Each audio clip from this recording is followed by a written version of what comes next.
Okay, hello everybody. We're good. We're live.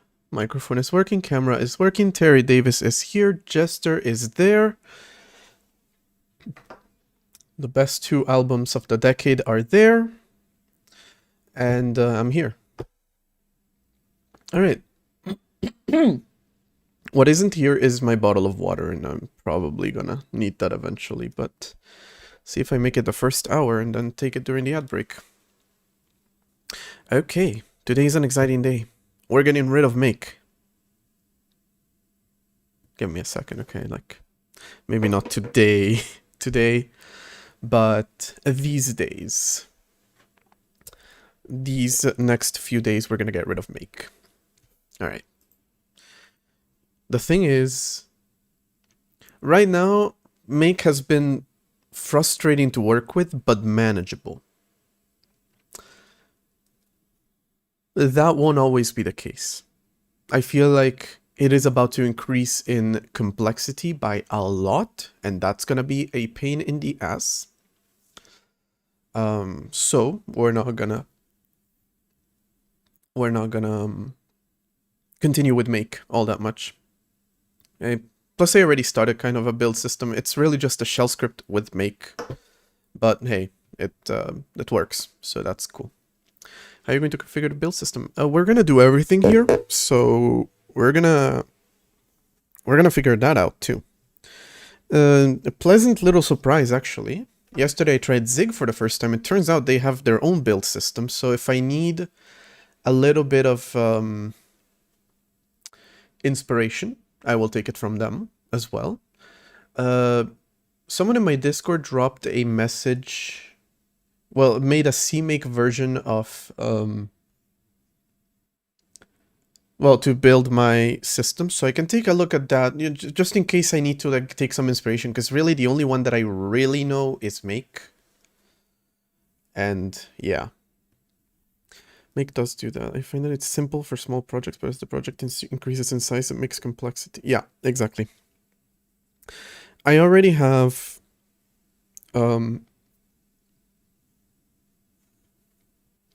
it set up pretty well already, but it is going to become a problem when it comes to conditional compilation, which is, with what I built yesterday with the modules of my system, it's gonna be a thing.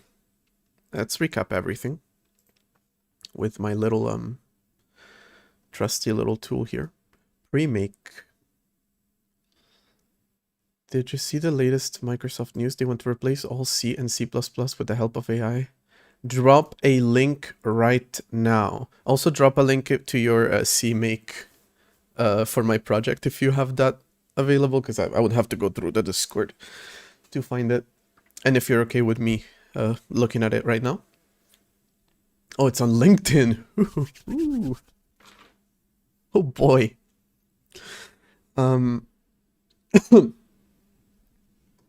Actually, I forgot about this.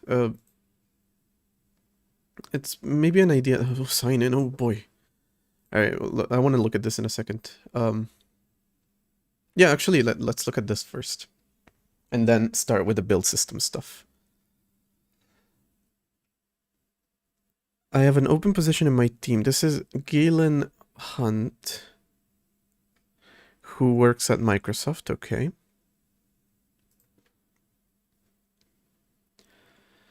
Pre-make outputs. Interesting. Okay. Let me open that as well.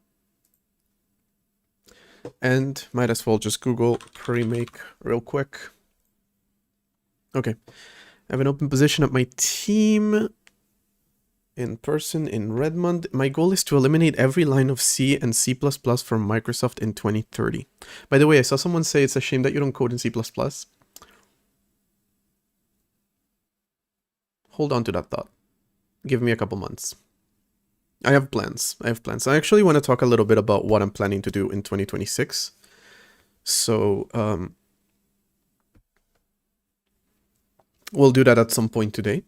And that includes compiler stuff, so let's talk about it. But not right now,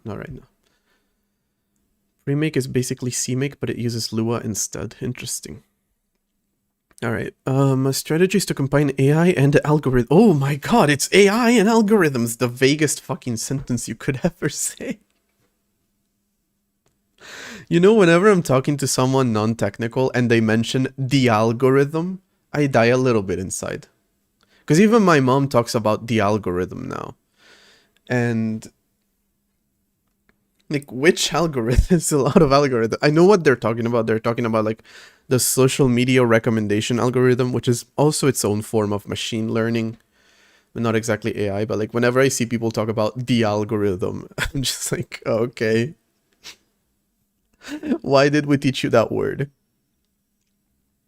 But yeah, okay. Why did we teach Galen that fucking word? I don't know who taught him that.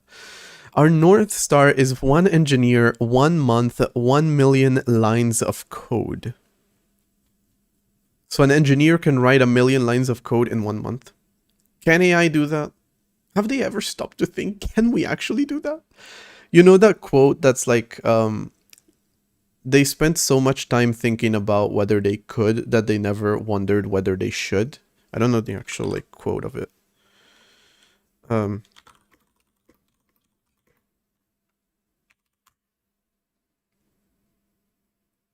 Oh, it's from Jurassic Park. Okay. I wasn't sure. It is very much a thing that Jeff Goldblum would say, and it would end up on the script.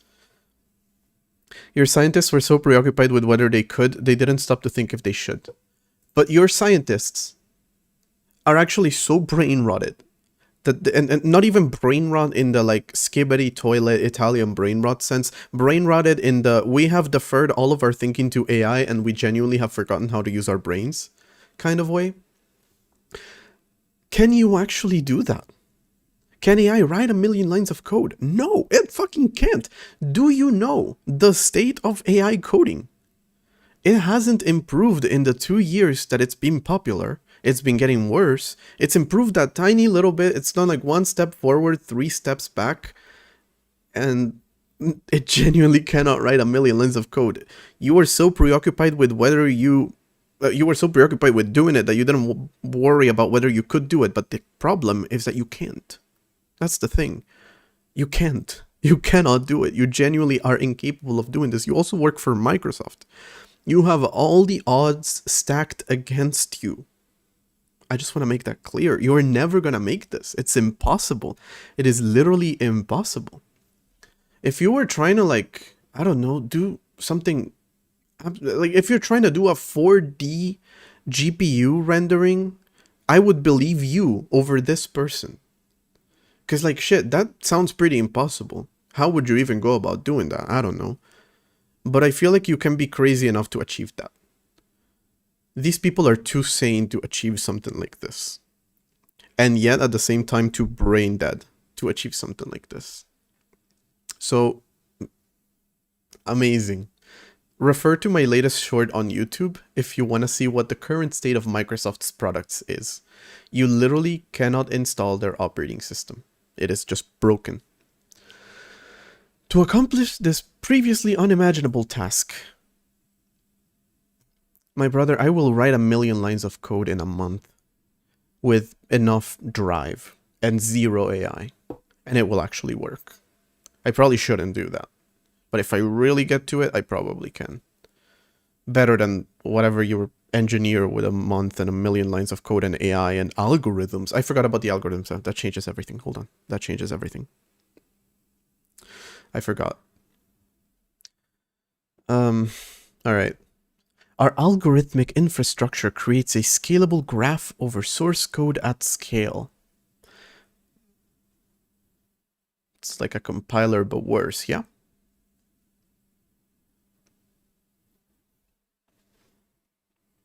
The algorithm's the missing piece to AI magic. How did we not think of it? Thank God we have Microsoft. They thought about it. Nah, I'm joking about being able to write 1 million lines of code in a month. But I could write like, I don't know, 100,000 if I really, really try. And I'm just writing code. But at least I know that 100,000 lines of code does something. What's 1 million lines of code even gonna do? I'm not even like talking about the fact, I didn't even consider the fact that a million lines of code is the stupidest metric. Only someone as stupid as Elon Musk would consider that to be a valid metric for how good you are. And I guess Galen Hunt, congratulations, you have now been mentioned in the same sentence as Elon Musk. It is not the price you think it is. Our AI processing infrastructure then enables us to apply AI agents guided by algorithms to make code modifications at scale. He's really just dropping buzzwords. If you wrote 1,000 lines a day, you could get 27,000 in 4 weeks. Alright. Okay, so maybe not 100,000. To be fair, writing 1,000 lines of code is not even that difficult. I've written 1,000 lines of like a driver in a day. And keep in mind, a driver for a new thing that I've never used before, so it's slower than if I was doing something that I already know how to do. I feel like, let's say 50,000 is doable. 1 million, okay, definitely not. But it's definitely not doable with AI, I can tell you that much. The purpose of this principal software engineer is to help us evolve and augment our infrastructure to enable translating Microsoft's largest C and C++ systems to Rust. What does this have to do with this? What are you talking about? Your job exam went so bad? What do you mean job exam? Like a coding interview type of thing? Sorry to hear it went bad. A critical requirement for this role is experience building production quality system level code in Rust, preferably at least 3 years of experience. Only 3 years? Damn, I would have expected at least 30. And yes, I know that Rust is like 10 years old. That's the joke. Compiler, database, or OS implementation experience is highly desired. Should I apply to this? I'm gonna apply to this. Get AI to print 1 million lines. Yeah, actually, not even with a for loop, just fucking copy and paste. Can we actually do that? I want to stress test Zed and see if it can get to 1 million lines now. Let me do that in a second when I'm done reading this. Our team is part of the Future of Scalable Software Engineering group in the Eng Horizon organization at Microsoft Core AI, which is essentially the entire organization. I would know, I'm the CEO of Microsoft Corporation 365, so only for the next like 3 days. Shit, until tomorrow. Oh well. Well, I'm the CEO today, so yeah, I would know. You only have like 1 day in Rust? I've never written Rust. I have 1 day in Zig. I've never done Rust. You have a lot more than me. You should probably apply. Honestly, I can't wait for them to actually do this. They love babbling. The fastest route for Windows to become a thing of the past. You literally cannot install Windows. You literally cannot install Windows. A week ago I did it. You cannot install it. CS engineer fresher, so I'm giving a job exam, which includes all the theory and stuff we learned while graduation. If I'm honest with you, I've always struggled with exams, so I get it. Still sorry to hear, though. Alright. Here we go, everybody. We're both stress testing Zed and writing 1 million lines of code, if it manages to do it. Wait, what did you see in the comments? Why not C#?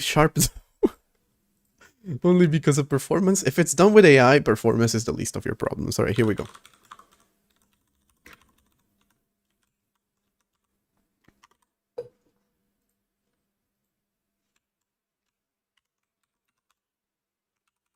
Wait, no. I gotta do this properly.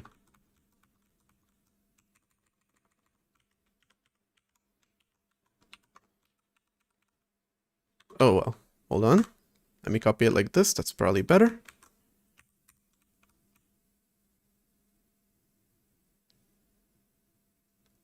Alright, that's 1,000 lines. Handled that pretty well.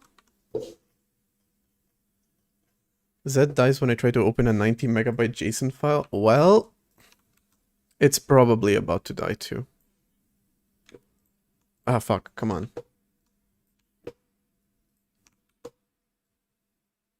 I just wrote 1,000 lines, by the way, so... It's struggling already. How to install Windows 11? Get a Windows 11 device. Well, think about it though. When I actually got past that and I got to the setup, I couldn't get past the CAPTCHA because it kept trying. So obviously you cannot get Windows 11 by just using the installer. Okay, how many lines is that? 70,000, okay. 200,000, 500,000, 600,000, 800,000, 900,000. That's a million lines of code. That was a lot faster than I expected it to be. There you go. There you go, AI. I would like to see you do that. It actually probably won't be able to. Okay, Zig is absolutely fucking hating this. Can we look at the system perform? Okay, first off, is the stream doing okay? I think the stream is doing okay. Yeah, this is doing okay. It's just Zed that's struggling, which makes sense. How you doing over there, Zed? It's using 4 gigs of memory. Poor thing. You could probably write a couple billion in a month at that rate. I could do more than that. Try to compile it. I'm scared. Okay, hold on. I'm missing a semicolon at the end, which would have been genuinely catastrophic in trying to open this. So just a quick glance at it, and it works. All right. It's so slow. Poor thing. All right, do I have my just so I don't have to do any like setup? Yeah, here. Okay, we're gonna call it first main.c.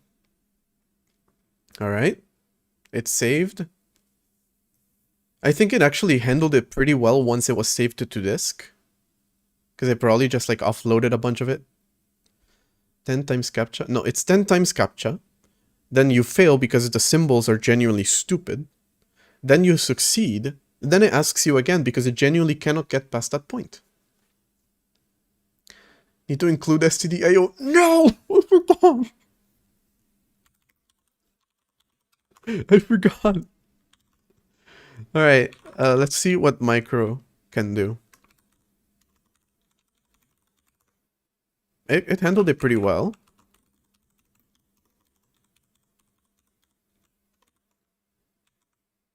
Alright. Okay. Yeah,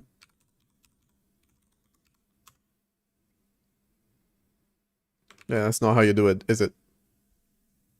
Am I forgetting some... It did the syntax highlighting?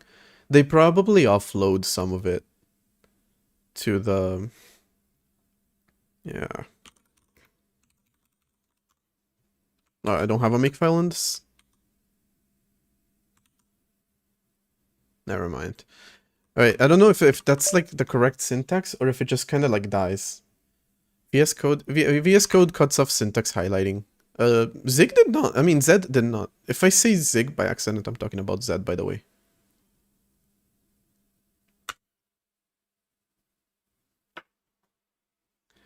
It will compile, right? Yeah, yeah. No, because it stayed stuck like this. I was wondering, is it because like GCC is genuinely struggling, or is it because I did something wrong? Zed editor has not cleaned up its memory. CC is using 5 gigs of memory, 6 gigs of memory. I have 16, by the way. And I was gonna upgrade RIP to my computer, I guess. I also looked into upgrading a CPU before those become eventually extinct, but it turns out I would have to change my motherboard if I want a much better CPU, so it's not worth it right now. Or is it? Probably not. It's a 8. Alright, I'm gonna have to kill it if it gets to like 12, because I'm genuinely... Well, there's swap, so that shouldn't be a problem. And it's writing to disk now. It did it. It did it. It did it. Yes! Do you have to set up swap on Linux? Is that a thing? Wait, I gotta chmod it.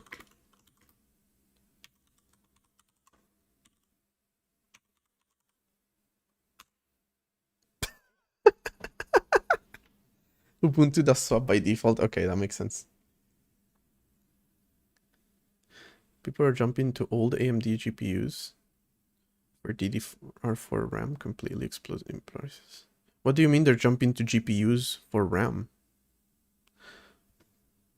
There you go, Microsoft dude, whose name I forgot. Galen Hunt. Okay, I kind of remember the Galen part. Million lines of code in C.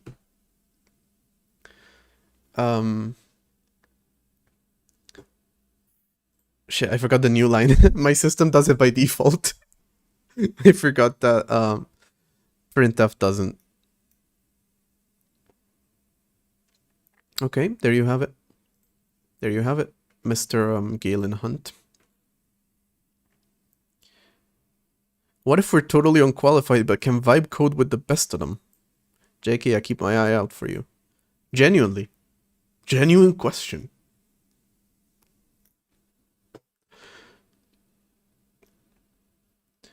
I should just get an SSD and dedicate it entirely to swap space. Then I don't need new RAM. I have an SSD here, like an external one. And I have some...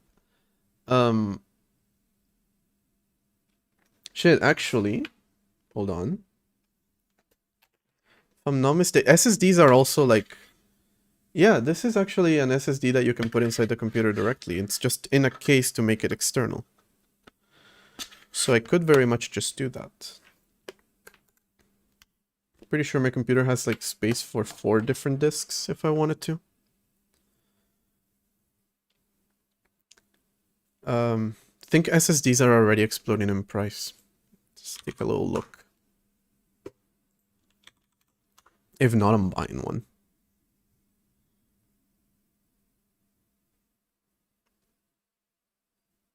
Crucial 1 terabyte, 79. Okay, they're not exploding in price. NVMe 167 for how much? 2 terabytes, not bad. I think that's kind of what I have. I don't know about the brand, I don't remember, but yeah. Honestly, invest in SSD right now. Invest in what you can before you need it. The SSD I bought just a few weeks ago for 90 is now 120. Yeah, they're already going up in price, I think.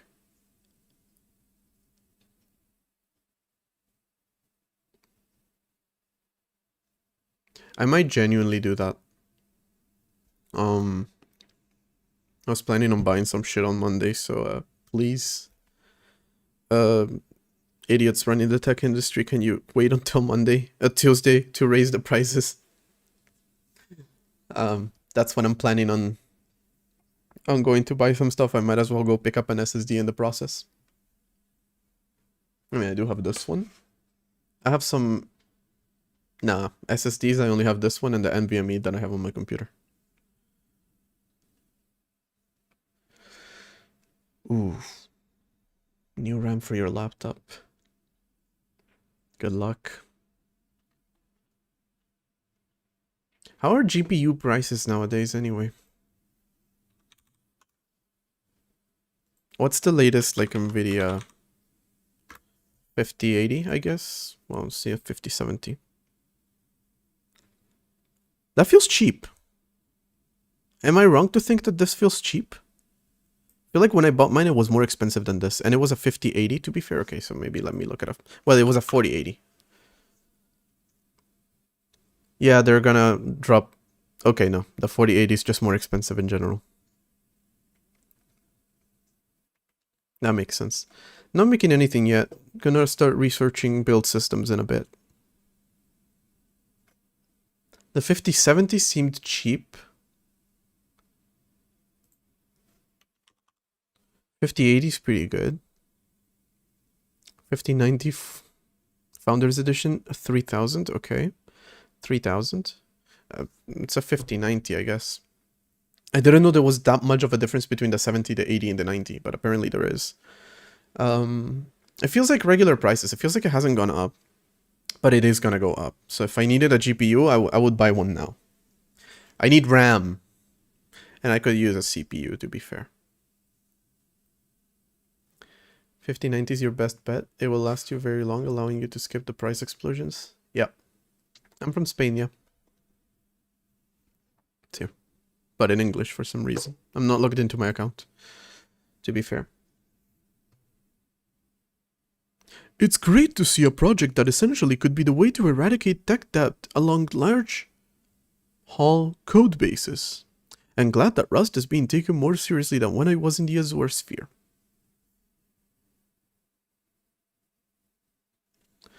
5090 used to be 2K? Damn. Alright. I guess they are going up in price a little bit.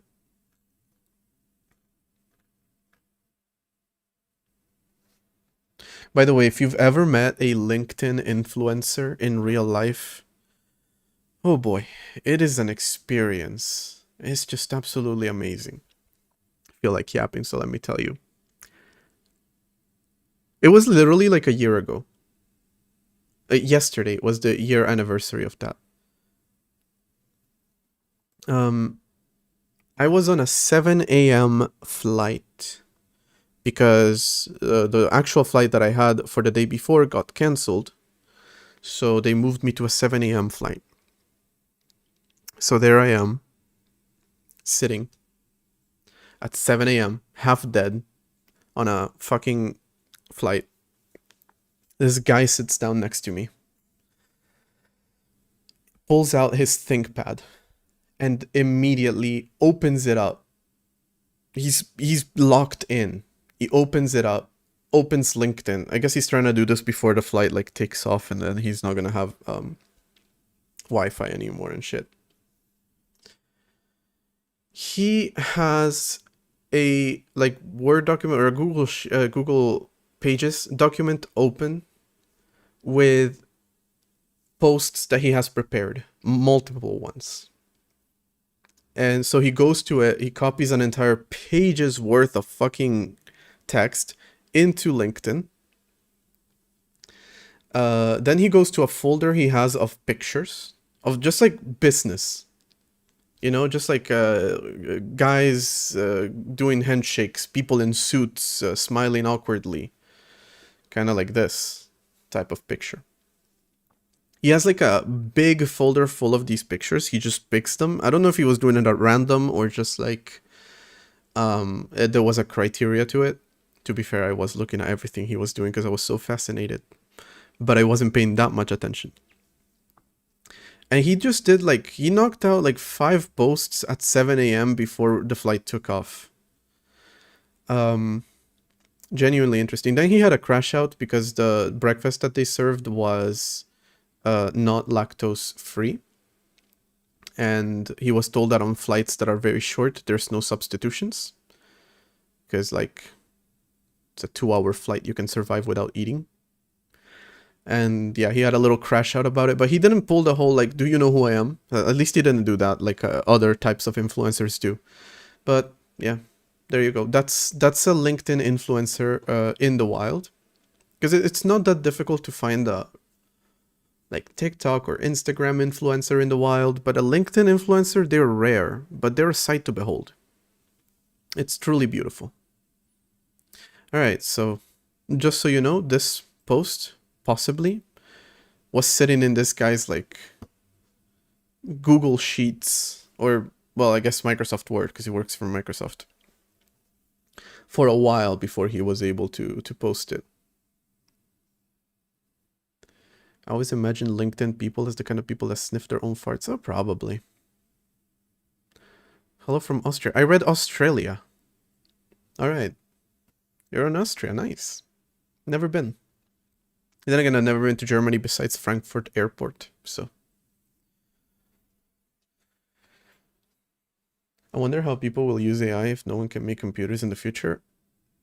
AI is not going to survive that far into the future. That bubble is bursting before we get to that point. When did you start making an OS? April. Holland, I've been.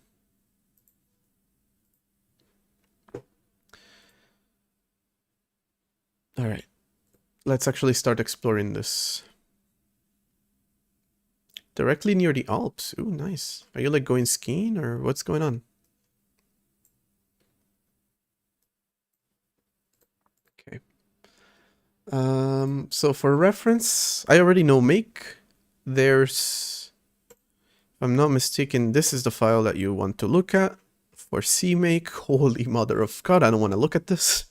To be honest, but hey, I'm being fair. I'm looking at that build systems.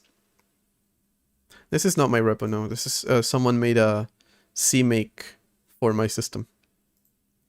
Now we have pre-make, which can I just see what you have? See an example, thank you. Okay. Alright, this looks... Never mind. I was thinking like, okay, it's just C. Nice. Nope. This is the pre-make. This is the script that we're compiling.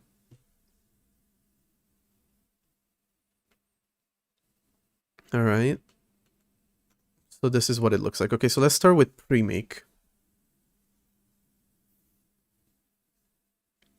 You have to set up a workspace with configurations and a project with kind and a language and a target directory and files and filter and... Nah, man. Nah, man. And this actually just produces a make file? Why? I don't know why. I'm asking myself the same question. Yeah, so it just produces a make file. Xmake did it better. Might as well take a look. I'm not sure why I'm looking at reference when really I just... I need a better word because vibe coding... I'm not reclaiming the word vibe coding. But essentially just like winging it. That's what I always do and it mostly works out. So I'm good with that. Ask AI. What the fuck am I asking AI, bro? Why? I dropped out, but I did study CS. The message why is not a meaningful Xmake question, so there's nothing concrete to answer yet. I'm asking you why. Alright. Can I actually see some like real reference, please? Can make VS Code solutions. VS Code uses solutions? Like the ones in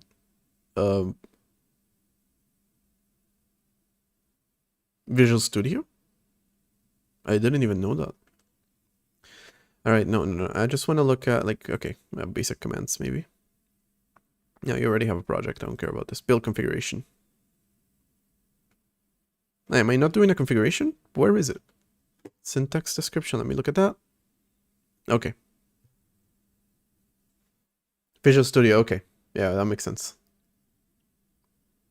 Your game is finished? Nice. Did you use the new build system for it? It just automates a lot of that process. And eventually will include whatever I'm doing here, I guess. Alright.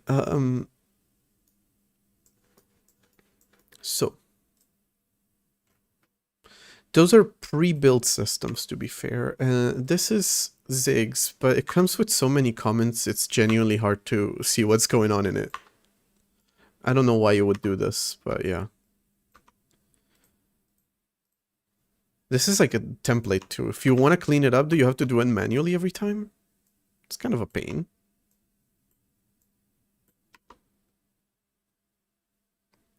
Rust, cargo. Right, that one I haven't looked at. Let me take a look at the syntax of what's going on there. Most likely I'm just gonna do like C. You know, my plan is to just make it work with what I have, even if it's like a bunch of hard-coded stuff. And then modularize it afterwards, once I already have a concrete thing. That's usually how I build most things, and it mostly works, so.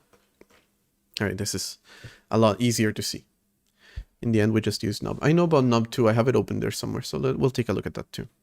I've seen Mr. Zozing himself using it. But that's not enough, I gotta look at it myself. Cargo is a package manager? Yeah, I figured it was. All right.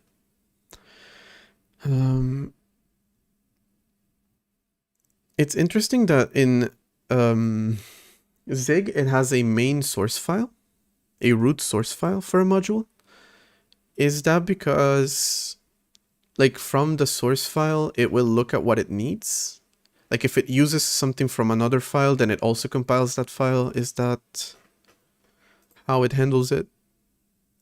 Or does it just, like, automatically detect whatever Zig files you have? Because it's a little bit hard to tell. But then again, my project is too small to even have multiple ones, so don't know.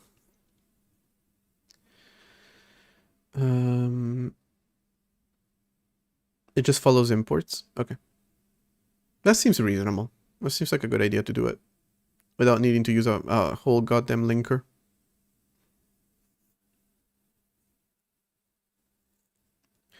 Rust's package philosophy, where they wanted to use lots of small packages for stuff. I wonder where I've heard that one before. Another system that is also incredibly bloated, called Node.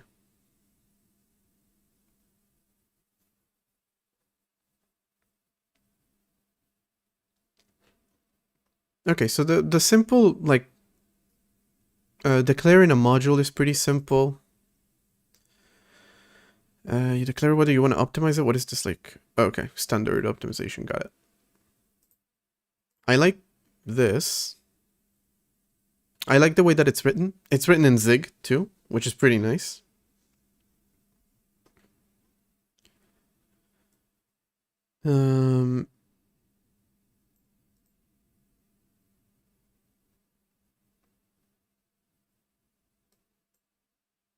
This is what I wrote. Yes, just link in libc, they made a very simple, convenient function for that. If not, you can add include and library paths and your own system library to it. So I like that. And then I guess this just declares the, do I have the command here? Zig build run. Yeah, so Zig build run is being declared by this. If I change it to run, will it, wait, hold on, let me save first. And I do run, will it still work? Nope. And if I do build run, there's run. Okay, wait, hold on. There's run. Cool. So it is that simple. I like this pretty much. It's in Zig. So you can misuse the Zig build system to build stuff that isn't even Zig related. Is it really misusing though? I feel like that's just using it. I like this. I like being able to write the build system in the same language that I'm writing my code because, yeah, it's reasonable. I know Knob follows a very similar philosophy, so again, I haven't looked at it in a practical project, but here it is actually. Does the Mr. Azozing have an example of it? Probably in another repository of his. Oh, he has a... Right, I forgot he had a...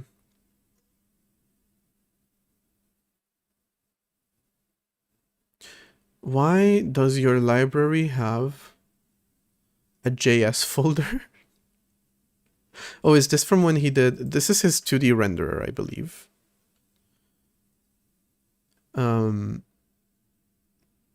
I'm not familiar with this project, honestly. I might have even watched the stream that he was doing, but I genuinely don't remember it.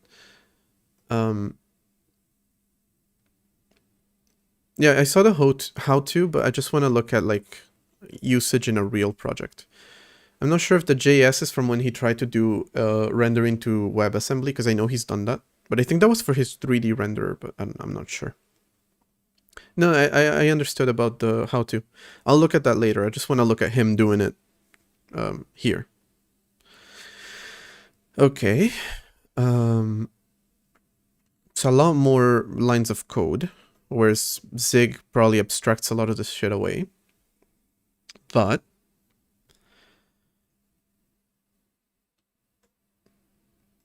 just make a directory, that's pretty cool. append commands, common flags, and then these flags over here. Cool. You need to download the crosslib from your GitHub and run it. If you want to do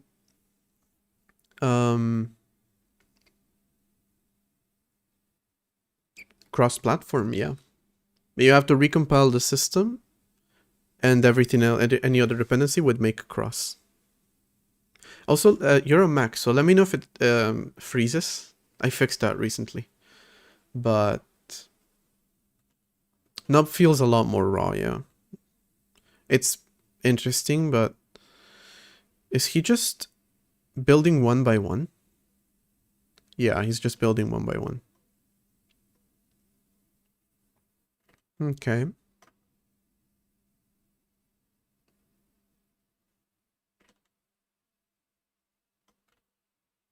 All right. Yeah, I wanted to look at it in a simple but real repository, not a basic usage kind of example. So wait, hold on.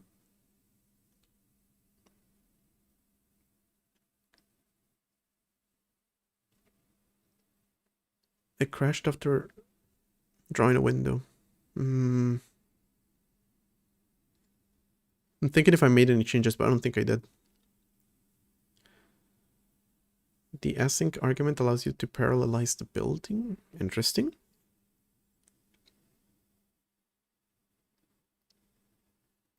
It is just a build system that he built for himself. I'm pretty sure I'm gonna be doing the same thing. I'm not planning to actually replace make.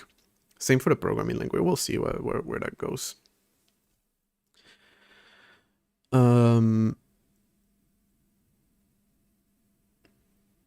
I was actually thinking about how I wanna like do the programming language or the compiler eventually. I have some plans, some interesting plans, but we'll get to that. Okay.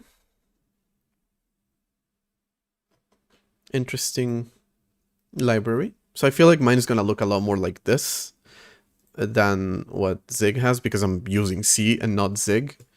But I like both of them. They're doing things. Maybe I want to use this philosophy a little bit more abstract. And since I started, if I draw a window too fast in Redacted OS on macOS, then it crashes. Is the crash the FAR, which is the fault address register, FF, and then a pixel value? If so, let me know if you find a way to reproduce that reliably, because I've been looking to fix that bug for so long, but it's so hard to reproduce. I've tried and tried, and it just won't fucking do it. Yes? All right. Yeah, but we've seen that bug. Even last time I tried to fix it, I was like, I feel like it only shows up to kick me when I'm down. So like, send me some AI news to rage bait me and see if that like puts me in a mood that it will make the bug appear. But sadly, it only worked once. All right. Red build. Here's the plan.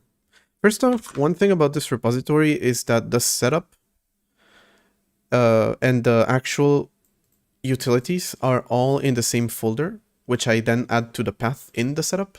So I'm adding a script called setup, which is not right. Probably shouldn't do that. So I'll reorganize the project a little bit. After boot up, the OS waits 5 seconds before the user can draw a window. Alright, might try that. You're not currently on a branch. I did think I made some changes that weren't here. Okay.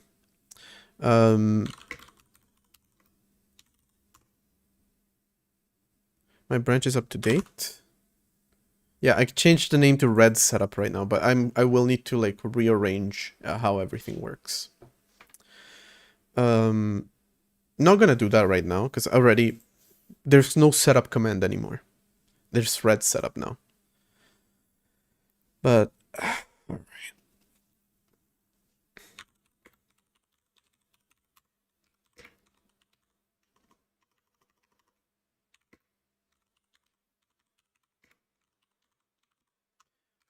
okay, sis, we're building you.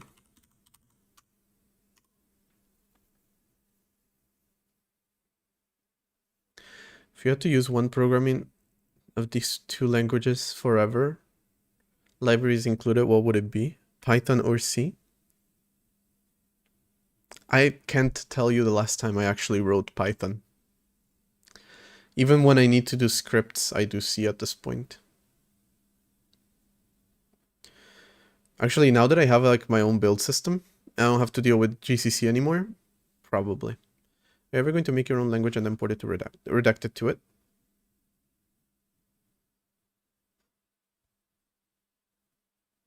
Like I said, at some point during this stream, I will talk a little bit about my plans for 2026, or maybe not for the entire year. I don't know. We'll see. But yeah, at some point I will mention a compiler, which is definitely a thing. I use Python as a calculator. I use Google for that matter. I can't be bothered with Python. Unless it comes pre-installed on Ubuntu, I don't have it even here. All right. I wonder if Z can be used. Yeah, cool. All right, very useful. Making a Python interpreter for his OS. Why do you want me to use Python so bad? I'm not doing that. Thank you very much. Red bit. Well, no, hold on. A dot. Yeah, let me start with a dot C first.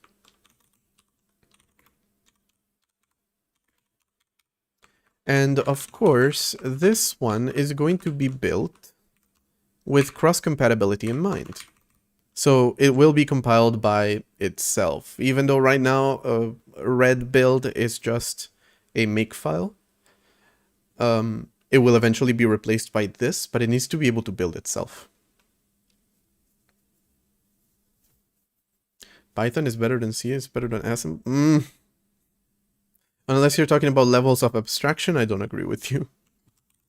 Okay, so I should be okay with just importing syscalls, syscalls.h. By the way, massive renaming and moving around the files in the shared library coming eventually. Because, yeah, importing syscalls.h as the main file that you want to import doesn't really make a lot of sense. Well, it does, but like, I either remove the directory and rename the file a little bit, something like that probably. Actually, you don't need the crosslib, because I can compile for x86 with just renaming arch64 to x64. That makes sense.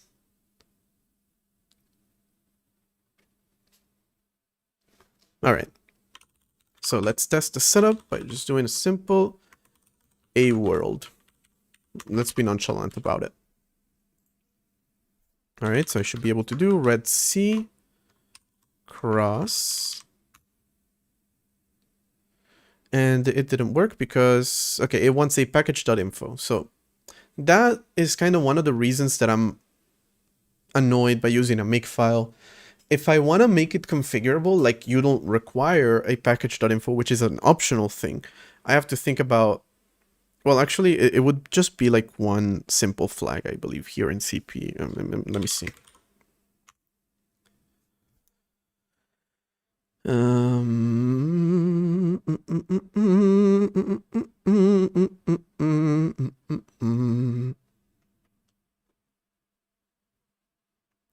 Preserve, no. Parents, no. Recursive, no.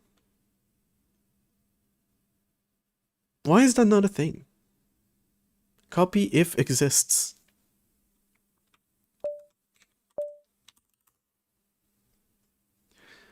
So yeah, if I wanted to do that, only copy the file if it exists. That's a pain in the ass. So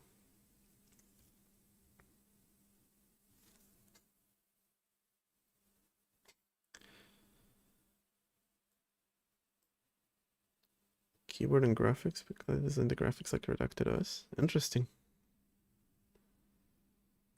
All right, so I'll have to touch a package here. And then I should be able to compile.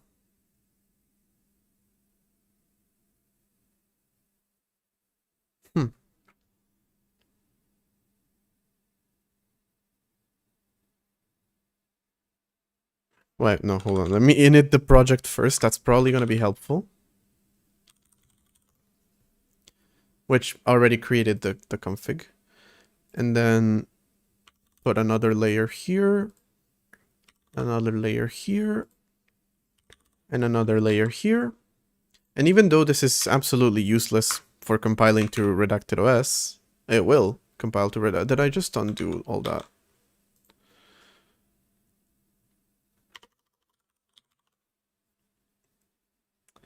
I gotta recompile the systems library.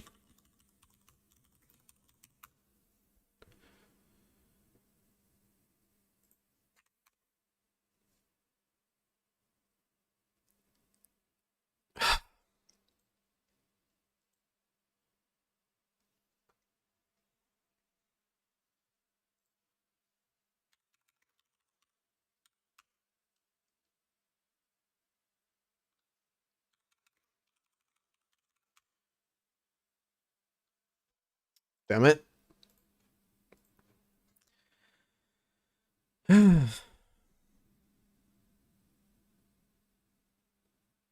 It's kind of a pain in the ass to have to do it like this. Right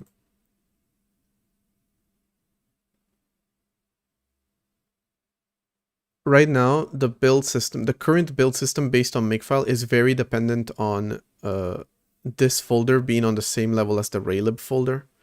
So honestly, the easiest thing for me to do right now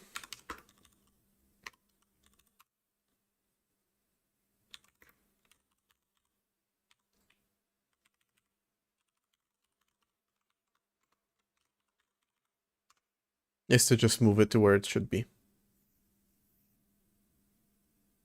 Python comes with an IDE? It does?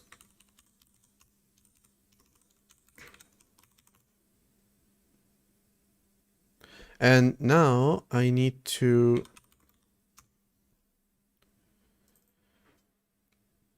Well, I can actually just do red in it.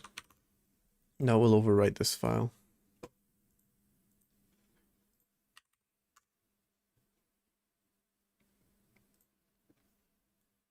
Python does have valid use cases. For scripting, it's amazing. But...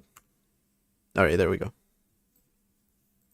Yeah, so, funnily enough, the system being so...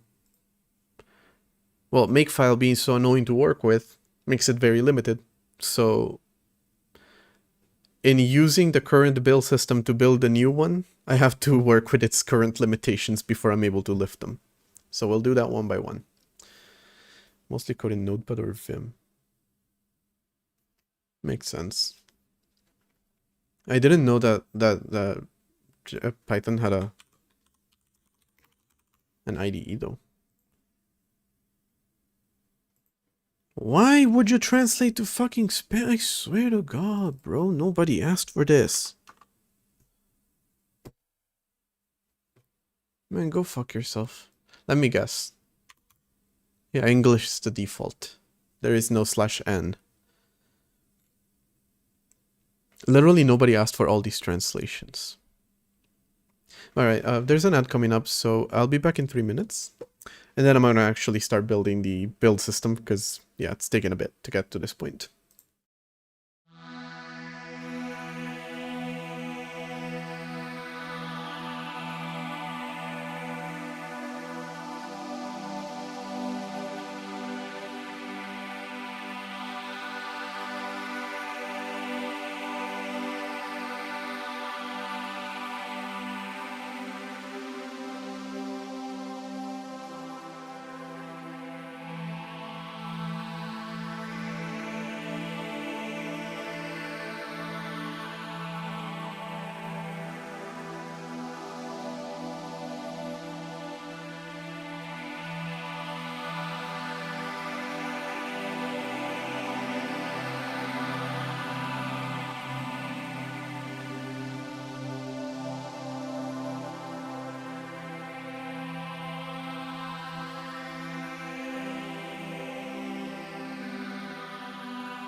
Alright, and we're back.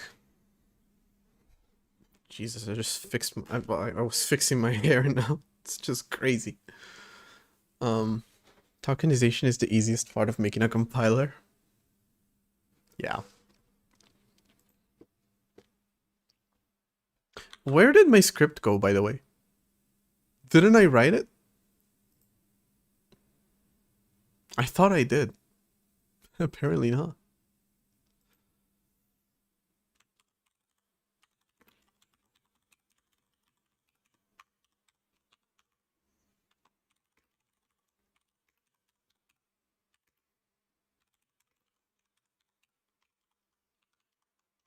Jesus Christ, what is that? Alright. So.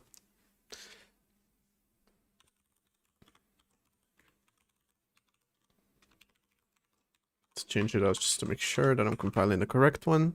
I'm not. Brother. Wait, what the hell is happening exactly? Close that. I tell Zed to open this directory. Oh, but the file that it has open here is a different one. Okay. Okay, I see what the problem is. That file just wasn't related to what I was actually building. All right. So, plan is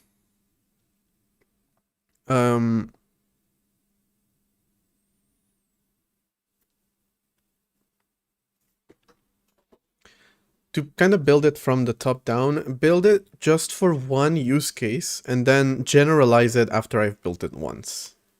So, what do I want it to do? I want to compile for cross compilation, run, clean. Well, these are the current commands that I have in my build system, so I can just take a look at that as reference. Though there's pretty much just those.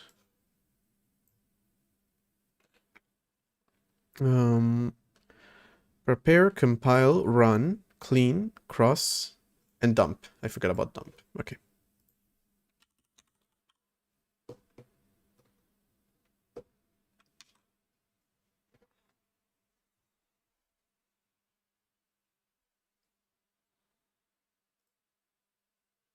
Okay, so that's the way that it's built right now. You can do red C cross, red C run, red C clean, or red C dump. That's the way that it's done right now because expanding it beyond that point in make is a pain in the ass that I don't want to go through. I'd rather build my own damn thing than do that. But ideally, let's replicate it first and then do that. All right. So,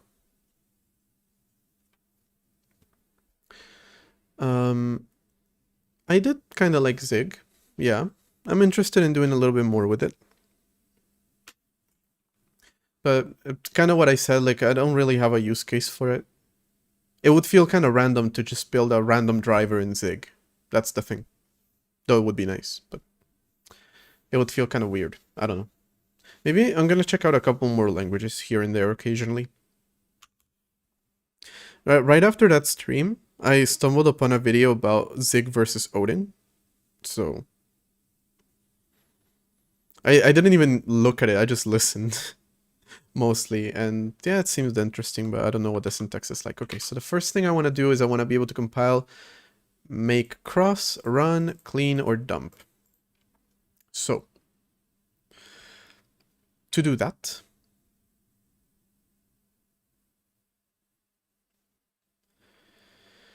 we have to look at the argv, right? So just a little bit hard-coded.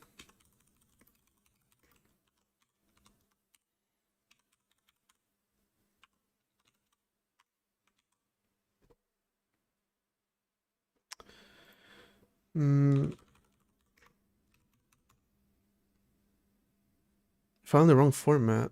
Ah, fuck. Bear uses... See, this is the problem. I have to compile everything. for the right architecture because it is so limited. Now I can do build.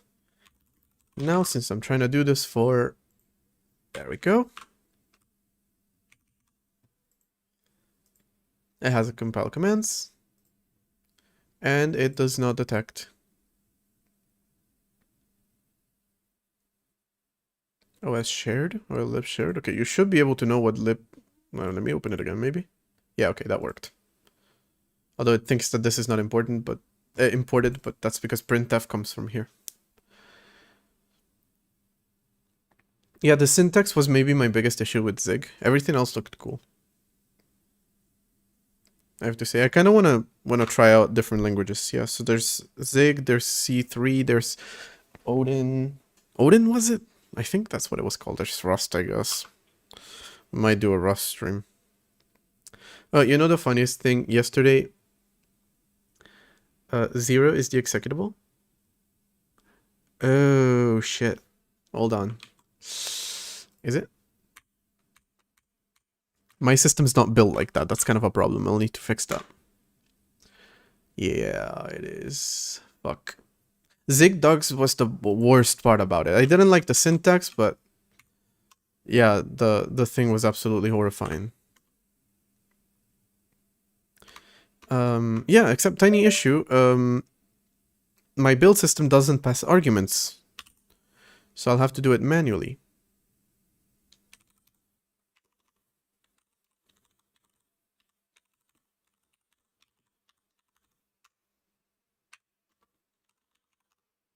Yeah. That is kind of gonna be a pain in the ass. So maybe it's better that I don't use my build system at all. Let's just speed run it so it can build itself, yeah? Okay, so yeah, my system is gonna need to handle this properly. It currently doesn't. argv1 is the first argument that you pass. It doesn't take the name of the executable as the first argument, which it probably should. Not sure what you use it for, but I guess it should. All right. Can you do a switch on a string? I don't think you can do that in... Yeah, no, you can't. You can't do that. Okay.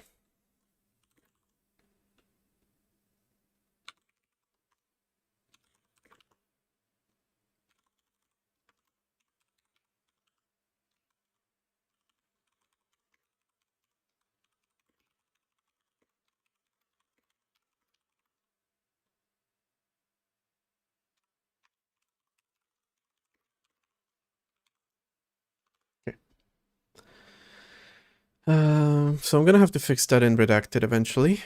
Probably off stream. I'm not gonna bother with that right now. Because this build system is kind of useless in redacted for the time being, because it doesn't have the entire, like, compiler infrastructure behind it.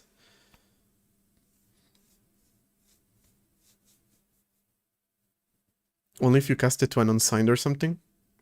Wouldn't that only compare, like, the first however many bytes you're sending? But actually one thing that I do plan on doing is kind of like... Wait, what the hell did I create a variable for if then I'm not reading it?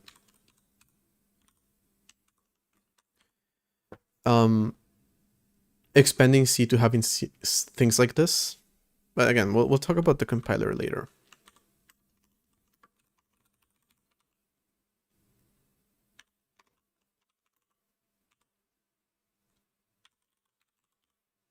It would compare the string's memory at... Oh, right. No, that's so much worse. That straight up wouldn't work.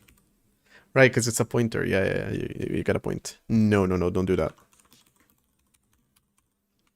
Cross compilation. Guess we can also do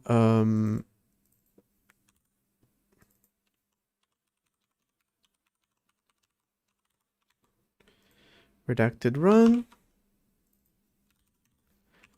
Clean. And dump.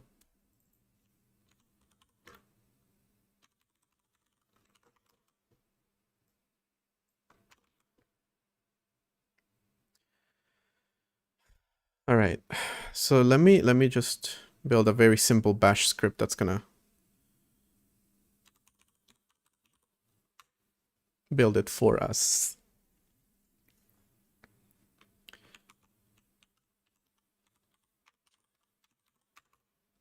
Do you detect that? No, you don't. All right, well, the plan is to GCC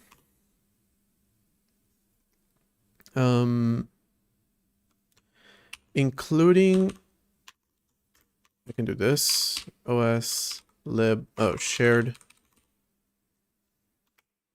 and then also linking it, but we'll get to that part later.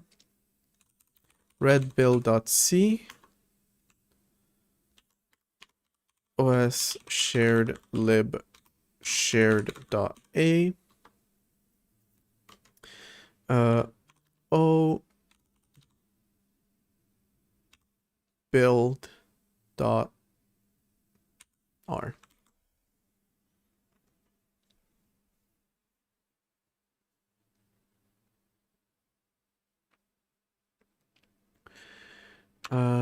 Then I gotta chmod it. And then I gotta run it.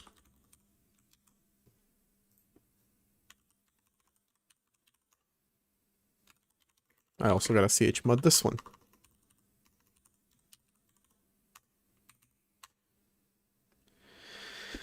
No such file or directory because... Wait, hold on. I'm not linking half the libraries that I need to link. But you should be able to detect this. Are you not? What's the exact command? I thought it was gonna be just this.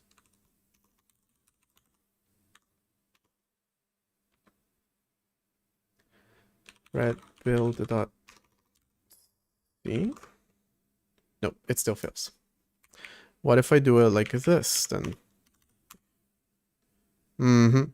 Okay, so using this path is already a problem. I was hoping to move this back into its own repository, but no. So, bootstrap.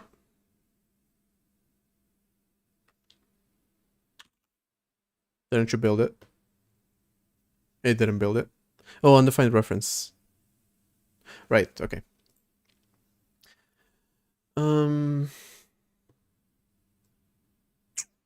This sucks. Not being able to pass the home folder. Can I do, is it home? Yeah. Can I do home? Like this? Nope. Back to not working.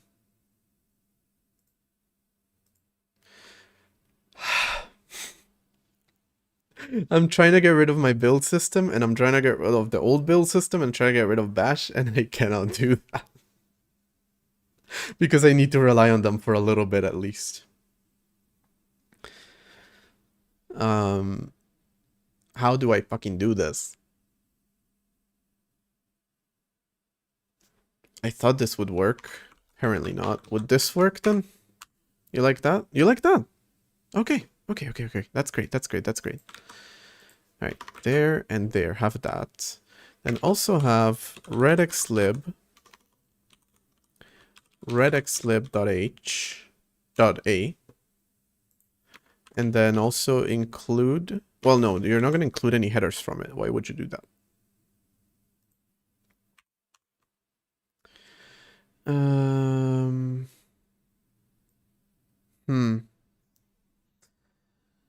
See, you're not actually using these functions.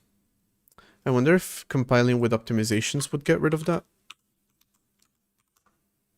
It wouldn't.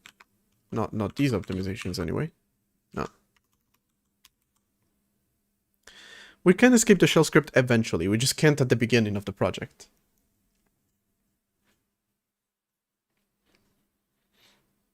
It's not self-hosted yet. Looks like I'm not gonna be able to escape using raylib.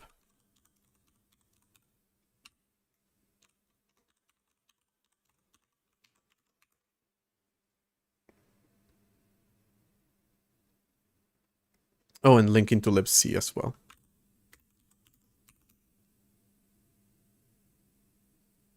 And libmath. There we go. Yeah, and also whatever arguments you get, you pass on to it. So we do bootstrap, hello, current choice, hello, amazing. Okay, so I can do bootstrap, cross compilation. Okay, that's a good start.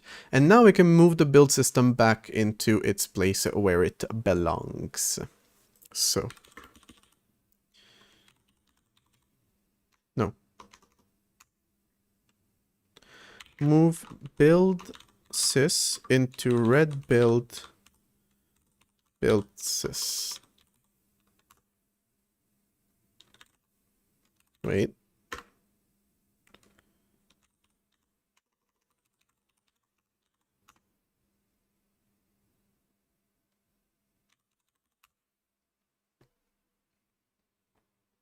Cool.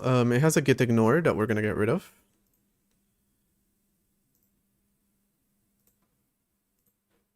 Does this project itself not have a git ignore? Funnily enough, I think it doesn't. Okay, I'm just gonna get rid of this GitHub YAML file that I wanted to build. Oh, we're not gonna do that right now. Compile commands is also out. Config is out. Package.info is out. Actually, the entire, like, hold on. The entirety of... Did I just put it in the wrong place? God damn it, I did. Alright. I just need you two. I can get rid of this entire folder. Okay.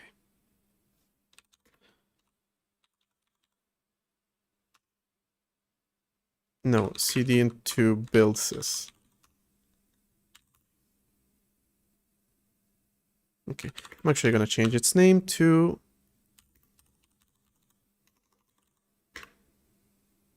src. cd into src. That was the wrong command. I'm a little worried at how quickly or how slow it is for Linux to recognize that a command isn't actually being run the first time around. The second time it's faster. If I'm in the terminal and I don't see immediate feedback, I worry. Because there's bloat afloat. On Mac at least, I find like it's really quickly telling me like, hey, this command doesn't exist. Just FYI. On Linux, it can take a little bit the first time. So it's probably just like Mac handles that at the beginning when you open the terminal. Whereas Linux gives you the terminal immediately ready. But then it can take a little bit to do that the first time, yeah. I think, anyway. I'm not sure. Alright. None of that is relevant. So... Cool. We can again bootstrap cross. And there we go. It's Ubuntu. Yeah, I guess it has to do with distribution as well. And yeah, it probably depends on how much stuff is in your path, but like, there's not that much, especially in this computer. On my Mac, I have a ton more. Just because I've had it for longer. So there's gonna be more stuff there. More stuff installed. I've done all kinds of projects. Yeah, overall, there's gonna be more stuff in that one. Then again, it's a more powerful computer, so. Okay. Yeah. This project has a template git ignore that gets put into your folder when you initialize a project, but it doesn't actually have a git ignore itself, so. Let me put one in.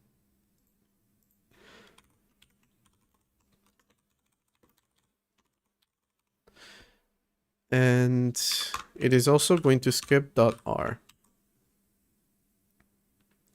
right, there we go.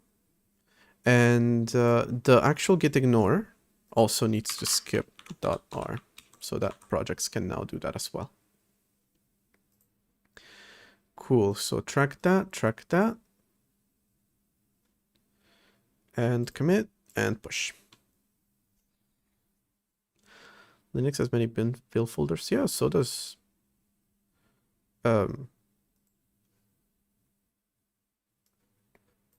Mac. Ubuntu is the Windows of the Linux world. Damn. What does everyone else think of that opinion? I kind of agree. I'm not gonna lie. I kind of agree with that. And you weren't immediately yelled at in the chat, so I believe you were onto something. Describes Ubuntu very well. Yeah, you're being agreed with.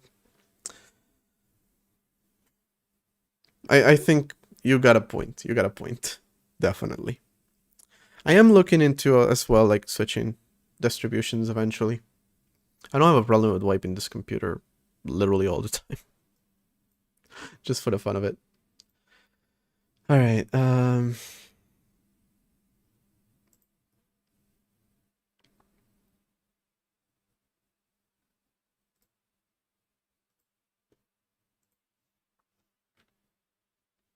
So already, like I said, I'm going to start with a hard-coded version, and then I'm going to make a modularized version. But already we have a way of modularizing it.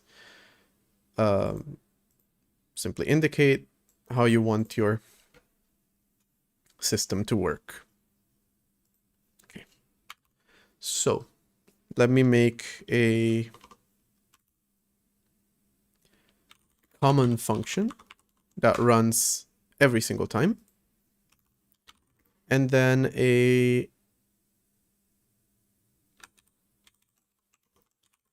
cross mod run mod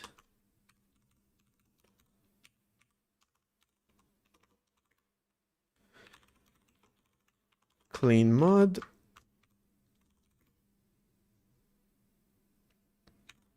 dump mod. Okay. So these are going to get called in here by each of these.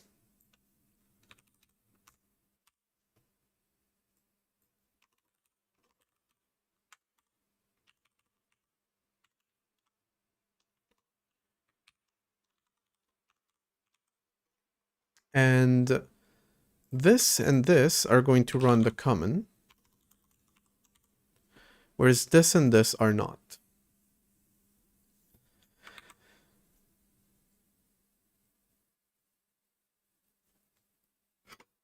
OneDrive for Linux exists, and you can poison Linux like that? Kind of sad. All right, let me put some logs.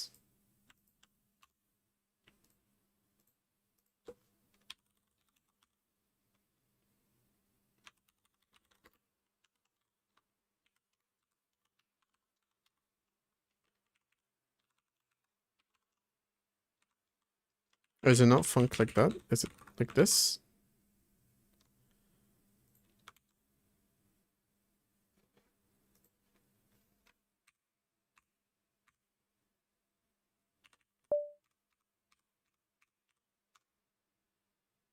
Right, I'm in the wrong folder. Okay, runs common and then cross mod.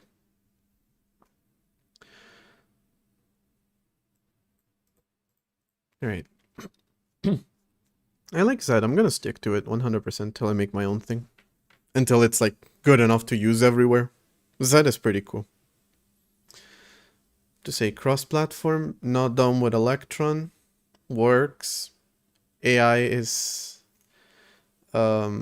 easy to get rid of. Sign-in is easy to get rid of. I hate that they're opt-out, but hey, at least they're easy to get rid of quickly. All right, so what I want to do in the common is I want to establish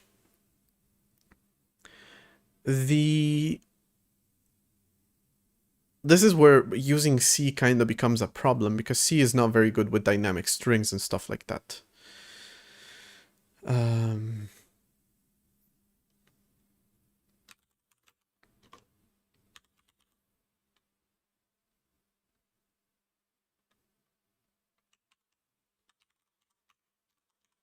But since I'm doing only hard-coded for now,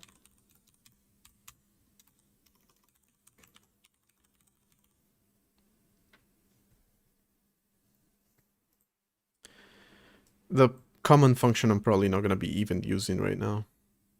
Just so I don't have to do... Wait, no, I do have string concatenate in my system, so maybe I'll do that.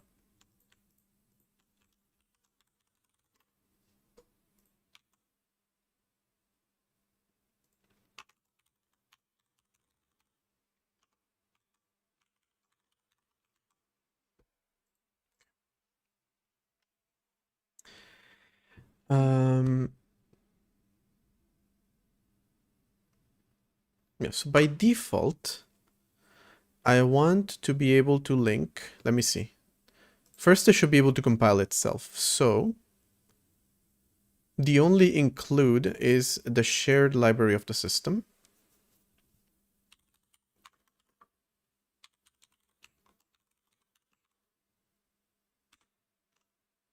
I'm trying to use only redacted OS functions, but we'll see how that goes. Wait, no, that doesn't work. No, it's just hard-coded for the time being. I'll eventually have to do some non-redacted stuff in here. I want to get rid of this hard-coded thing.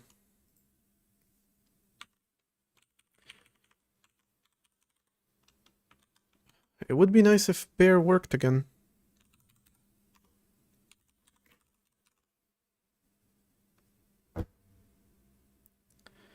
Bear works with a makefile.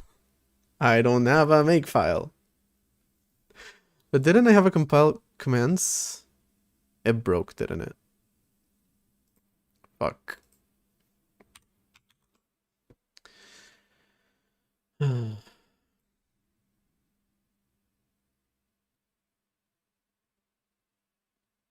I removed it. I straight up removed it.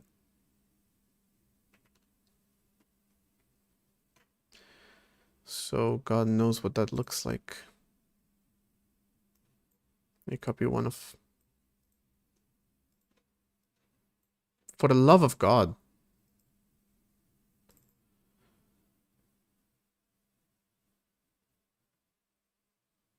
Alright, I'm just gonna copy this.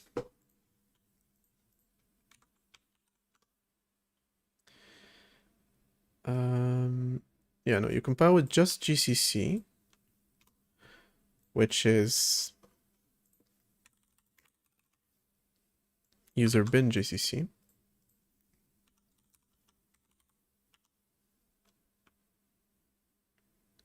C std c99 G00 freestanding shared that becomes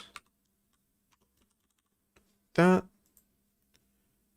becomes that O to build.r red build.c directory changes now to red build src red build src main, and output is red build src build.r. I don't like the .r extension, so I'll probably change it eventually. But cool. Hand rolled my own compile commands JSON, and it works.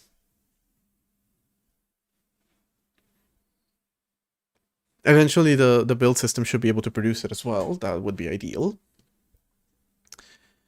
Okay. So the only include is this one.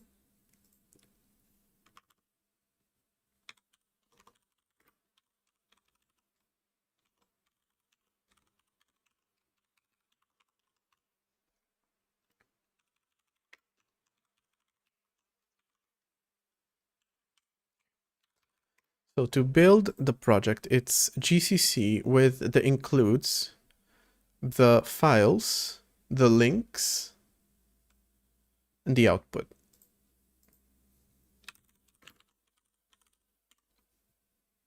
Okay, GCC with the includes, which there's currently just one, so string from literal.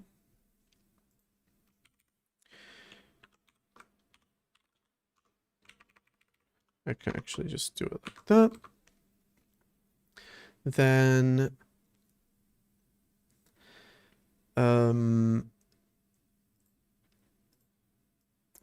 the source file, then the links, then the output. Right. So the sources, the includes, the links, and the output. Sources, link, O, output.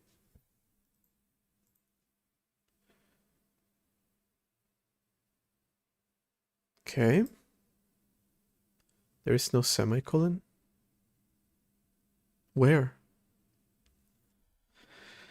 All right, so that's the includes. The sources is a string from literal red build.c, and the output is build.r.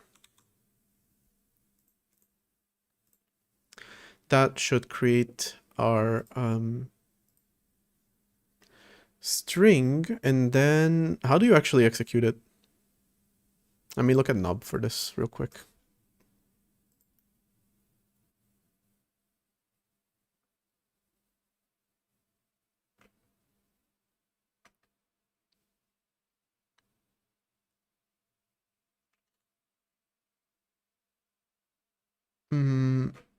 Oh, what's the name of the function? It's not exec, because I know that's not standard.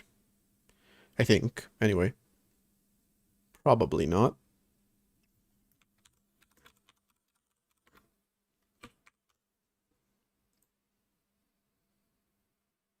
System.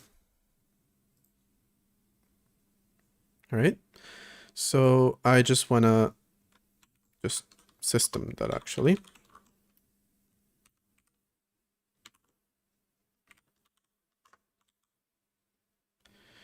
Which comes from stdlib. So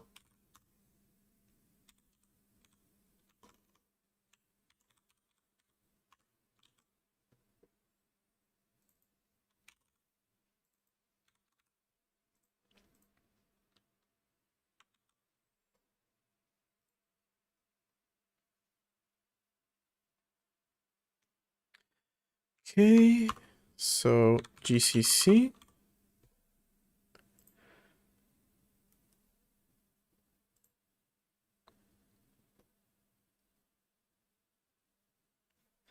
Okay, I'm going to change the name of the build to build2.r because I need to know if it works.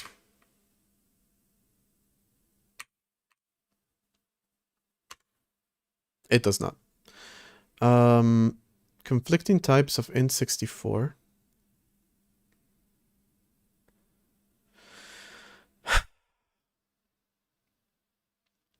My declaration of it is a long.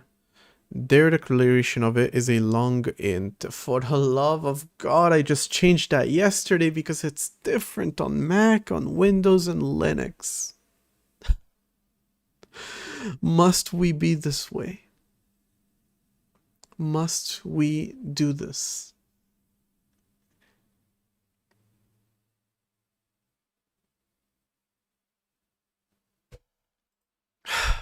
Fuck's sake.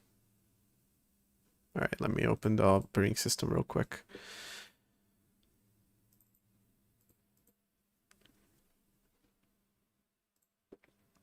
So actually, for int64, it used to be a long int, and then I changed it to a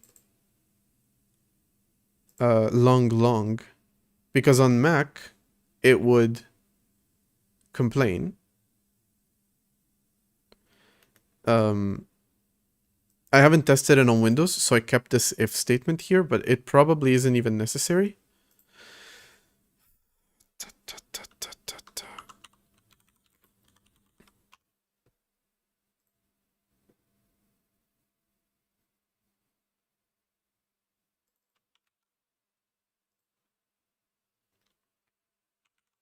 Is it elif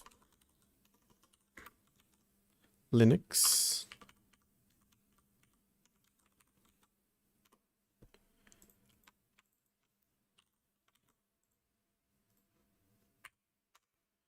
Gosh darn it. Had a segmentation fault, huh?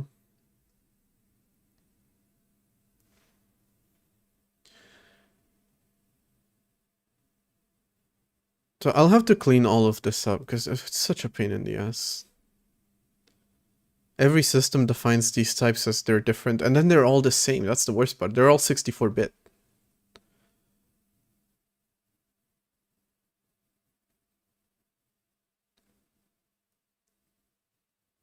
But okay, I think this one is correct now. I can even get rid of the if statement for Windows. I can just keep it as if Linux long int, otherwise long long. Haven't tested it on Windows, so I don't want to do it, but yeah. I also haven't changed these. Because on Mac it doesn't complain. That's the weird thing. On Mac I think a long, a uint64 is a long int. But an int64 is a long long. Whereas on Linux it's a long int, and on Windows it's a long long. Yeah, you know what? Screw it. If it breaks on Windows, please let me know.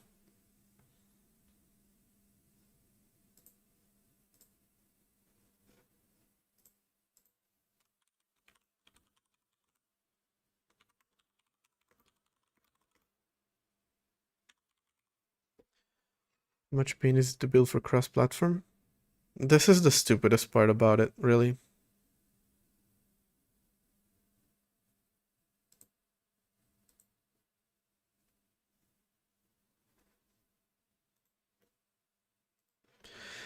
Alright, it didn't work. It didn't work. Running common. Then it failed. Is it the string manipulation that failed, or is something else going on? I think I can safely close the operating system. And just focus on the build system itself.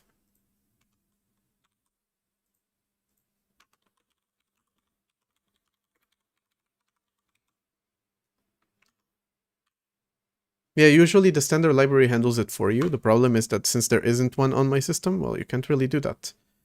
Can we echo this real quick, please? And by echo, I mean print it, because I don't have an echo. Which I need to free the string anyway, so...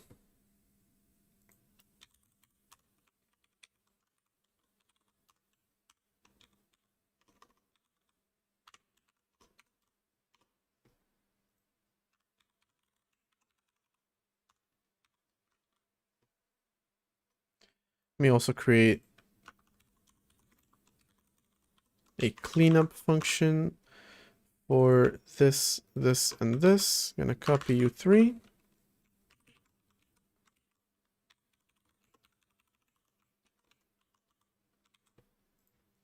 Just to remember doing that.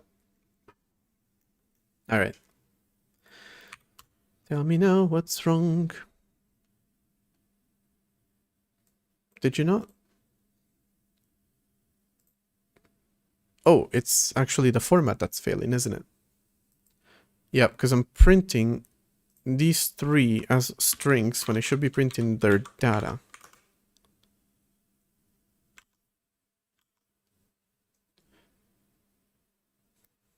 There's a null in there.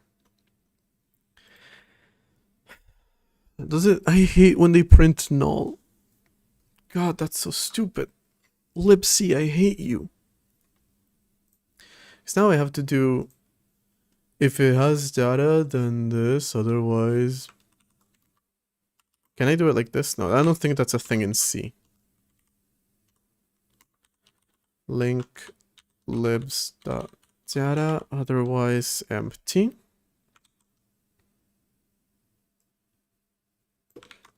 What a pain in the ass. Include.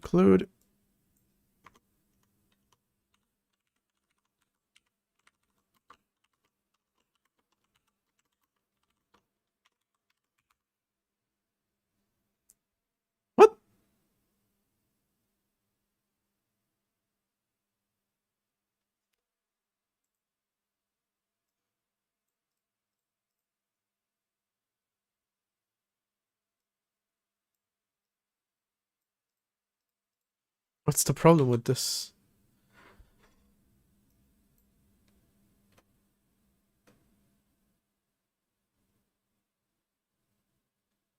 Oh, it is actually compiling. Then it's telling me format not a string literal. Okay, so it's actually telling me that twice. And no format arguments. Okay. And undefined reference to free sized and strcmp case, because I haven't told you what to link with yet. So I can do that. Link libs string from literal. And just copy what I did here. No, I can't. Can't straight up copy them.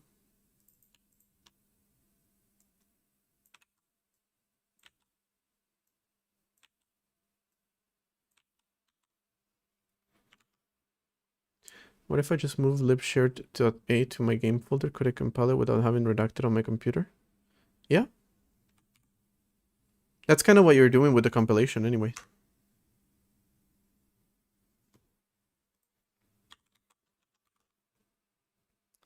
Okay. It works. Also, I put these prints. Well, no, these two stay where they are. Here.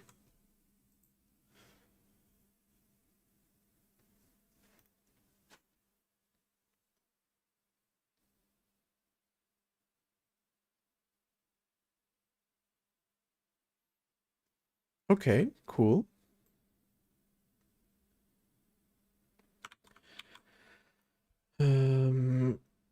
Now let's start customizing it a little bit. First off,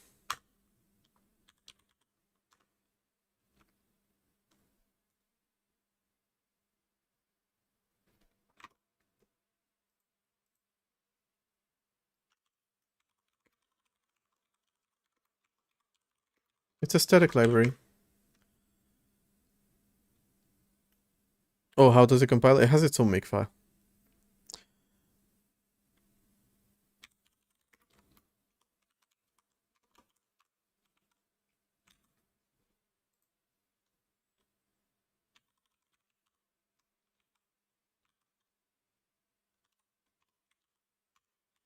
Okay, so I'm gonna append to it the string from literal, which is going to add these if you're cross-compiling, because you need to compile against all those things. But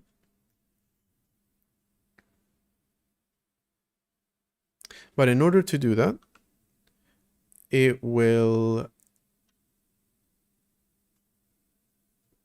that's kind of a bummer to have to do it like this, but... There. It will eventually string free A and B, because it won't be needing these strings anymore.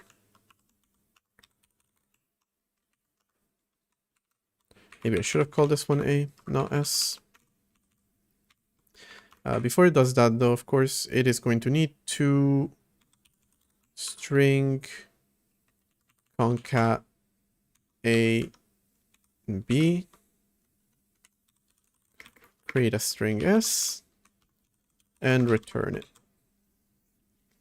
It's going to automatically handle that for me. So, if I do bootstrap cross, it will do GCC with all of these libraries. Cool. And if I do bootstrap run, then it will not use those, but of course it will fail. Okay. Let's customize it a little bit more.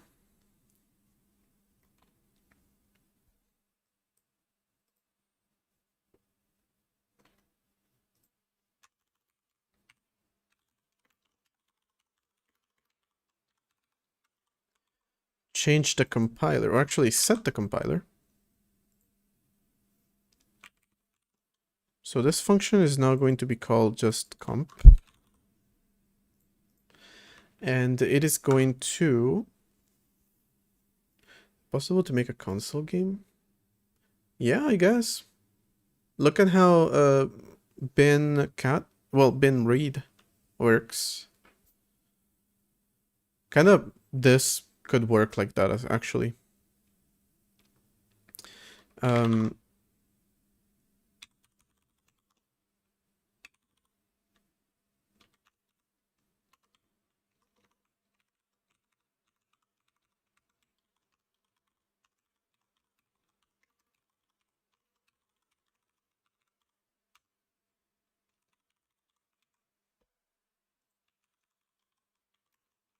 Okay. So if I don't specify a compiler, which I'm not doing right now, error specify a compiler, cool. So I just specify here that the compiler is GCC, and here that the compiler is Arch64 non-elf GCC. And we'll use that compiler here, and we'll also print its value here. In compiler, and as the first value, compiler.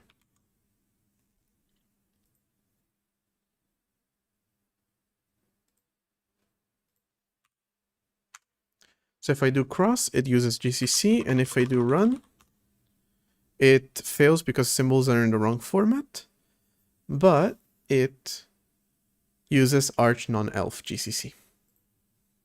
Cool.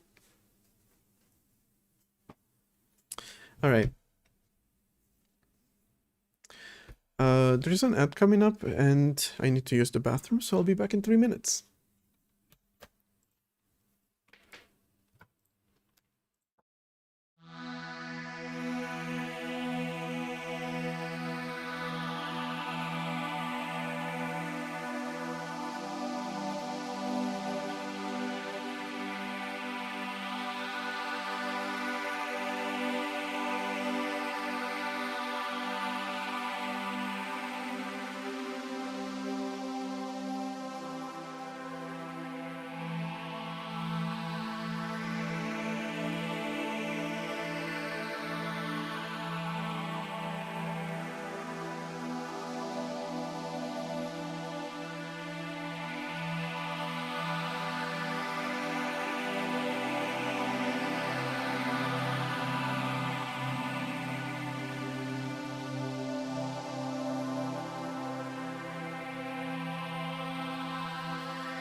Okay, we're back.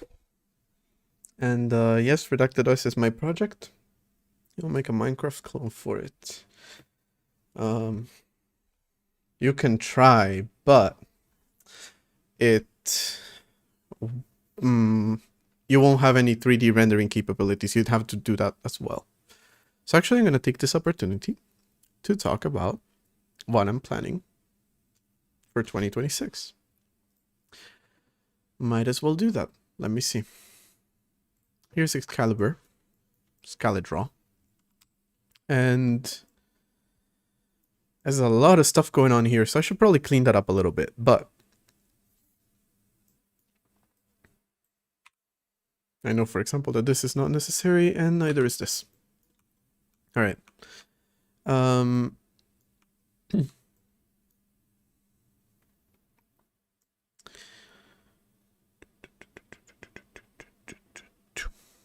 What is this? Oh, this is the file system that I designed. Don't need to use that right now. All right. So, you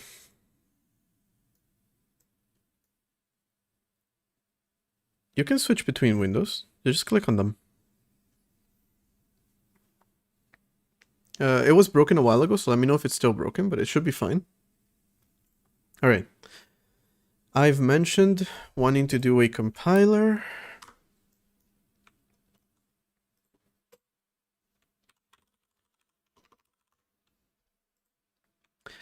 Um, 3D rendering. And just coming up with very basic plans for what I have. There is what I worked on yesterday, so system modules. Of course, the build system. There is the game that I'm working on, but honestly, that's not part of the overall system plans that I have. That's more of just a game. Although it relies on the 3D rendering, maybe. We'll see. All right. Is there anything else? Let me check my notes. Maybe I have something.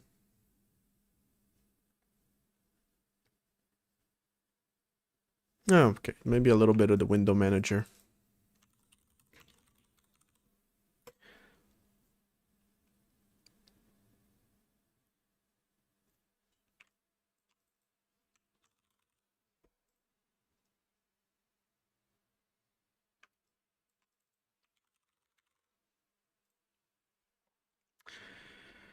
Okay.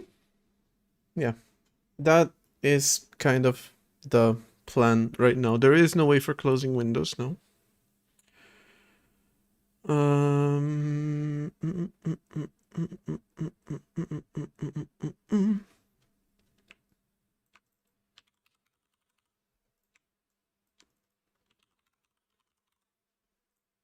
All right. These are the things that I want to focus on for the next...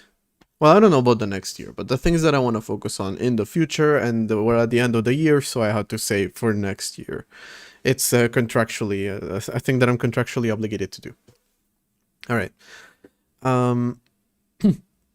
So, Redacted currently... Might as well try to run it real quick.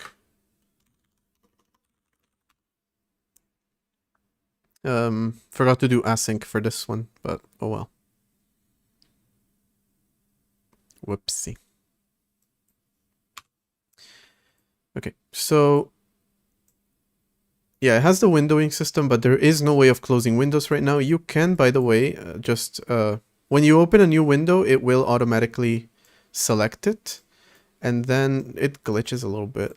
But you just clicking on it, if you look at the shadow, it shows that it's highlighted. So this one doesn't have a shadow. You click it, it has a shadow. This one does. And the keyboard works here. And I switch over here, and the keyboard works here. Yeah, so now it's mostly capable of handling... Moving windows is also not a thing right now. It is capable of handling these very basic windowing things, but let's begin talking about windows since I'm already talking about them.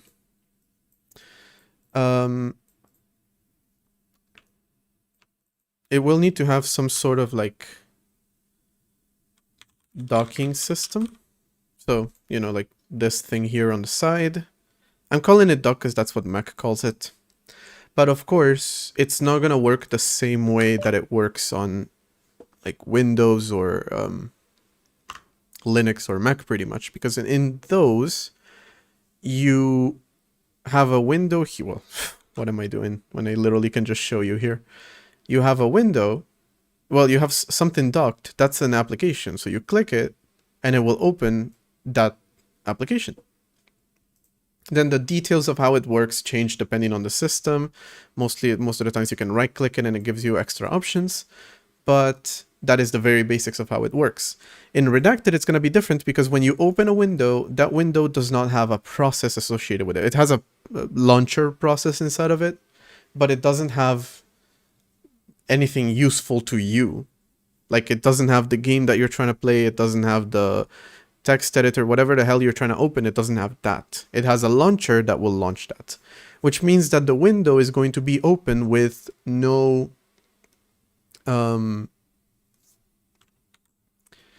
without knowing what you're going to do with it. And so a docking system, so creating this, has to be a little bit different.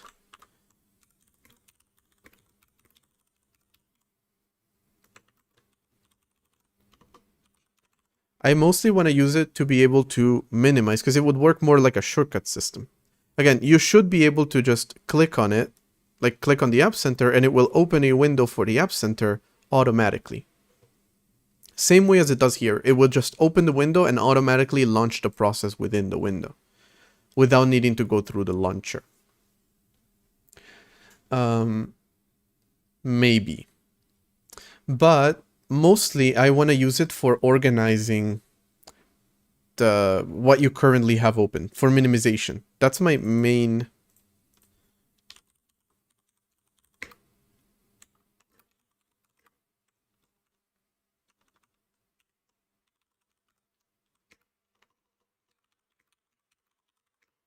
shortcuts that open.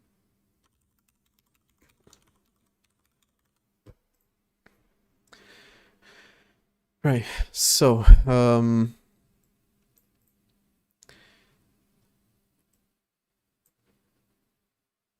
my main idea for it is that you have an application that you open regularly. You just, you know, create a window first, open an application. Okay, I don't want to have it open right now.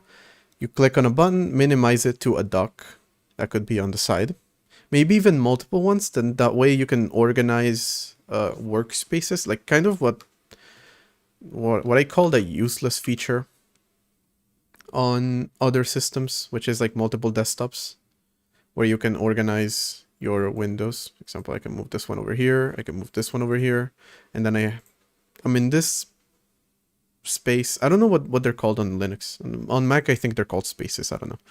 But yeah, anyway, this thing, right now it's only these are open here, and then if I switch, it actually switches to the other environment. Kind of having that, but done with docks. I wonder if that's going to make it more useful or not, just to organize your apps a little bit better without needing to switch your entire environment. I don't know. Essentially just grouping a bunch of windows together and opening, minimizing them all at the same time. I don't know. We're going to explore a docking system, possibly. But of course, it's also going to have basic window functions, which I'm not planning to revolutionize, definitely. Multiple desktops on Windows. It's called Spaces on Mac. I think it's called Spaces on Mac. I don't know. I don't know what it's called on Linux. Does it have a name here? If I, no. Just this thing. It doesn't have a name. It has a name, probably. I just...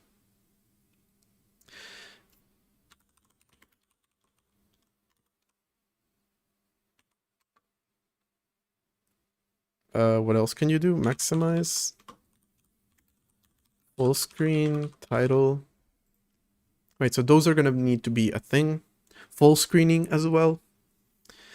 I'll be 20 next year. Alright, I'll answer your question later. But mostly just pick a project and do it. That's the gist of it. Learn by just picking a small project and working on that. All right, so that's the plan for windowing, because of course you can't move windows around. A docking system is more of an experimental feature, and of course a window manager tiling or not. Let's be clear, I know very little about window managers, so that is another thing that I'm planning on doing at some point. Again, I said I was going to do it probably in a virtual machine just so that I don't pollute my install of Linux with just a million window managers. That's probably not super compatible with each other. I don't have to do the setup. I feel like that's going to complicate things, so I'm just going to do it in a virtual environment, in a virtual machine. But yeah, check out window managers, see how they work. First off, see if there's one that I like to use for Linux, and see what ideas I can get from them. Window managers, virtual desktops. Yeah, probably virtual desktops. I don't know. So what I'm planning on doing essentially is that virtual desktops are like this thing, but just having it with a dock, taking advantage of the fact that you don't open an application directly by clicking on a dock, but you open a window and then you open an application. I'll have to redesign the launcher as well, eventually. We'll get to that point. Maybe redesigning the launcher is going to be a thing. All right, since someone was asking about Minecraft, let's talk next about group 3D rendering. All right, so with 3D rendering,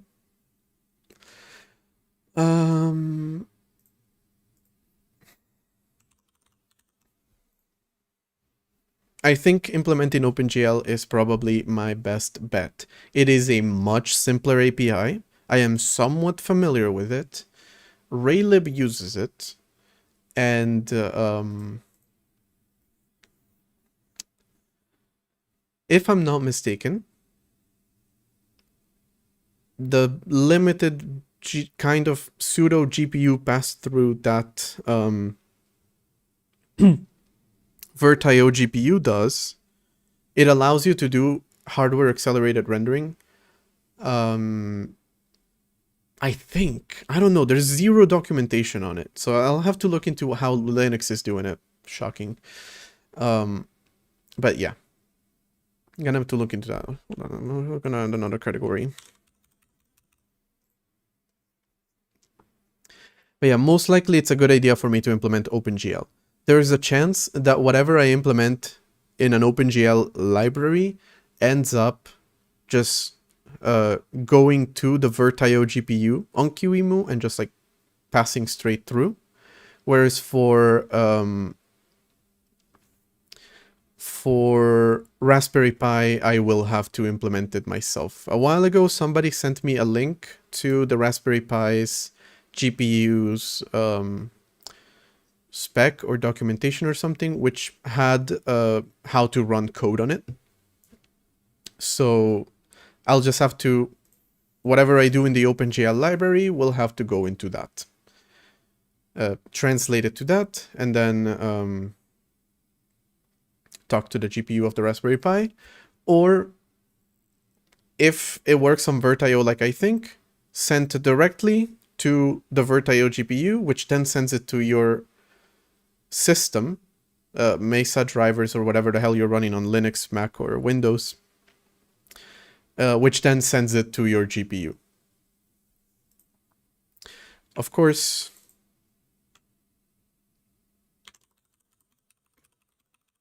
also probably a good idea for me to make a software renderer. First off, the main GPU that I use, the system is still open, so this GPU is a frame buffer GPU. It does not do OpenGL. It does not do any kind of hardware acceleration. It just draws pixels on a rectangle.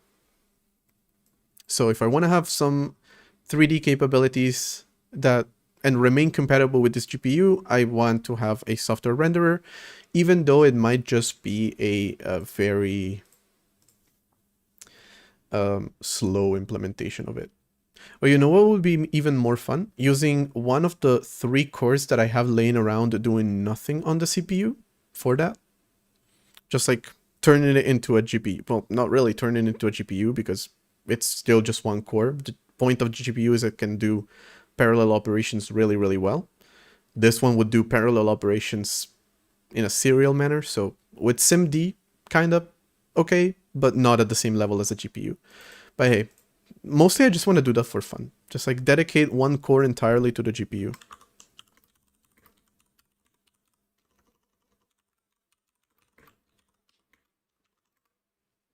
Just, that one's just for fun.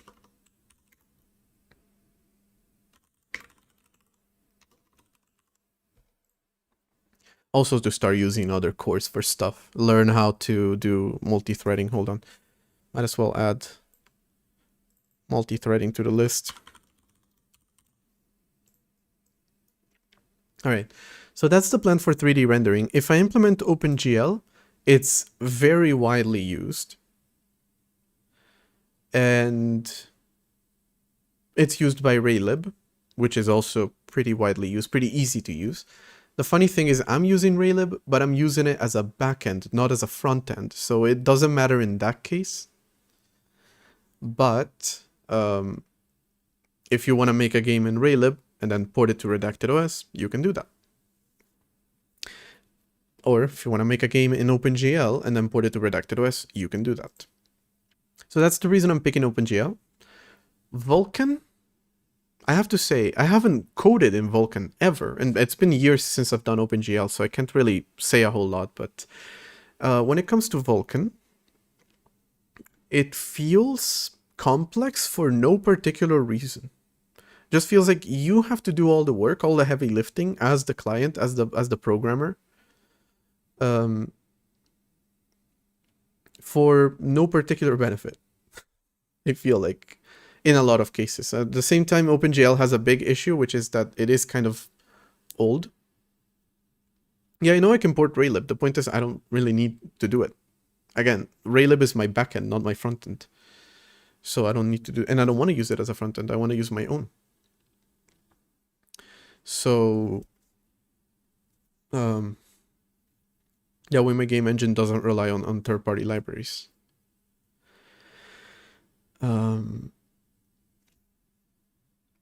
Vulkan is more complex, but I genuinely have not seen a good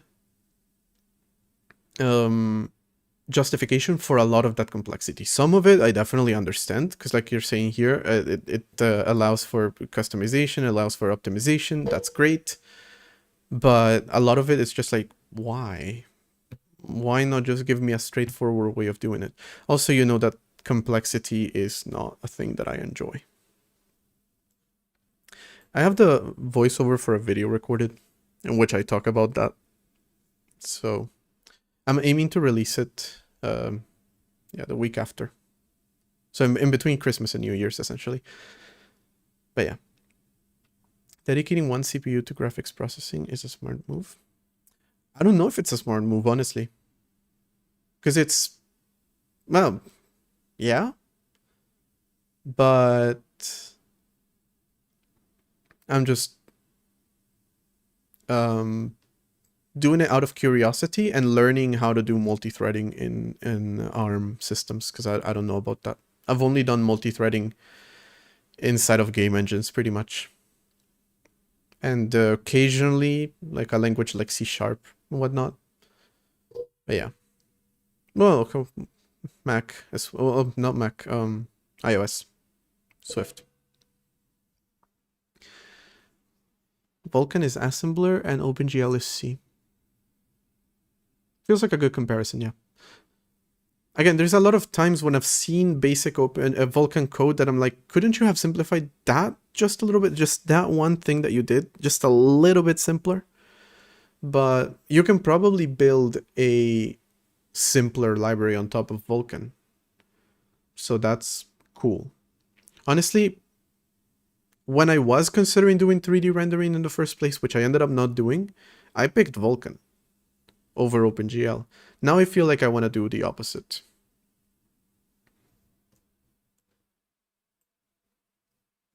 But Vulkan is the future. That's the main reason I picked it.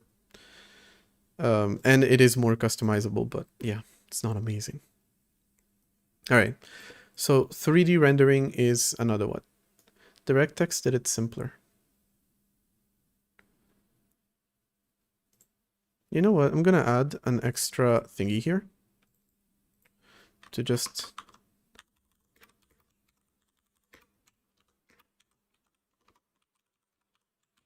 don't think there's any more besides these three, right? Let me know if there are. Yeah, there probably are some abstractions over Vulkan. I just feel like they could have just built them into the system itself, but I haven't built it. Metal, thank you. I forgot about Metal. Metal is okay-ish. Yeah, Metal. I have used Metal. DirectX 11 drivers too. No, okay, hold on. The point is I'm looking at how they're doing things. And then... No, I'm talking about cross-platforming, I guess. Cross-architecture. Cross-GPU, however you call this. So not NVIDIA specific. Not AMD specific. Not video core specific. The point of these libraries is to abstract that away. DirectX 11 is actually very coded. Even includes a full software driver you can fall back to. Nice. That's kind of what I'm going for. Well, okay. We'll see how I design it. Maybe I'll end up doing a simpler graphics library on top of whatever I end up implementing. We'll see. Maybe, who knows, maybe I end up choosing Vulkan over OpenGL because, yeah, Vulkan is more verbose. You have to do a lot more stuff manually, but I have to do that stuff anyway. Behind the scenes in OpenGL or in front of the scene. How do you say that? How do you say not behind the scenes? On stage? I don't know how you say that. But I have to do it either behind the scenes or let the programmer, which is also me, do it with Vulkan. So maybe I'll end up choosing Vulkan. DirectX, no, because Vulkan is at least cross-platform. DirectX is specific. So is Metal. DirectX and Metal, I'm gonna look at them, definitely, but they're not... I'm not gonna make a Vulkan, a DirectX or a Metal library because they...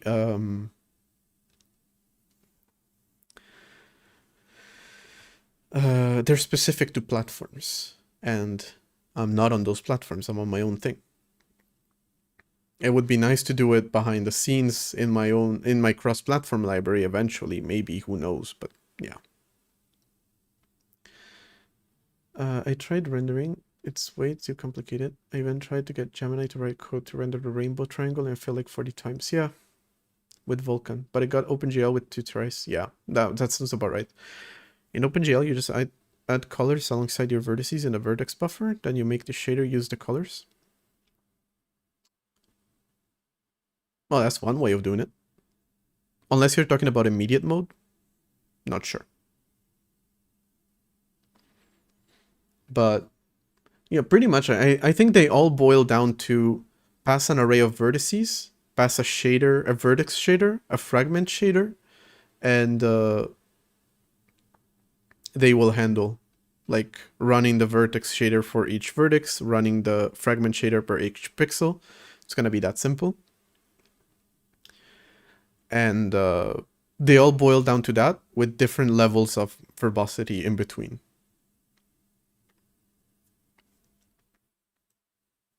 Okay. So 3D rendering is a thing that I'm planning on doing. 3D rendering is going to unlock a lot of things. My game isn't going to look like that anymore, like a shitty RimWorld anymore. I might make it look 2D or even 3D depending on the capabilities of what I get. It would require a lot of work to make it 3D because I would have to re-engineer the engine to be 3D, but I prefer 3D, so. OpenGL is all reliable too. Yeah, that's the thing. That's another thing. If I make OpenGL, it's gonna make a lot more compatibility. Raylib works with OpenGL. anyone who has a Vulkan renderer most likely has an OpenGL renderer, unless it's a newer project that really requires to be like really technical or something like that. Okay. So let me talk about system modules now, because that one's an easy one. Yesterday, I showed how I want to do system modules. Essentially, I just moved a bunch of code out of, well, I still have it here actually. I moved a bunch of code. I have it somewhere here. Essentially, my code was structured like this before, where you have a graphics.h and graphics.c, which then selects the GPU that you have based on whichever one it finds, and then it calls the correct C++ driver for that one. Currently, the way that I did it, I just did the same thing, except I moved the implementation of the system to its own module. Eventually, I want to get rid of this and just make it like this. Much simpler implementation, where different modules implement different drivers for the GPUs.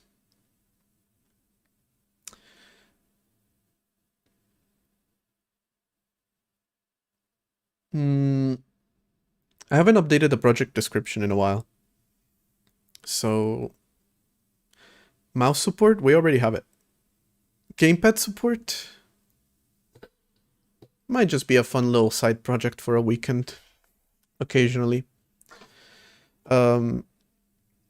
Actually, it's funny. I have a USB driver, and part of the USB protocol, well, part of working with USB is you have to get, well, from HID specifically, so for human interface devices, so keyboards, mouses, and gamepads, I believe, you have to get a descriptor which tells you how to interpret the data that the device sends you. And I'm not really using that, and I'm wondering what that looks like and how I can use it. So I might take a look at that, and maybe I'll be able to make using devices simpler, or implementing new types of devices simpler. But I definitely want to implement Gamepad at some point. I just don't have it right now. Raylib has support for it, so I probably should. Right. Yeah, so my plan for the modules is essentially what I did here. Move them out of the moving them out of the kernel into their own modules. But that currently had no change, really. Once I do conditional compilation, so the build system is going to handle that, hopefully, then I will be able to tell it, hey, compile the graphics card for QEMU VirtIO. And it'll only compile that one. Compile the one for QEMU RAMFB, and it'll only compile that one. Compile the one for VideoCore for Raspberry Pi, and it will only compile that one. So that is going to make it easier to have new drivers for new devices, but it depends on conditional compilation.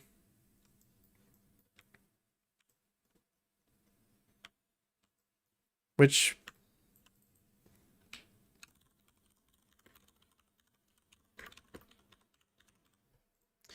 that's one thing that I want to do. And of course, the other thing that I want to do is I want to, I might even just hack it together very quickly, because it's something I'm planning to do during this week that I'm not streaming till the end of the year. Move all drivers to modules. Essentially move all the driver code out of the kernel. And then with conditional compilation, only compile what you need. And then eventually,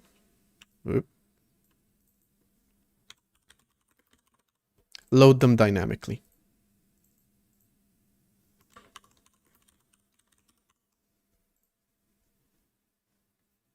You got timed out on YouTube?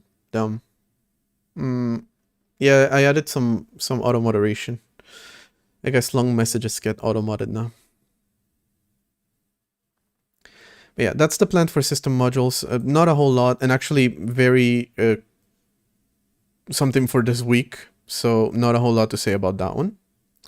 For the build system, I also have very little to say about that one because, well, it's what I'm doing right now. I just have it here because it's a project that I'm planning on working on. Eventually I'll have to expand it, but it will need to have conditional compilation and customization.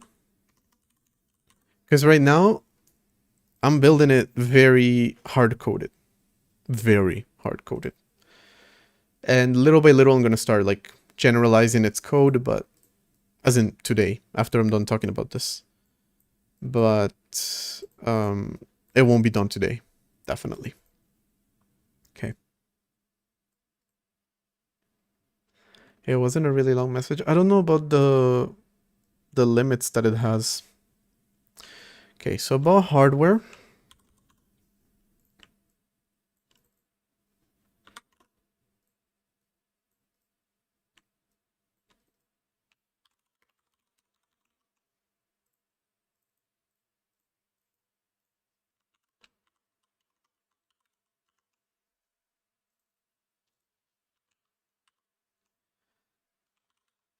Yeah, I should update the project description. I'll do that too. Maybe some documentation would be nice too, now that the project is a little bit more concrete in how it works.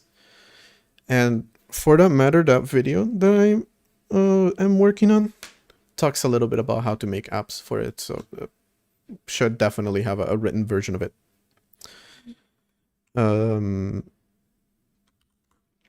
Okay, about hardware.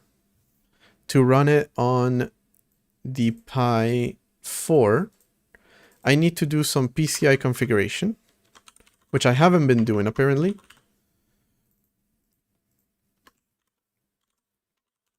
It works on the Raspberry Pi 4, but it doesn't work with input because the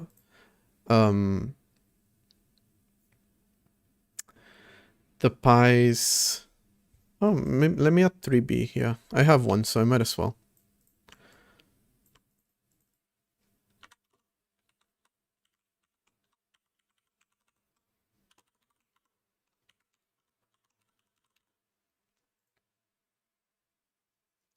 Floppy disk drives? No, sorry. Okay, I tried it on the Raspberry Pi 4. It boots, but USB doesn't work because I'm not initializing PCI properly. I'm not initializing PCI at all. In QEMU, it comes already initialized for me, so I don't have to do anything. On the Raspberry Pi, I need to actually do some initialization for it. So once that's done, the Raspberry Pi 4 will work because the only problem that it has is that it doesn't have input. And another interesting thing is that the same issue I was having on the Pi 5, I actually mentioned it in the video when I talk about the Pi 5, which was preventing me from getting interrupts from the USB controller, which means that input was quite slow. So that's gonna be done. But the Pi 4 is my main machine that I'm planning on working on. The Raspberry Pi 3, I believe the interrupt code that I wrote for it, because it's different, doesn't work. I know the MMIO address is different, and I fixed that already.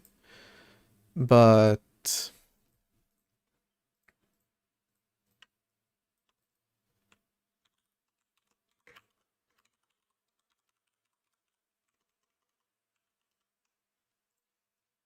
yeah.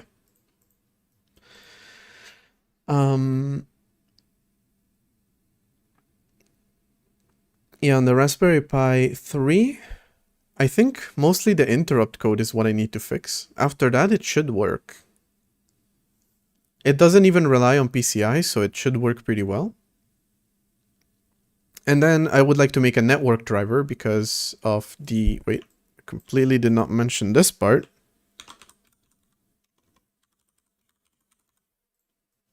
Decentralized system. Which I guess I can talk about next. All right.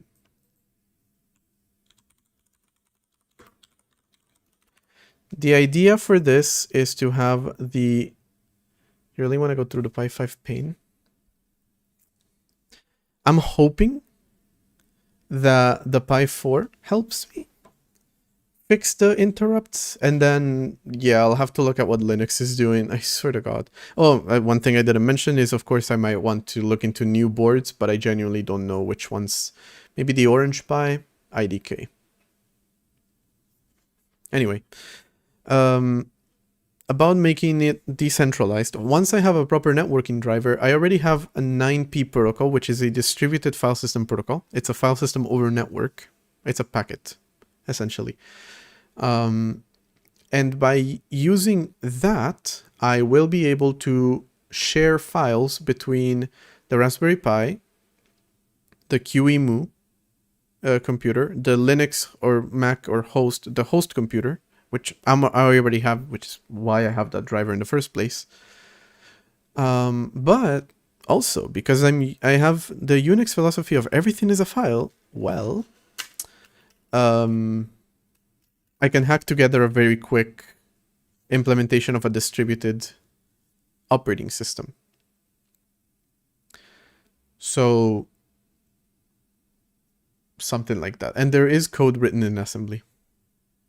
Is everything a file? Kind of. I need to expand it a little bit more, but yeah. I need to expand my file system in general. But yeah.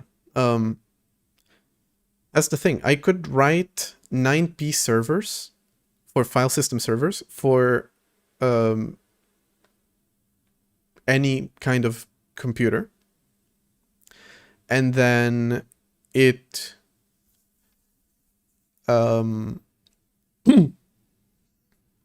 it should be able to talk to other computers with a system like this, for which I already have the packet and driver code. I just need to, first off, implement networking on a Raspberry Pi, otherwise there's not much of a point to it. Second, do some extra configuration on Linux so that the system actually has network, because it doesn't right now. And or maybe that won't be necessary. I wonder. I'll need to look into what's going on there to understand. Because for most systems, they have networking out of the box. You don't have to do extra configuration, but for this one I had to, so I don't know. Well, had to. I never got it to work. But yeah, once I can run 2 instances and have them communicate with each other, then I can consider doing something like this. And because everything is a file, then I can use that to my advantage to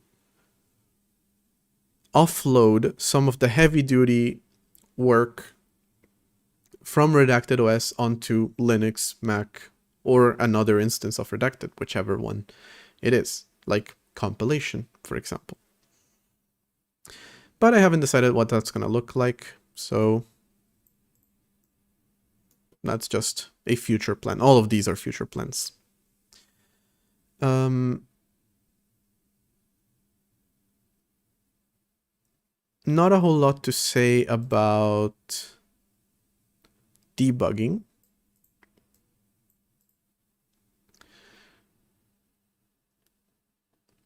But it kind of goes with what I want to do with memory. Whoops, that got very small very quick. So right now, whenever you rely on malloc in my system, it kind of it all goes to the same place. Like, well, malloc inside the kernel all goes to the same place, which means your file system code, well, your file system information, your network information, your kernel process information, anything that's in the kernel that gets malloced all goes to the same place. It's all mixed together. That's not great.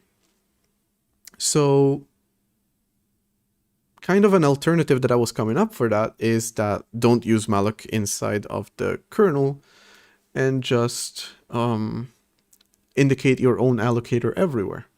But that is a big change to make, but it is a necessary one. I just kind of created a hack, so to speak, to get rid of it.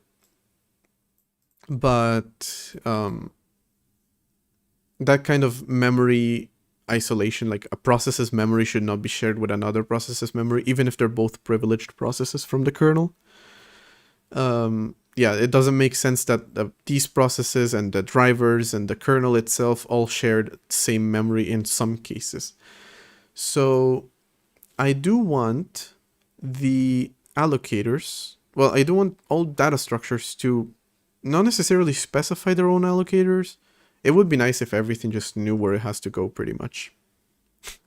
It would be nice if it's just like, oh, I'm file system, well, I'm gonna go over here. But there is a chance I can do that a little bit, make malloc a little bit smarter automatically. So yeah, maybe I can actually do that.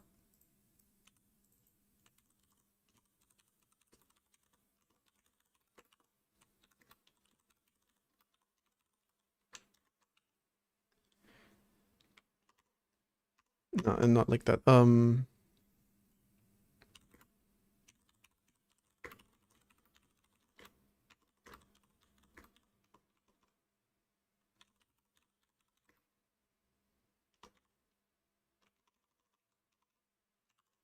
I don't know how to word it, because I can kind of do it, but it's gonna be very limited.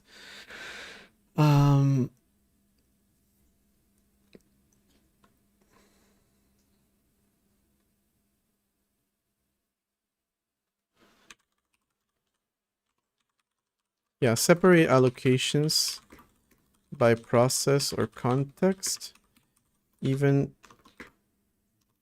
in kernel. Yeah, okay, that makes a little bit more sense. So maybe malloc can be a little bit smarter and understand I'm being called from within a driver for the file system. And so I will allocate to the file system with as little input from the person writing the driver itself. Separate sharing memory. So yeah, they're I kind of have a vague idea of how it can work, but I can't really say a whole lot about it. All I know is the main issue that malloc has is... I just opened the specific file. If only Linux wasn't so slow at opening files for whatever reason.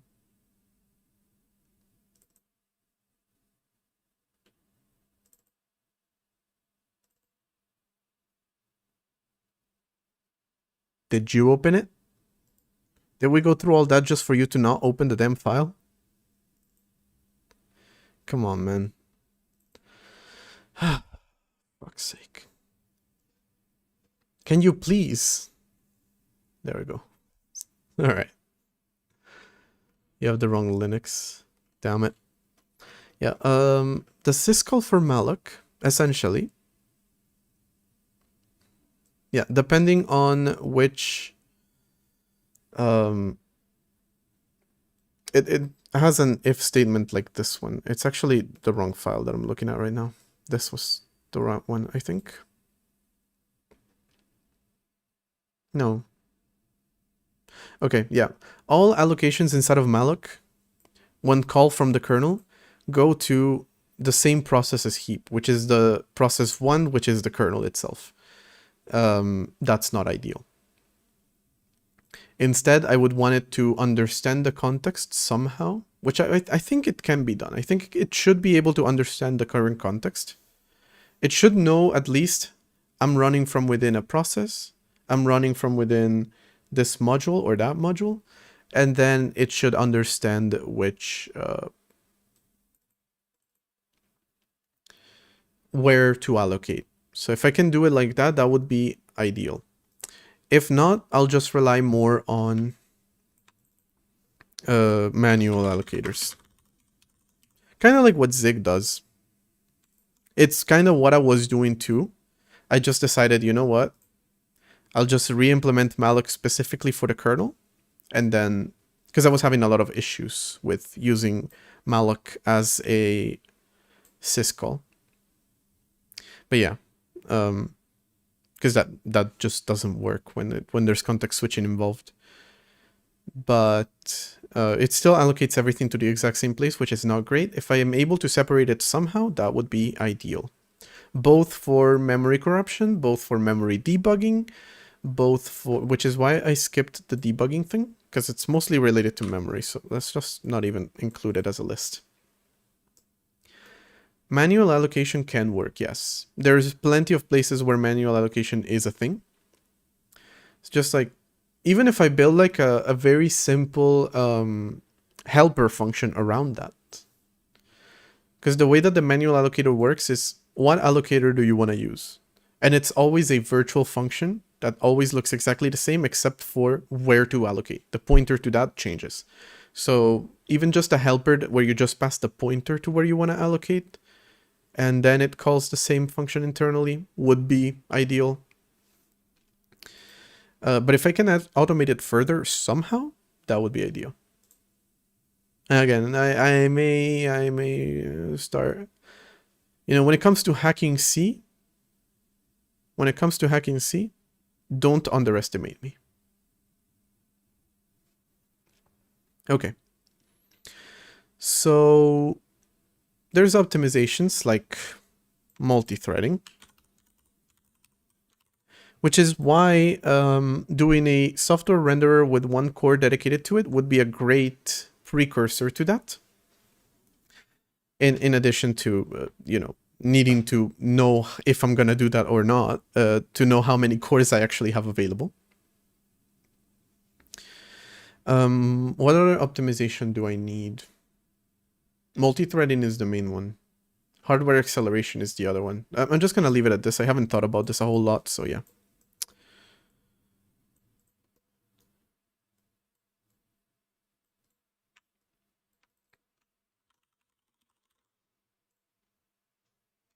There's security and permissions. I'm not sure how I want to do...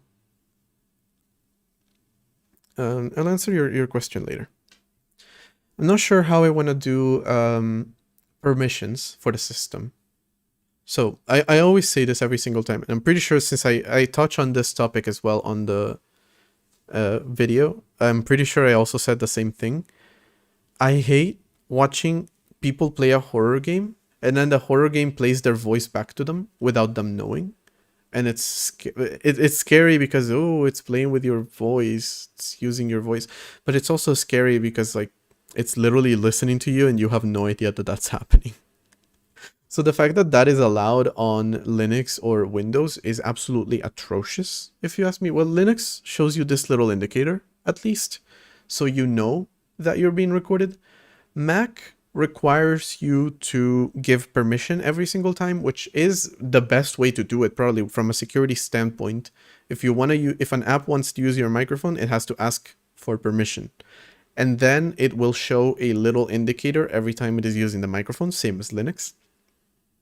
Second best thing to do is what Linux does, simply tell you who's using your microphone. Pretty sure I can click on it. And no, it doesn't tell me who's using it. But it tells me it's in use. I believe that's what that means. Anyway. Third best way is Windows. Just go for it. Just spy on on our users. We don't give a shit. Actually, we're doing the same thing. So I definitely don't want to do that. So I'm not sure how I want to do it, but I definitely want you to have to ask permission as an app developer. Ask permission, or even I can just detect which syscalls you're using for certain things. Well, that would work for some things, but not for other things. I can just detect what system resources you're using and ask, not ask the user for permission, but inform the user that you're doing that, essentially.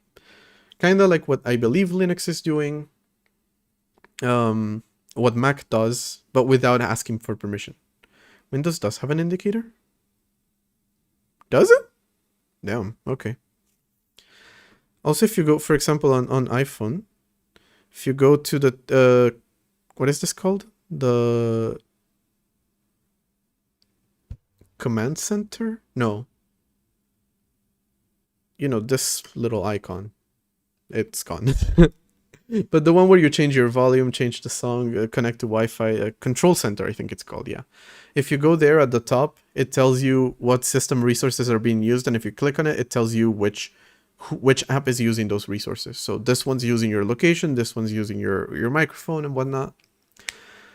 So that, but I don't like that every time you open an app, you're asked for a million permissions.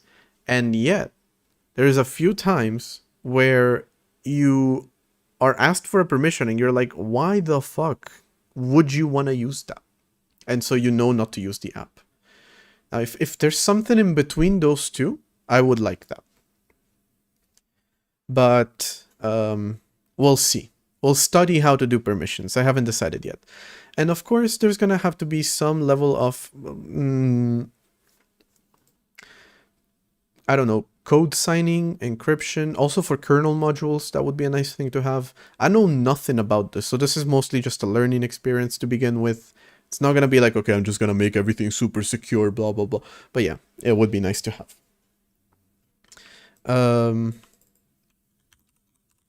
Just a learning experience. Not sure I have a microphone indicator in the taskbar. Wait, was that what you sent on Discord? Let me see. Microphone in use by Discord. Oh, interesting. I haven't noticed it. So yeah. This is something I want to implement properly. This is something I want to study. So that's why I'm saying learning. I definitely have to focus on security. I definitely have to, and it should be system-wide. The fact that KDE Plasma on Linux has it, why? Why is that not system-wide? Like, what? Is Apple really the only ones that are concerned with fucking privacy? And even then, they're not super amazing as a company, but they're concerned about privacy. Shit, there's a reason their AI kind of sucks. It's not trained on your data. That's pretty cool of them. But yeah. Also, they err on the side of caution way too much. Like when I try to run a script that I wrote on my computer and it says, oh, this is not code signed, you can't run it. And I have to go through the settings and then I have to put in my password. That's fucking ridiculous. Linux is more secure? I don't know that Linux is more secure. I'm not talking about security, I'm talking about privacy, to be fair. And as an operating system, probably. Because if anyone does anything... No, it's not the same thing. It's not the same thing. If anyone does anything shady in Linux, there's a bunch of people that will notice.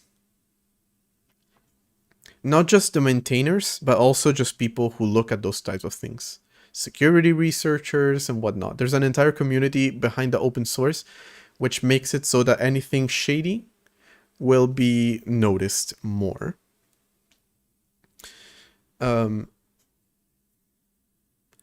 But for privacy, Apple, everything they implement, they also force onto developers, which can be a pain in the ass when you're trying to run your own script and it's like, it's not code signed, that's a problem. Pay us $99. That's stupid.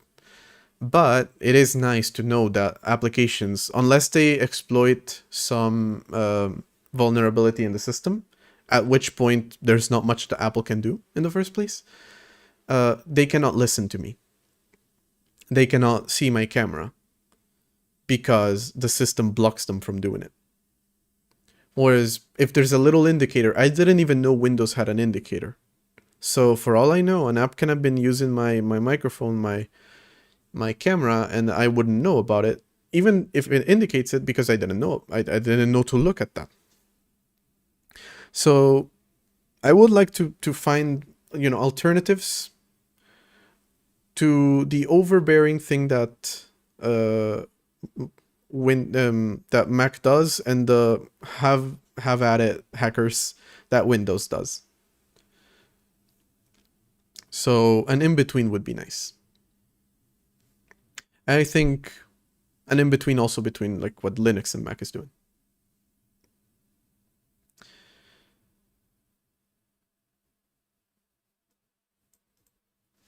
Don't pirate and don't use Windows. Both of these got spyware. Yeah, when the operating system starts coming with spyware, that's a different story. You're cooked. There's nothing you can do about that one. All right. Last thing. That's probably the one that I'm most excited about, followed by 3D rendering. Then decentralized. I'm not gonna rank them all. The one that I'm most excited about is making a compiler. I like C. I enjoy C. You can see that I make C do things that C is not made to do. Like lambdas and generics. But nice as it is, there's a few things that I wish it had. Like, for example, when I was trying to write a switch statement with a string, it doesn't do that. So I'm actually calling it compiler because, one, eventually it might become a compiler, and it's also the word that most people will understand.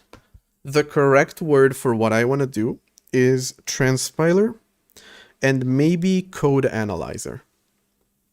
Right? Essentially, when you build a compiler, you're doing tokenization, which is essentially just turning a raw string into keywords, which, as was being said before in the chat, is the easiest thing. And actually, somebody made a pull request with a tokenizer lately. Well, recently, like last week. So that part I don't even have to do myself. Well, I asked him to do it, but yeah. After that, the way that a compiler usually works is it does the parsing step, which ends in creating an abstract syntax tree. Essentially a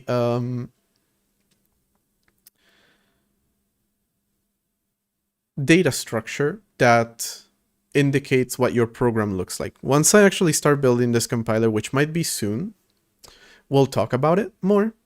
Soon, me in 2026, but like, yeah, eventually. Oh, they can hack my OS in like a second. That's, yeah, you don't even have to be a hacker to do it. Even I've done it. Next year, basically, yes. But yeah, the plan is to use that first step is the syntax tree, which just creates like an abstract interpretation of your program. And then the semantic analysis that it does after that is just making sense that everything makes sense. Making sure that everything makes sense. Because if I write a program like this, I'm not going to bother with all of it, right? But this is technically syntactically valid. Everything that I did here is correct from a syntax perspective. I wrote all the brackets, all the parentheses, all the keywords exactly where they should be, but stream delays 10 minutes. Are you serious? Yeah, everything is correct, but semantically it doesn't make sense. So the semantic analyzer is like, okay, you're declaring a variable called A here. You're using a variable called B here. That doesn't exist. That's an error. Of course, if you also have like an include. Well, no, the include preprocessor doesn't really work like that. Yeah, you might want to refresh. 10 minutes is too long. That's essentially what it does, right? It's just like, okay, everything is syntactically correct, but this variable doesn't exist, man. What are you talking about? So with those two parts of a compiler, because what comes after that is creating an intermediate representation, which then gets compiled into the executable later on. Usually done by LLVM as a backend, or you can do your own custom thing. Personally, the only time that I built a compiler, which is also was my second favorite project after the operating system itself, I did it entirely myself. It was part of a college project, so I had to do it like that. But yeah, Normally, the way that it works is your compiler can just finish creating an intermediate representation of the code, and then you can use a backend to compile that to whatever architecture you're using, whatever system you're targeting, whatever it is that you're doing. I'm not interested in that part. The first step of what I want to do is a transpiler.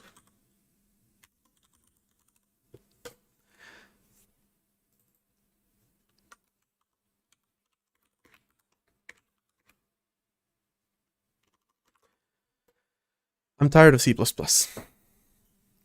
The biggest issue that I have with C++ is that it has hidden complexity behind it. My God. I don't know when it was, a few weeks ago, when I had a bug with C++ because I was initializing an object and it was being deinitialized immediately, because internally it was actually being initialized, copied, and then deinitialized, and then the copy was given to me. But the deinitializer was deinitializing the internal memory, so the object wasn't correct anymore. That kind of hidden behavior is something I absolutely want to get rid of entirely in my system. So I hate that. Thank you, but I hate that. And that's the main reason that I want to make a C++ to C transpiler. Convenient for me, because my C++ code used to be C. All I did is just wrap it in a class. So it's really easy for me to just unwrap it in a class. And actually, when I thought again that I was dealing with I was dealing with a bug, and I thought it was because of hidden behavior in C++, I literally translated my entire FAT32 driver back to C. And it took me like 5 minutes. So a transpiler wouldn't even be necessary. I could just sit down and do it manually, but it's more fun to do it with this. Right, so a transpiler would be interesting. To essentially just do that translation to C. And then the C gets compiled. But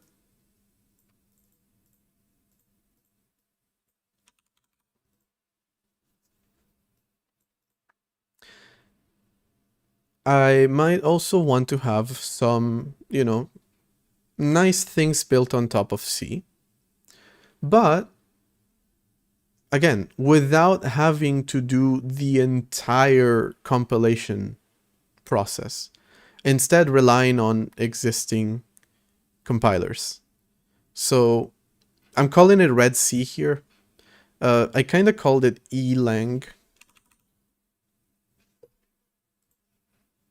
because I called it elang at first with just one E, but then I found out that that was taken, so I put 3 E's, but that's not right. I don't know. I'll give it a better name, but for now I'm calling it either Red C or E or whatever. We'll come up with a language name.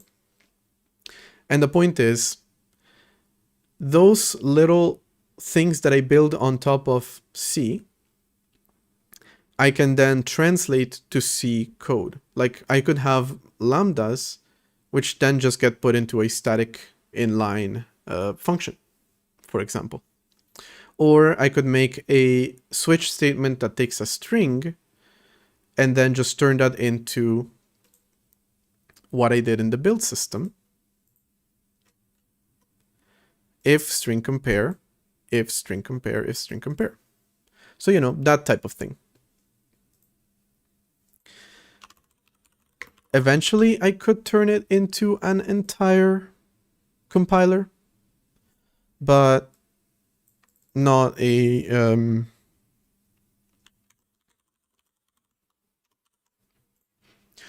not a priority. I definitely want to have my own language that is C, but a little bit better. Shocking. They're a dime a dozen nowadays, these kinds of languages. But yeah, I'm making another one. Sue me. I like making compilers. What can I possibly say?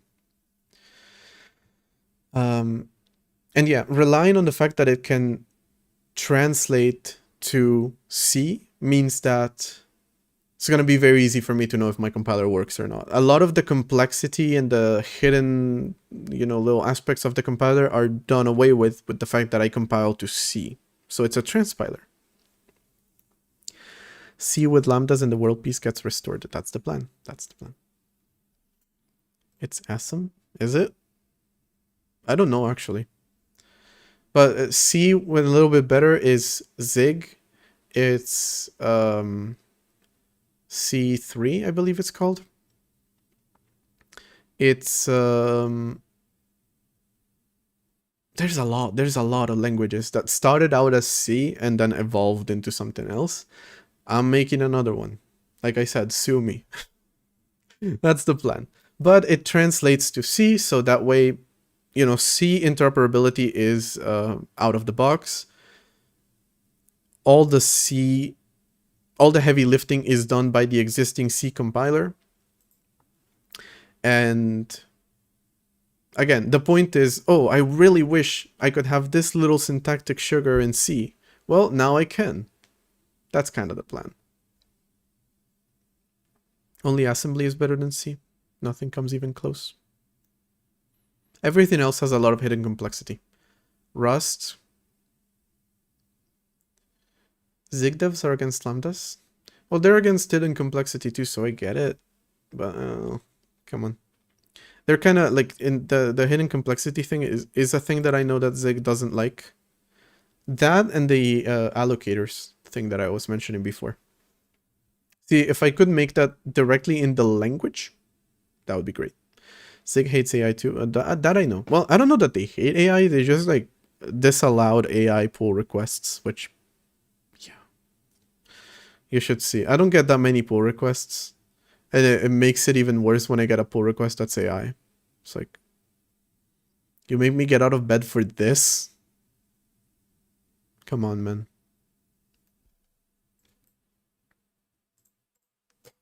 Okay, so that is the plan for the compiler. The algorithms thing is a joke from the article that I read earlier on LinkedIn. But I genuinely am gonna come back to this next year and be like, okay, let's start a compiler. Algorithms? They rage quit GitHub because of all the AI bullshit. I want to do the same. Not gonna lie. I don't have the privilege of my project being very well known, and so being able to rage quit and have a bunch of people follow me. But I want to do the same thing. I can't lie. What provider do they use, actually?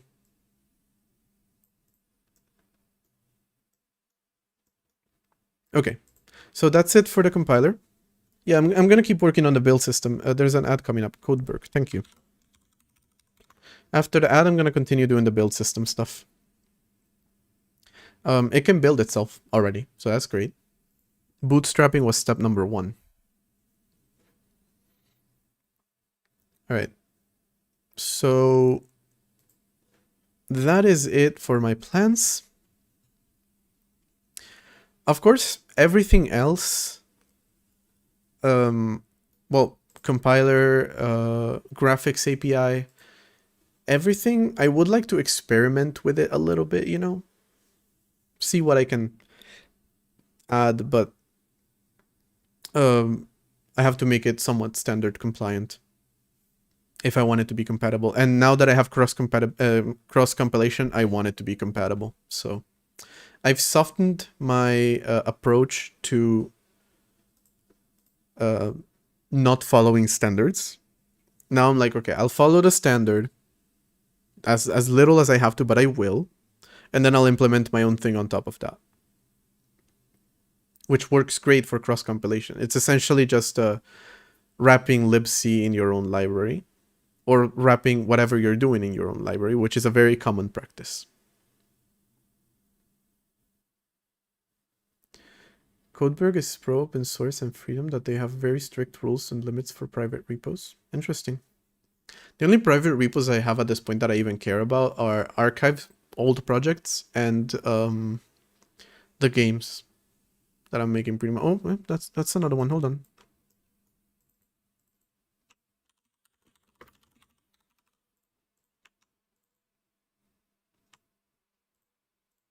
A package manager, definitely, with an installer to Redacted OS and all that stuff. Why do you have memcpy in the string.h in cstd libc? What? I don't have it in string.h. We'll have some compatibility with Linux stuff. Yeah. So right now you can compile redacted apps to Linux. Technically, you can do the opposite, but only if you use the functions that I have implemented in libc. Everything else, you have to implement yourself, or wait for me to implement. Well, the syscalls. If string manipulation stuff, you can easily use the ones in libc because they don't have syscalls internally.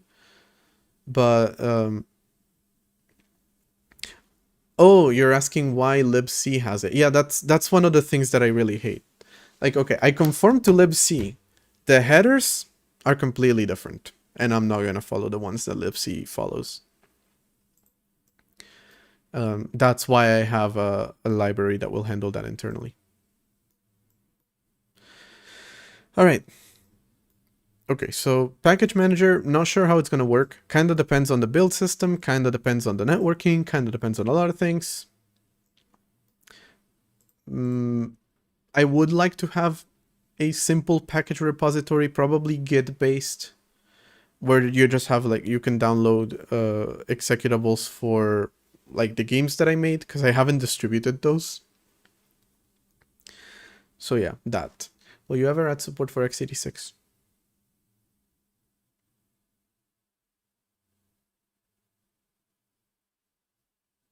There's an ad coming up.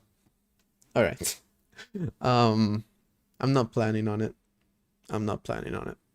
But the more I work on modularizing the system, the more likely it becomes, even from just a contribution. Because modularizing means generalizing away from ARM specific stuff while still keeping it in the way that ARM works. If I do it, I might end up doing something like what I did with the cross-platform library, which essentially it's just like, you do things my way, and internally I will translate to how Linux does it. So maybe I'll do something like that. But yeah, more likely if someone makes a PR and maintains it. Exactly. Same for RISC. But as I modularize the system more, it becomes easier to port to other architectures. So yeah, that's a possibility. All right, that's the plan. How does the fs folder in Redacted get compiled into this image? With create fs. It's a script. All right, thank you so much. No, I'm not leaving. I'm just running an ad, so I'll be back in 3 minutes.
Right, and we're back.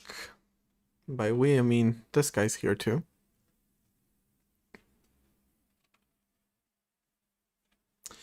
Yeah, x86 support is not coming from me. And I'm not muting anybody. It's automatic. But let me just put it this way. Telling me what C compiler to use is not exactly a question nor relevant, so I don't respond to that type of stuff.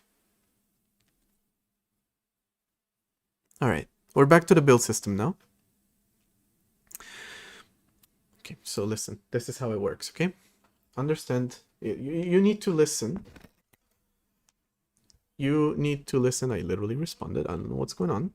But you need to listen, because like when I'm gone, you will take over this project. Okay, so I don't have children, so you're gonna have to take over. All right. So the build system as it is right now is just if statements. It's not a whole lot going on. You can run one of these commands, and it will run one of these functions, which is mostly hard-coded to link to the shared library, compile the redbuild.c file, and link to the libshared.a, and output to this file here.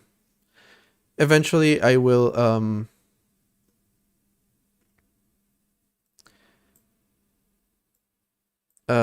compile, well, not compile, modularize it, or what word can I say? Yeah, generalize it in general, so you can compile other projects besides itself. And again, I'm not ignoring any questions.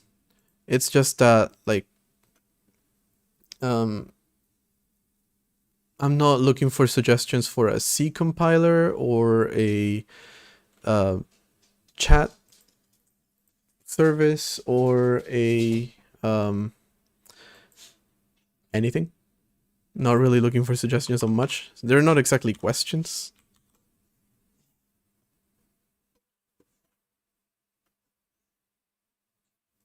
So mostly just that.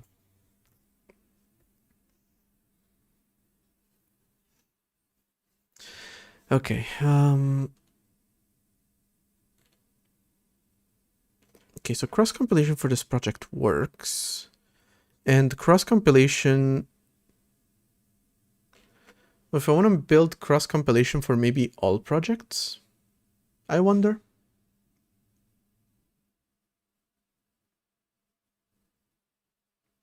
Then I will have to allow cross compilation from any sources.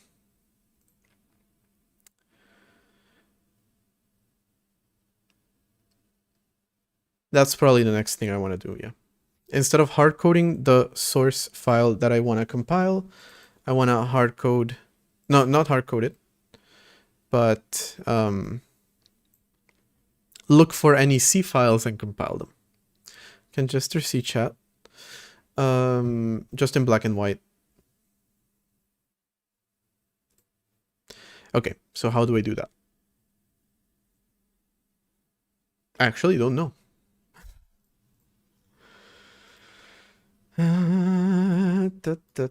No, where are you?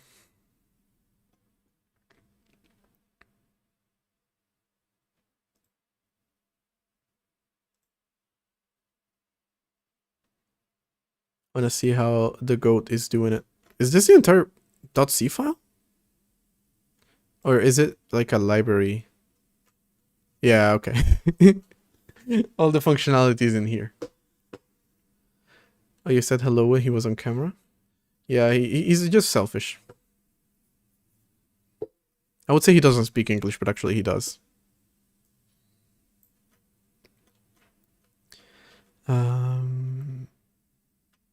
Read there and open there. Here it is. God, you have to deal with shit like this. You normally don't have to. That's the cool thing about make. Make just relies on shell commands to do this part. Can I rely on shell commands, I wonder?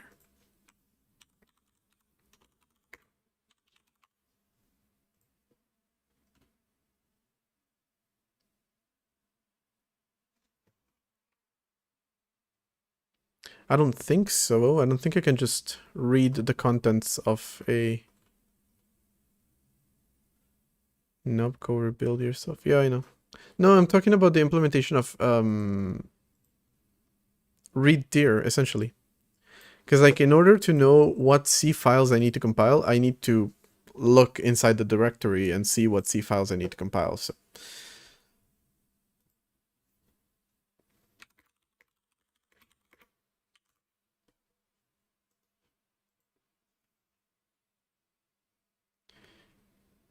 yeah.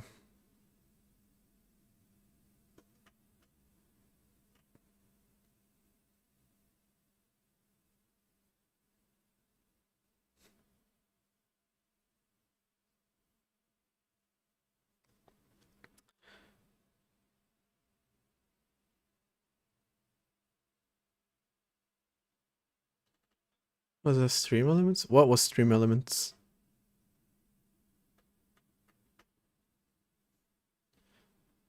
If you port C and do have all commands, but don't want to do make, you can do the make compiler. That's kind of what I'm doing right now. So no, okay. Let me just do it. Like, I was hoping there was gonna be a simple way to just run ls and get the output of it. But like, if I still have to do open, can't I just directly read the contents of a directory? Oh, gaming studios got muted. Damn, okay. Stream Elements is being very it's been too much. Hold on.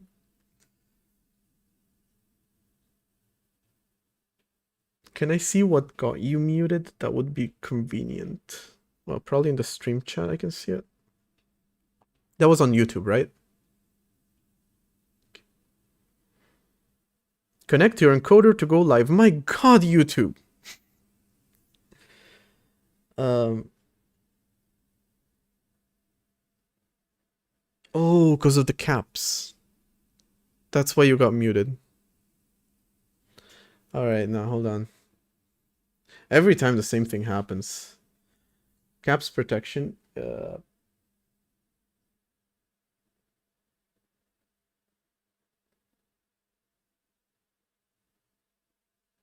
Maximum amount is 50, so like...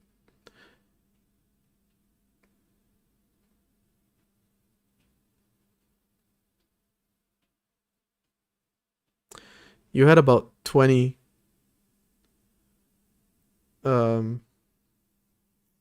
20 characters. I don't know why it timed you out. We're gonna at least enable announcements for it. Oh, there's a percentage. I see. Can I not disable that? Alright. Stream elements was delayed. Oh, possibly. Possibly. Yeah, 100%. Alright.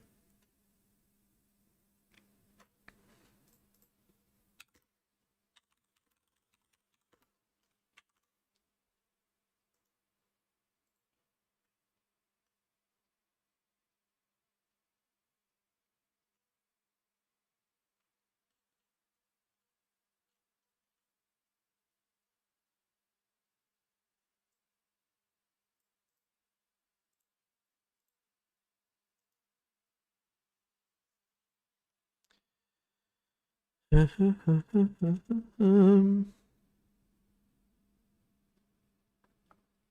no, actually the caps message made it onto my chat.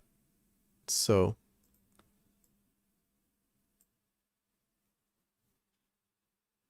absolutely do not send me 250.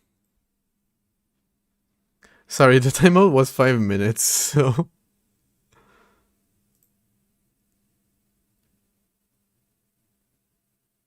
This is C++. It's not C. Well, no, what the hell made me think that? Hold on. All right.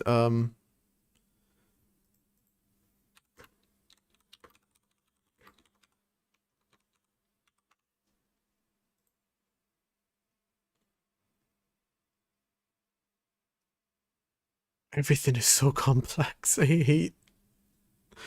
Why does it have to be so complex? I hate how difficult it has to be. Jesus. Maybe they were onto something with the ls command. Swear to God.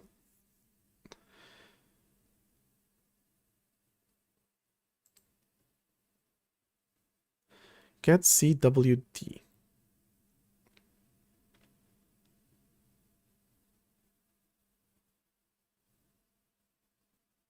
Okay. So this is what I need to get the current directory.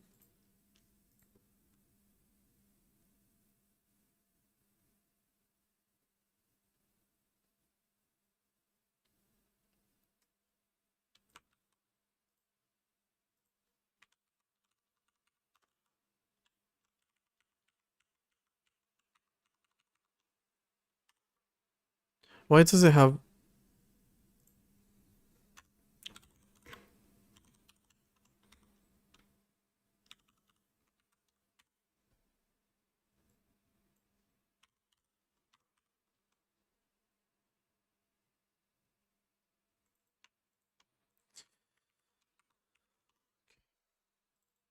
Why does it have two sizes? How did they do it in that example?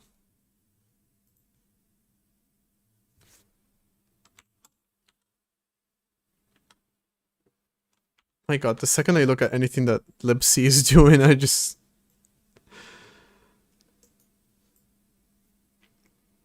Okay. Where did it go? Here it is. I mean, isn't this what I want? Can you just... Wait, hold on. Maybe not override everything. Just...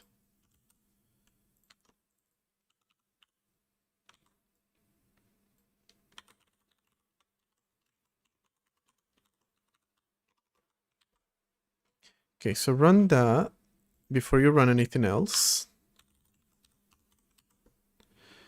And bootstrap run. Now bootstrap cross. Make cross first.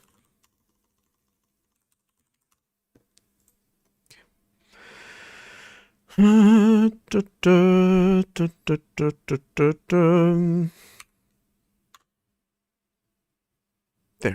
It did it, right? Yeah. Since it's recompiling itself, I see errors twice and warnings twice. Well, errors I wouldn't see twice because it wouldn't compile the first time.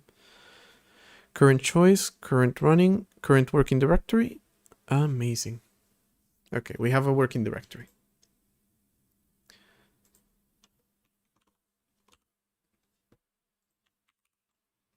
Also, early returns. I really want to do early returns in my language and defer.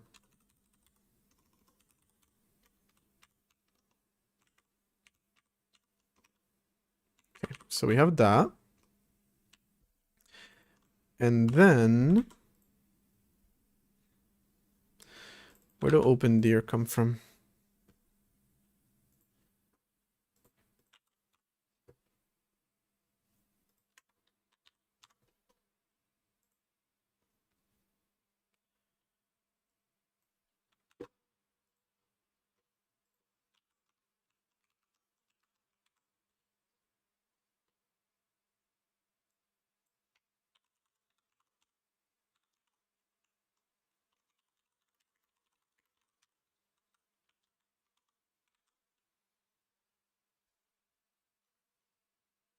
Okay.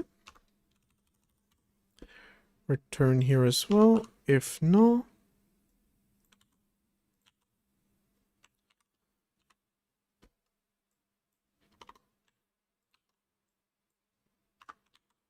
Okay. So.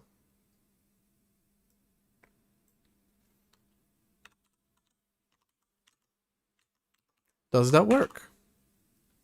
Yes. Cool.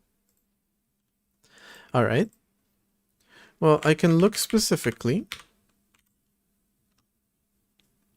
for which files, now that I have a simple way of just scanning the current directory, which of these files has... Perfect. String end dot c, and that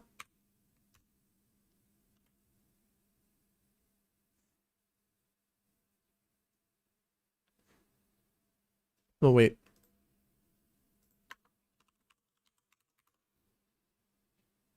there we go. Chip 8 or NAND to Tetris. Are those... I don't know what those are.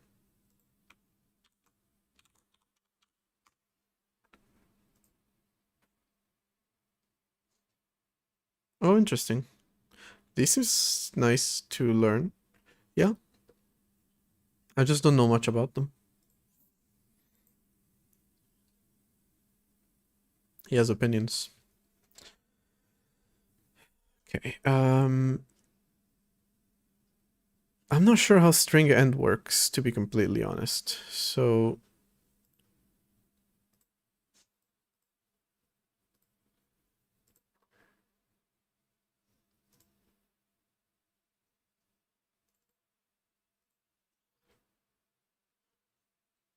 Another thing that I want to do kind of short term, by the way, is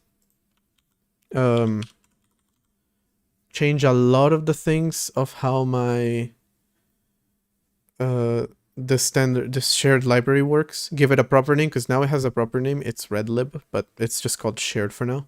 Move it out of the kernel itself, maybe. Make it its own standalone thing, so you don't have to have the system. We'll see. Something I barely used in Rust is if you have a loop you can break with a return value. You can even get it with let result loop.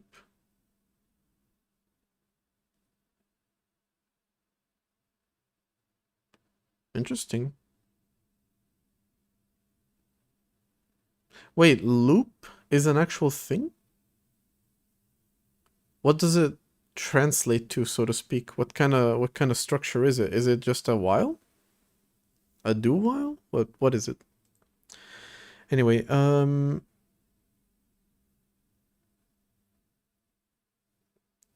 returns.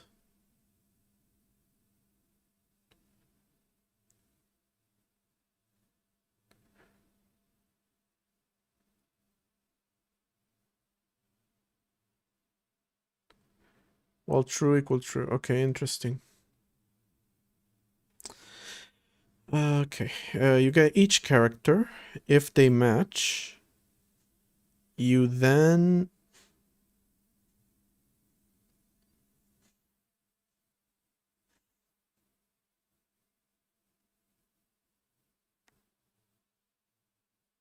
get these two pointers. What? What is this function?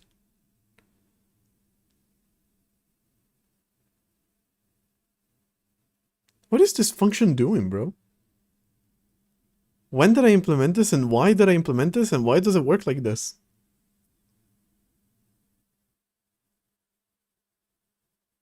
While true, yeah, while true, you can just do that. I usually do while true. I'm struggling to understand what the hell I was going for here.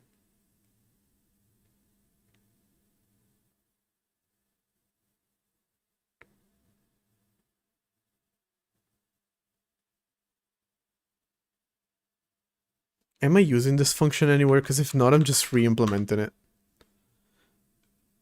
Not this one? Nope. You're out of here. What the fuck was that, bro?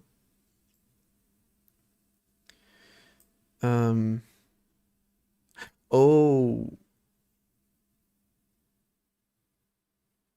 Oh, wait, no, I understand it. I understand it now.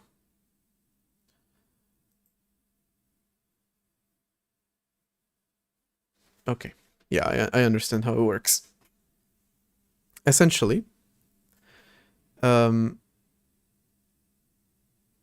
it checks that B is at the end of A. To do that, it just skips until they match. And then when they match, checks that everything besides that point is a match as well. All right, I understand. It makes sense. It makes sense.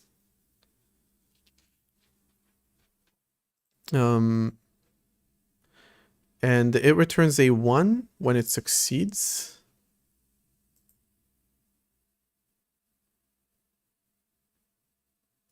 No, wait.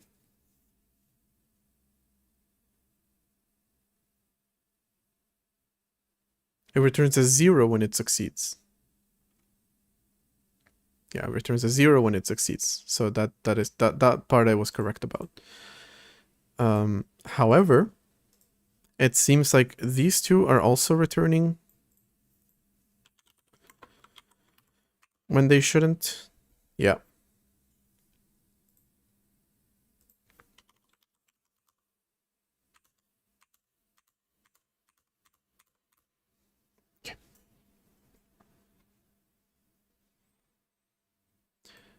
It's a pretty useful loop, I guess. It's just a do while, but you put the condition inside of the while directly. That's pretty nice.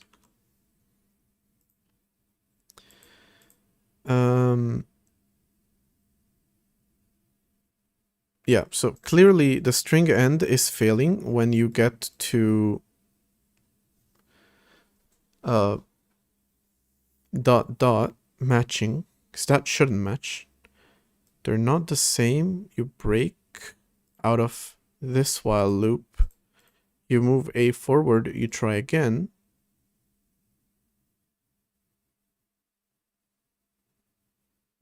Yeah, hold on.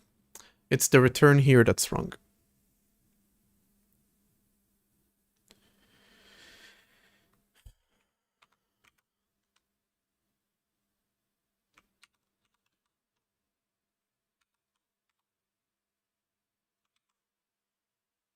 That should be better. Because if B still has a value, then clearly it's wrong. Yeah. Now it checks, okay, so I reached the end of the string and everything so far has matched, but do I have more strings to match? Because it was matching with just this and it was ignoring this. So if there's still more characters, then you clearly failed.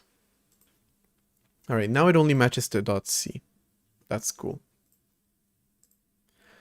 And since I just made a very small change, just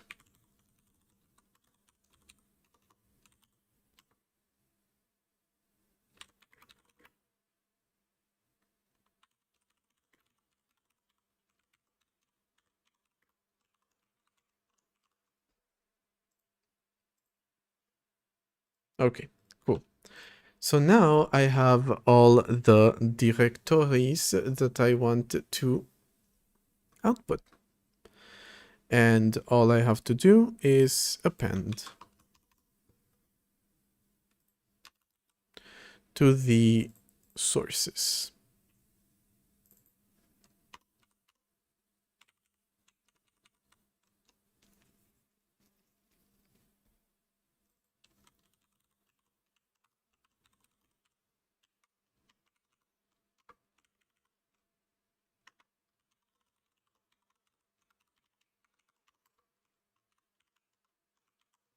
All right, so now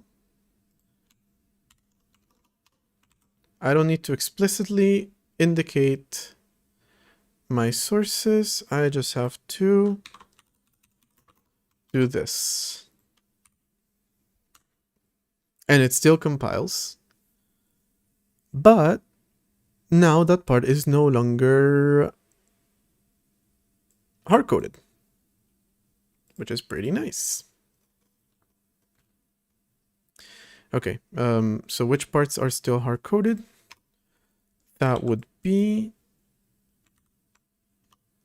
Yeah, just get rid of that, actually.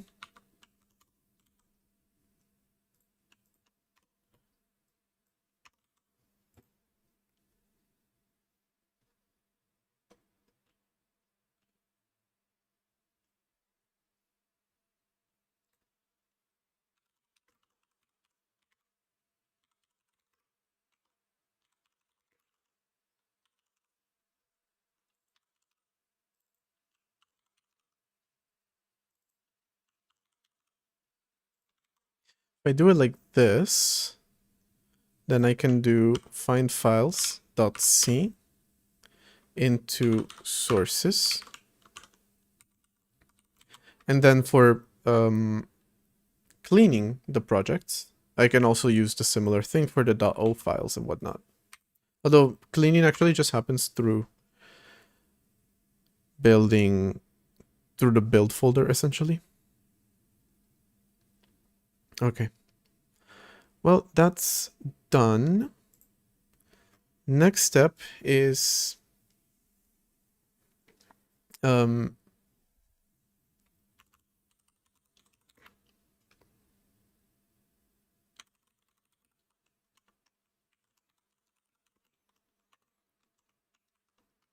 starting to work with dependencies. This is something that I mentioned. I have something for this already. In the current build system, you can specify in your config.mk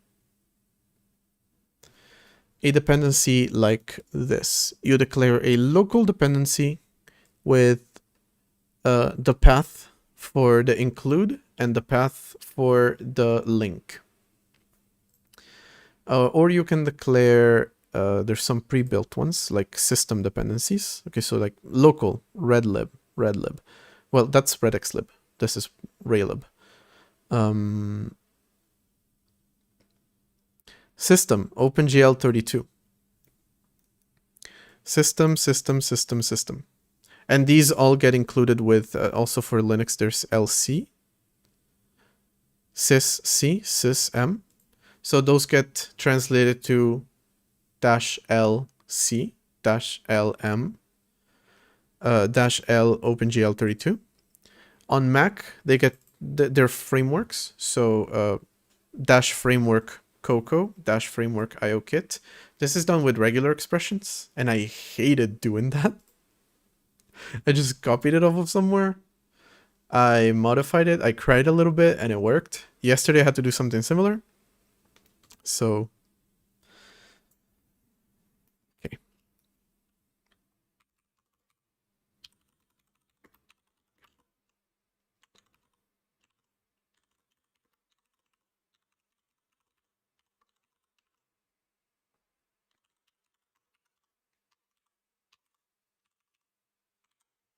Okay. Now I can do it somewhat better with a dependency type.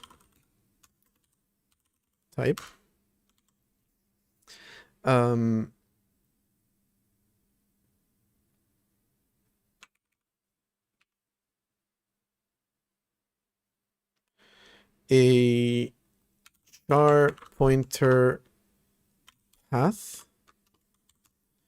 a char pointer headers, well, include link, and I'm not using this one yet, but I was planning on being able to build local dependencies manually. So I'm going to include these two, but mostly this one, which will, well, let's call it build. Let's not have any references to make. You can specify which directory to run red build into to also build the dependency. And maybe even git pull if you want to do that.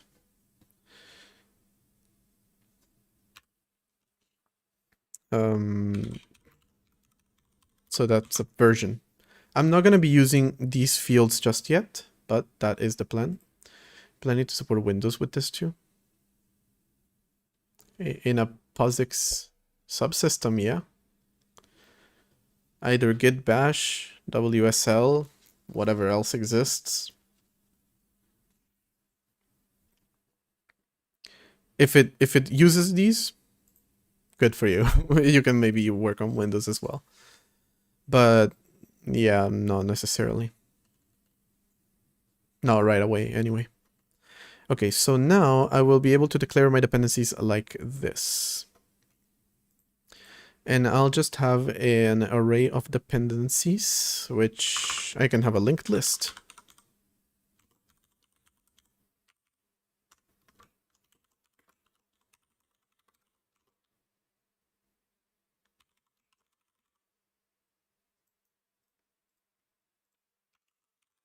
If I just include my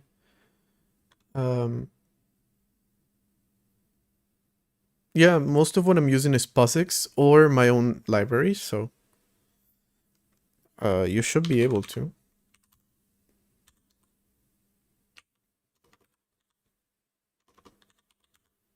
Linked list.h, there it is. Okay. Dooby dooby doo. Another 8-hour Windows stream just to run build. Fuck no.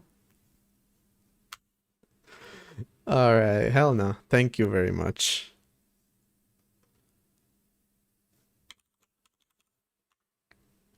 C linked list create. There should be a C linked list create. I'm surprised it didn't come up. Oh, no. A C linked list is built different. But what I was talking about with like custom allocators and whatnot,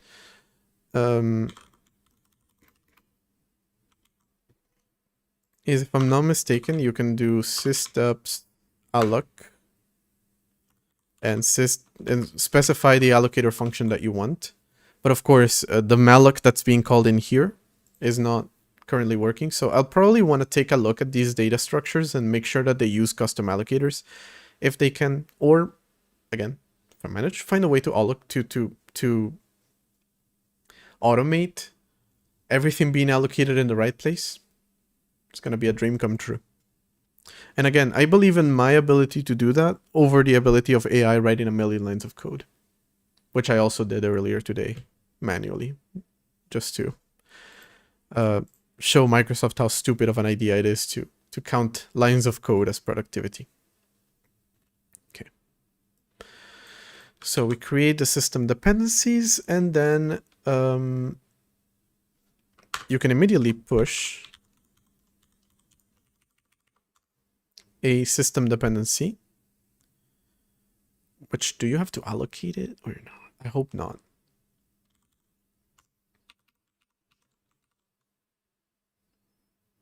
Does Redactor have a file manager? No. As a file system, but not a file manager. Not really planning on adding one. Dependency T. Okay, it will have an automatic dependency, which is... Oh, another thing that I really want to do is, in my language, that... Yeah, you can't even write files. I forgot about that part. File writing is going to be a thing. In India, that's how productivity is measured. And Twitter as well. It's really stupid. It's a really stupid measure. Okay, so a local dependency to the operating system, where the include is home TOS. The link is home TOS libshared.a. But for example, the build is home DOS. Wait, no, this is wrong. Shared. Skip the directory. Okay, and what is your goddamn problem with this? You want to void.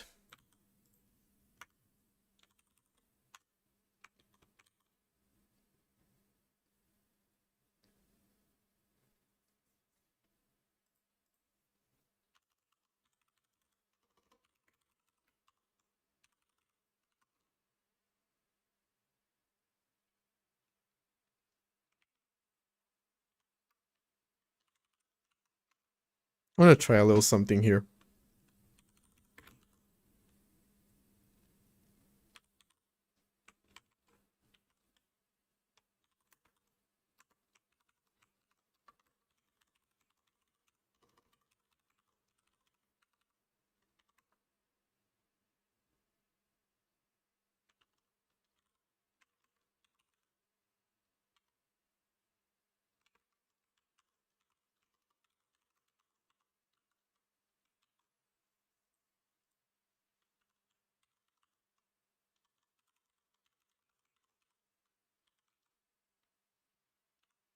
That's kind of very dumb. Ah, yeah, you can't really do it in here.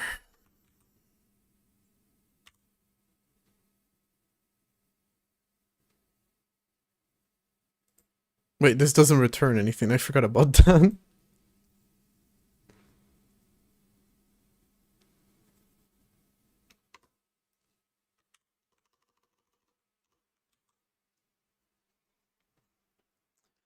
Um,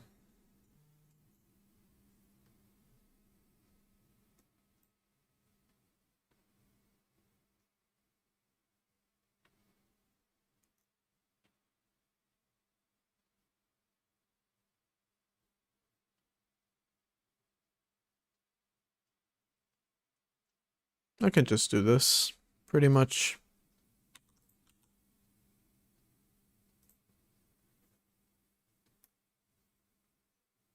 Which technically works, but it's kind of dumb. Wait, what is it complaining about? Oh, this.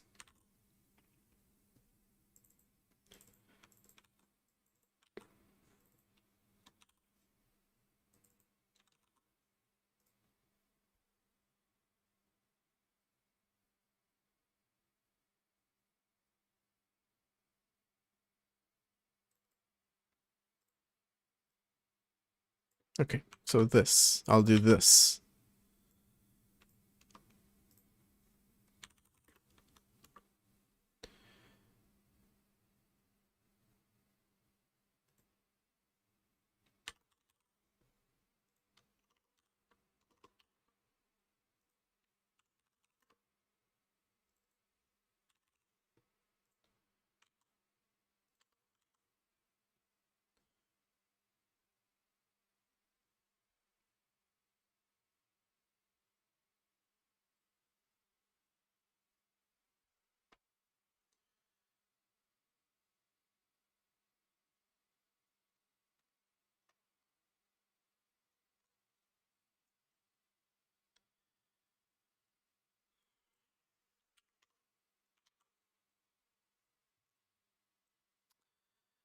All right. Can you tell me what this translates to, please? No.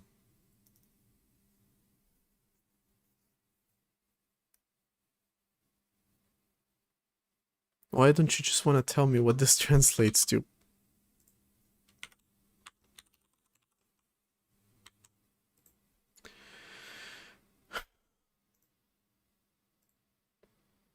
This turns into dependency t asterisk name equal malloc asterisk name equal type init. Expected expression. What does that mean?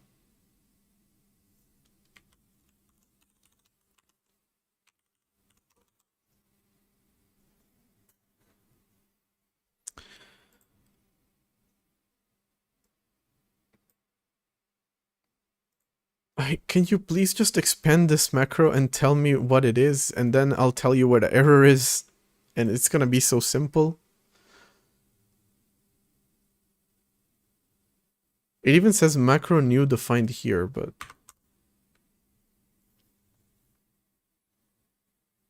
New undeclared. Macro new best. Oh my god, okay.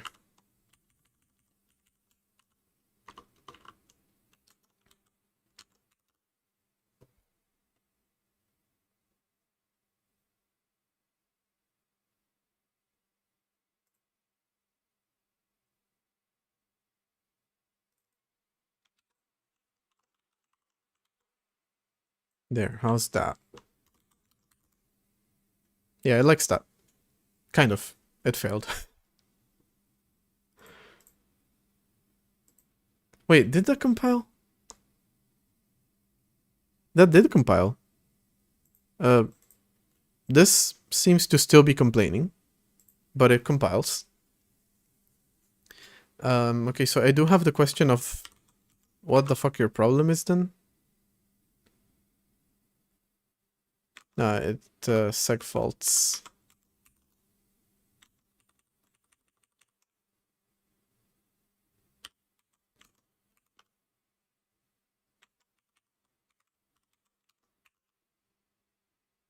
Yeah.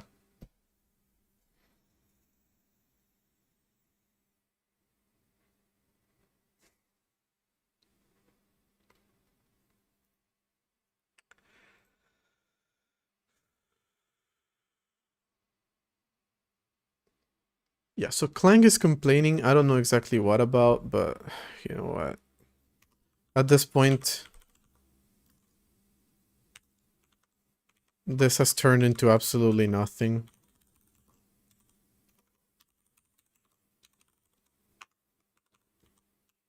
So I might as well just get rid of it.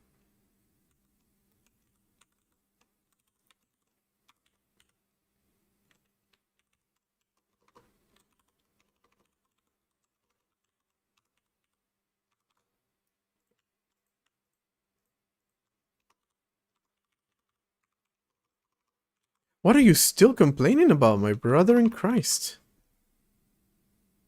What expression did you expect? And why are you seg faulting?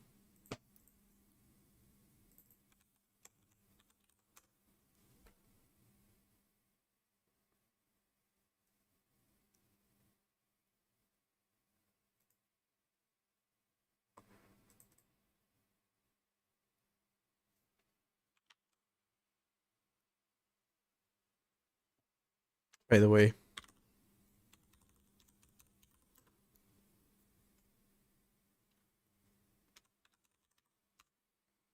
No, SRC.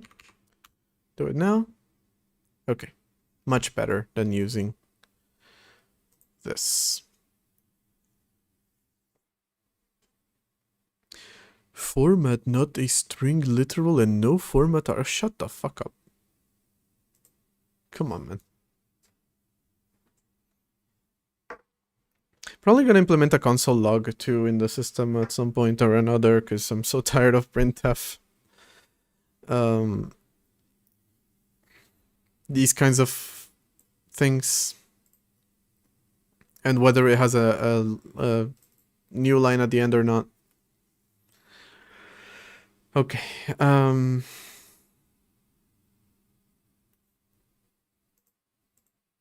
Why won't you go to the damn declaration?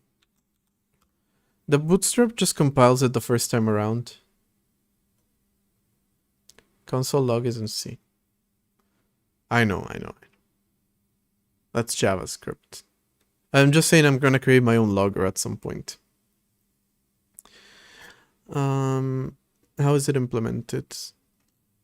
Is it just straight up not implemented? Here it is. It allocates a new node with data and the next. So it doesn't reallocate the data, it just reallocates a node.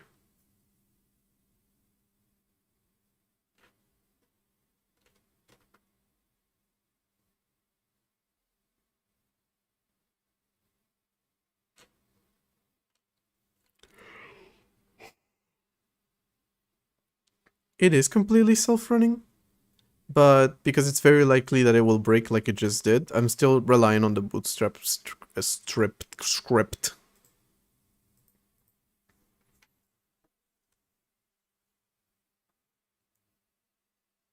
It's also, yeah, it's self-running, but I'm starting now to build the elements to modularize it. That's currently not a thing, so.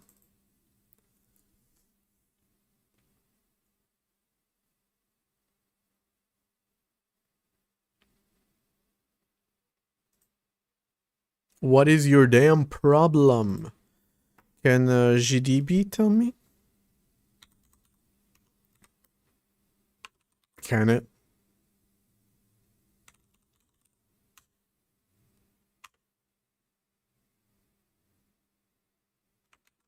That's not how you do it, is it? How do you do GDB? EX run out. I forgot the word.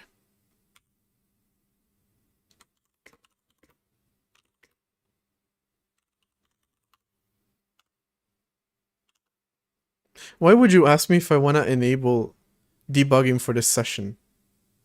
Isn't it clear?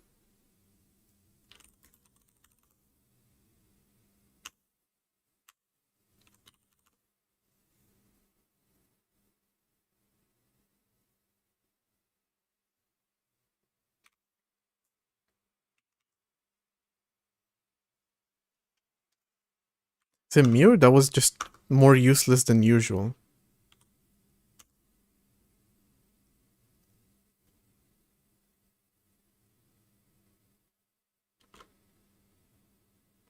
Exited normally. What do you mean it exited normally?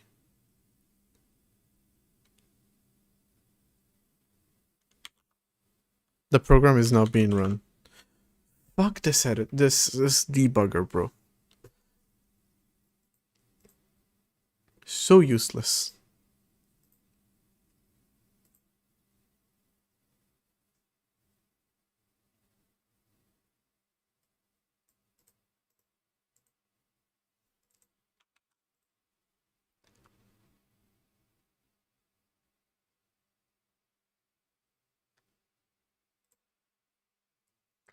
I never had to run it with arguments for this, though. Is it S? No. Is it capital S? Also no.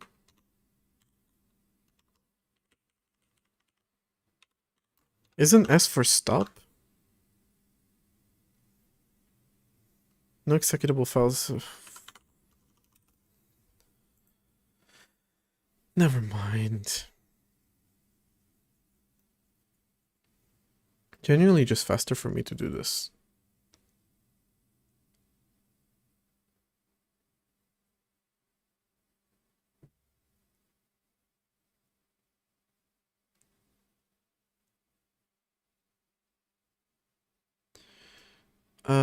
Using a linked list because it's easy to then expand it with more dependencies.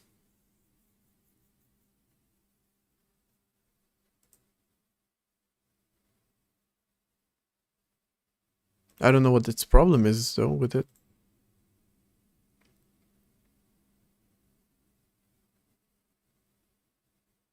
I don't understand this error, by the way. Expected expression. What expression did you expect? It needs to be a void. Okay, so I'll cast it to a void and you'll still complain. Did Clang just crash?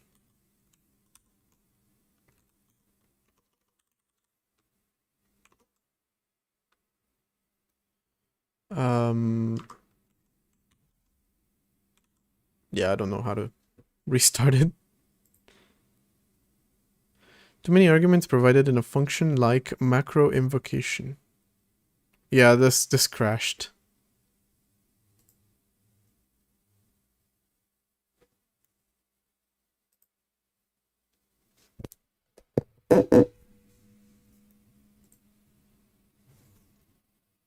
Language servers button. What button is that? This one? Restart all servers. Okay. What's the...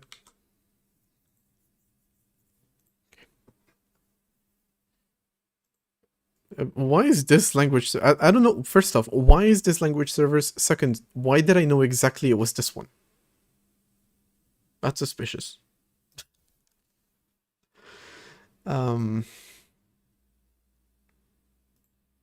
Okay. Third, why is it so difficult to get a crash report on what's happening in your program in GDB? Lord. Well, not in GDB, just in Linux in general. Okay, if I run this...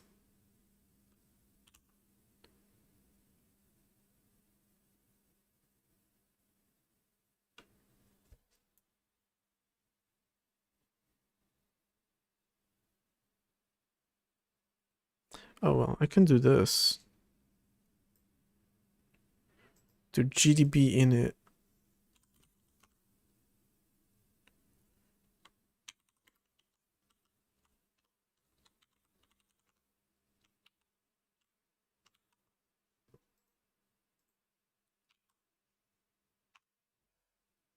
Alright, you do. Why? Don't you need to run the build.r with cross? It is compiled for cross. Right? Yeah, it's compiled for cross. It has to be. I'm running it, compiling it. It's seg faults, so I'm trying to run it with GDB, which I was just doing this.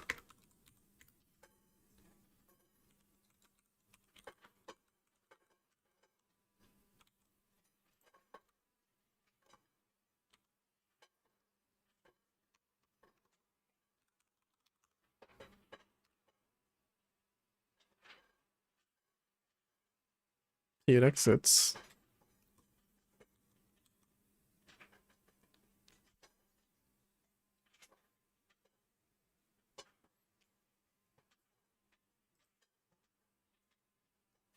The program does require an argument, which I'm not technically passing through. But like, shouldn't it stop the program?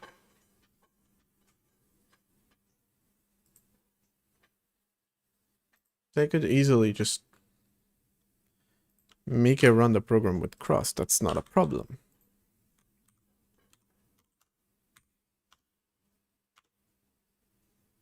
Okay.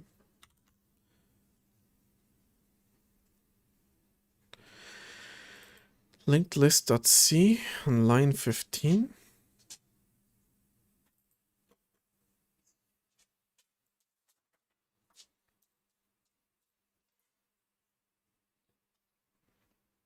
Hey, buddy.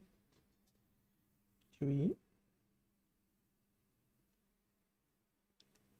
So the problem is that the list is not allocated? Don't tell me. Don't tell me that.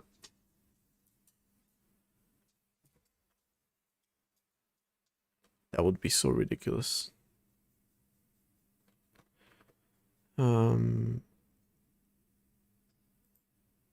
No, the link list is created here, right? And clinked list create returns the list that is being mallocked and then cast to list.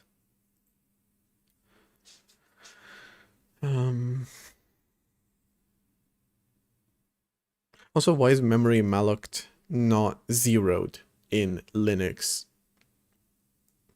That feels so basic, but no.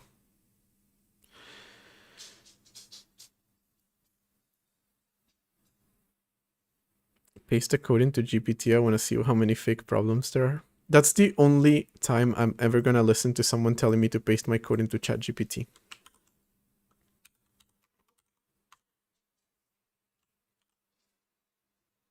Hey, no. You're not going to make me log in, are you?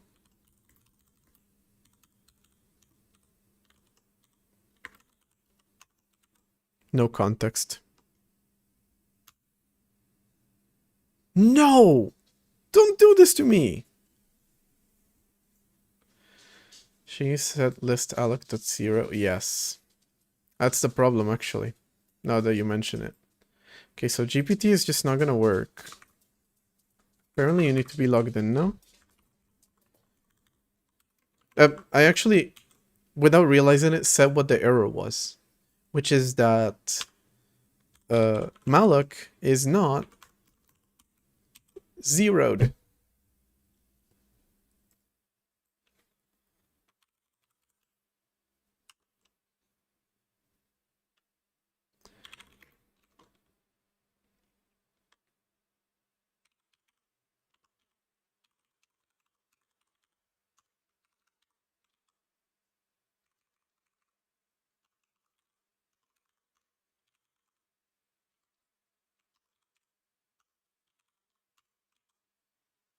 See, memcopy being inside of string.h makes no sense in libc, because I have it in standard memory.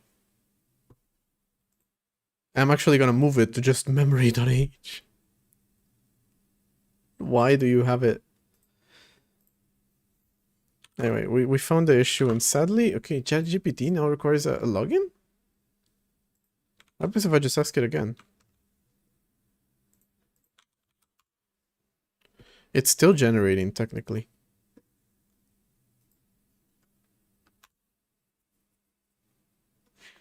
The funny thing is, if you're doing big allocations, those automatically will come from the system, and they will be zeroed out, because then there's actually a potential issue with it, with potential security issue with reading old memory.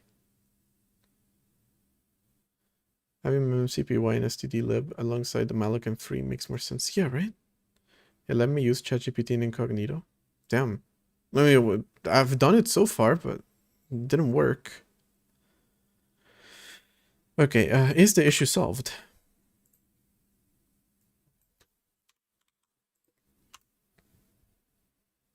No, it's still segfaults. Tell me where. It's in linked list 15.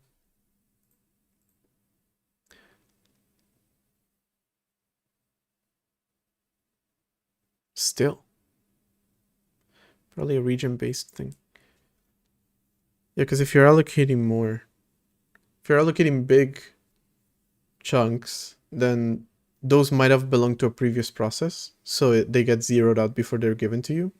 Did you even recompile shared?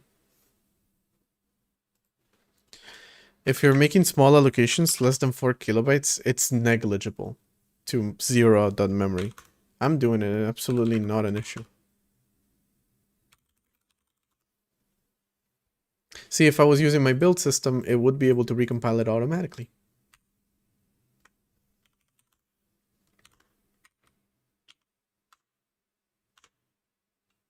Exited normally. Okay.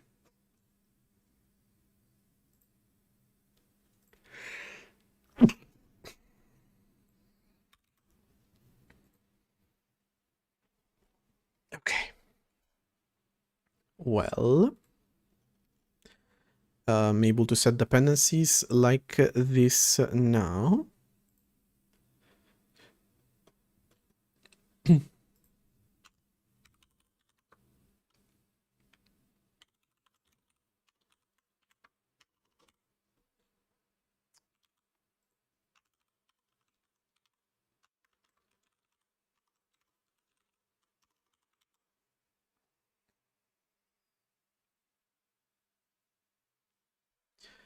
Some of them will still use make, especially the operating system is probably be the last one that I move to this new build system, so I'm going to do it like this. Okay. So includes, okay, now I can just make a simple at dependency. simple initializer that does this for me.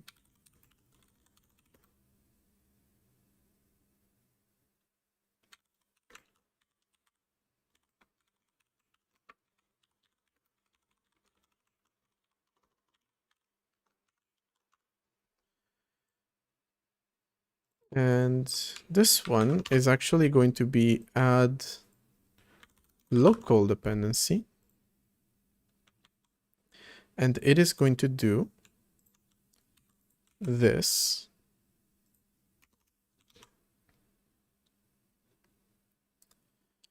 Local with whatever include you pass in here. Whoops.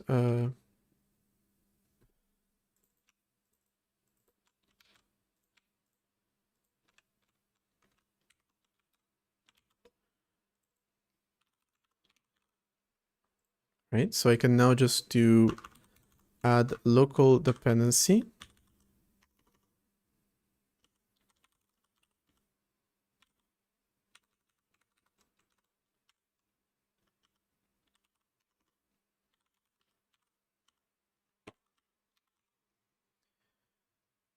That was supposed to be shared lib shared.a.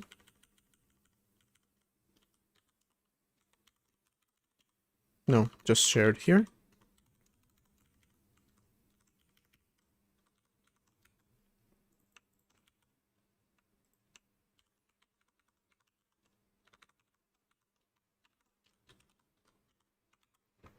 There.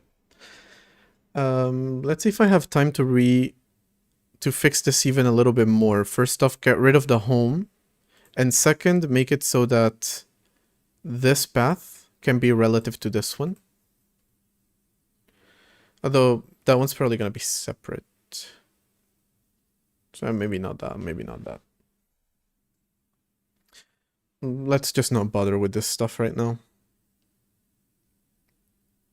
Well, the home directory stuff is going to be useful.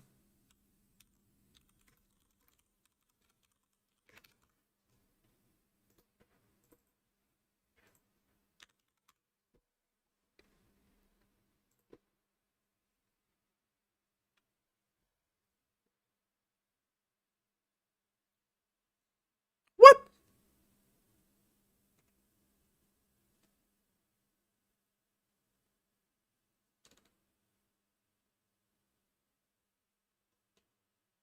What? This is... What? That cannot possibly be.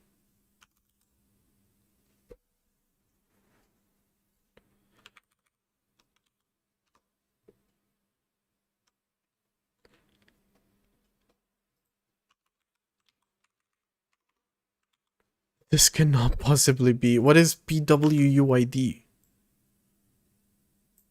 Oh, PWD, okay. Unix. That's Unix being Unix.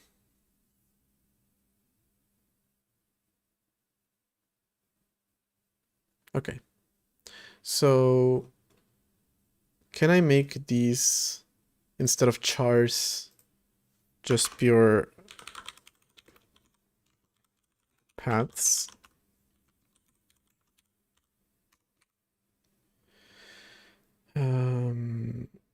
With a char parent.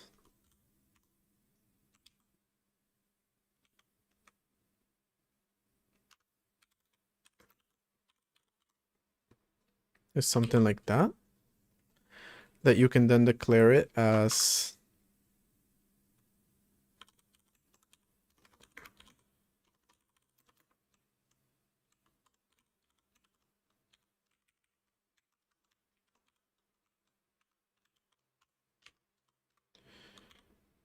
parent being home dir and path being /os/shared.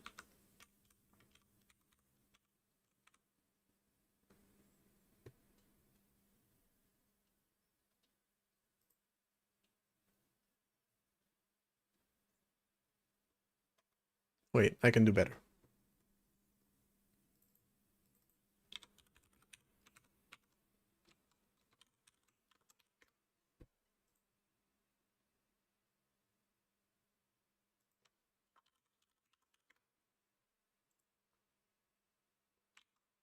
Isn't that how you do that?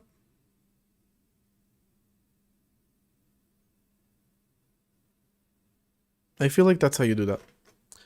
But hold on, I've done that in the systems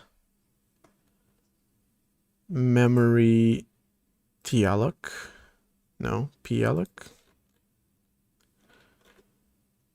Memory types. Oh, because this is just a pointer. Right, so if I make it a pointer, it'll probably work. Yeah.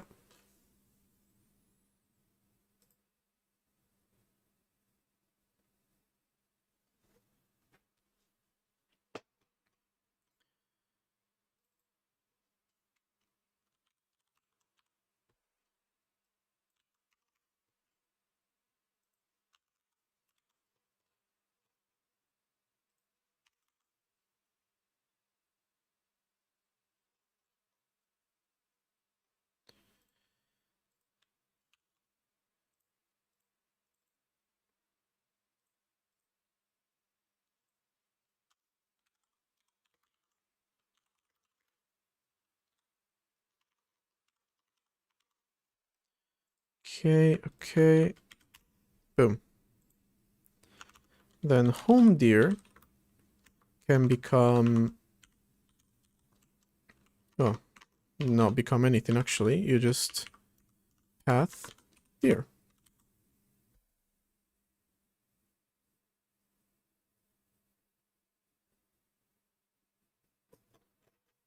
Yeah, why did I make it const exactly like that?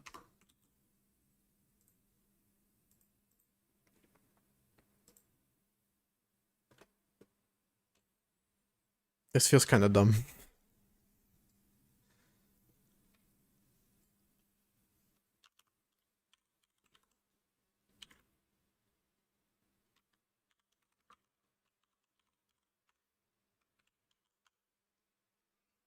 The entire point of this was to recycle a bunch of... well, to make it shorter, and instead I'm making it longer. And this won't work. Yeah, this is stupid. I'm leaving the path stuff there, but yeah, this is stupid.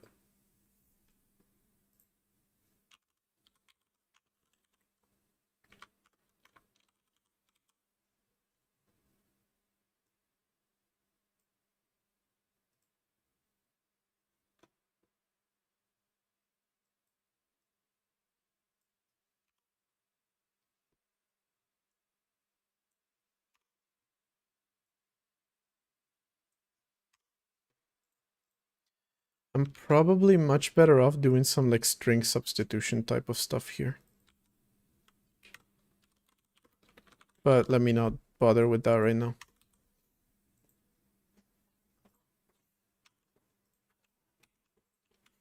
Just do that. And then do home dir again. And there. Alright, so that's when you add a local dependency. There's a few more local dependencies being added here. One of them is redxlib. The other one is raylib src.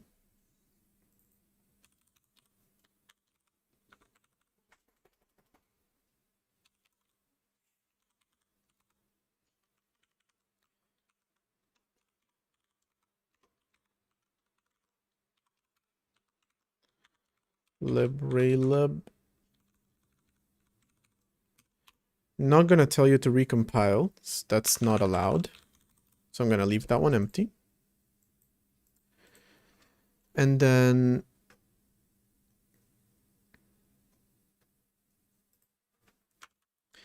another function that's missing right now is add system library. Jester's behind me. Oh.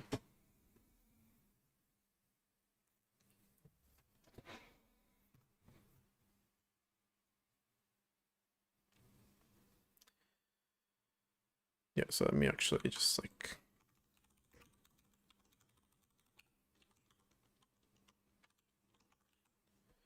Put this here real quick.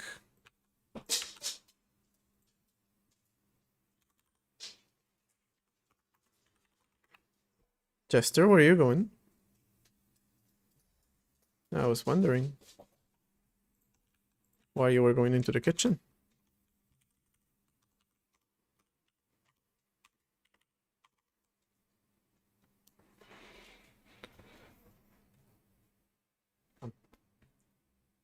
Alright, let's stay.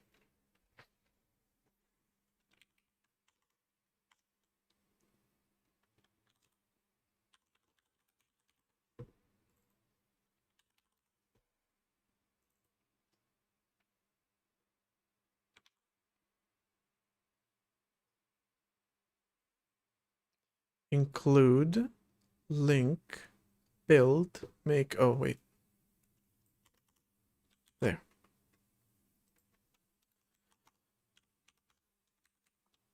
A system library simply takes a name.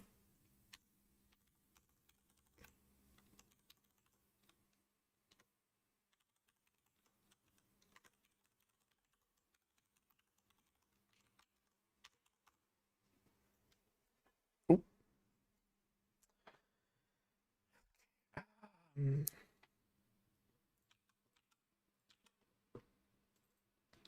Dependency system, dependency framework, no include,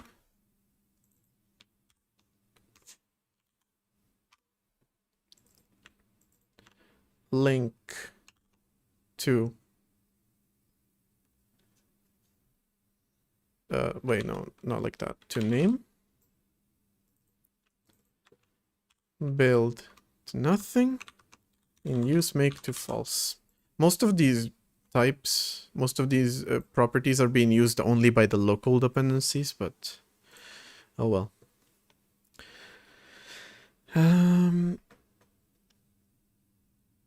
Yeah, that should work. Okay, so you can have a local dependency to redxlib, to relib, add a system library C, and then add a system library M. And you don't have to do this anymore.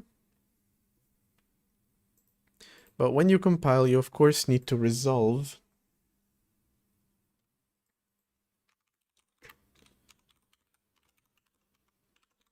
dependencies, which you do by going through the dependency list and creating the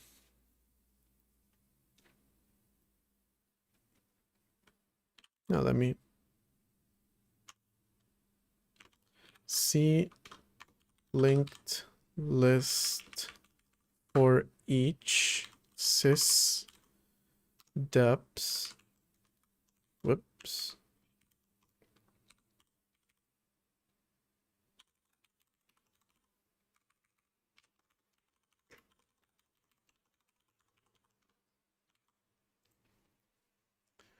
Okay, so when you compile, you're going to well,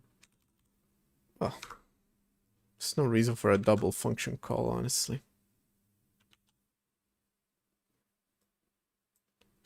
Process all the dependencies, which will create the includes data and linked libs data. So,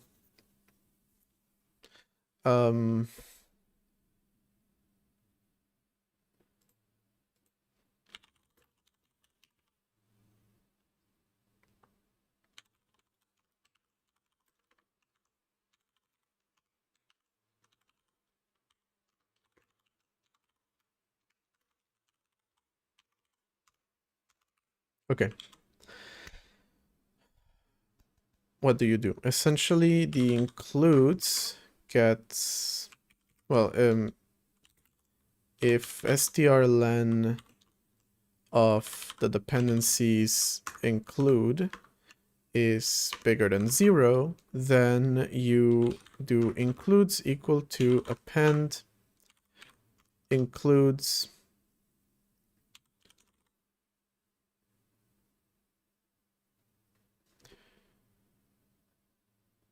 Oh, there's a string concat in place. I did not know that.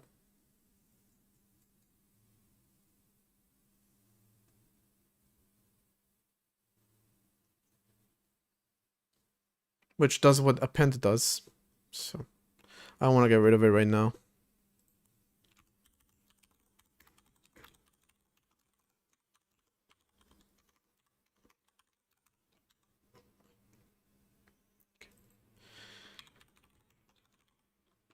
String from literal dep include. Wait, no, not literal. It's actually neat. It's a string format with this.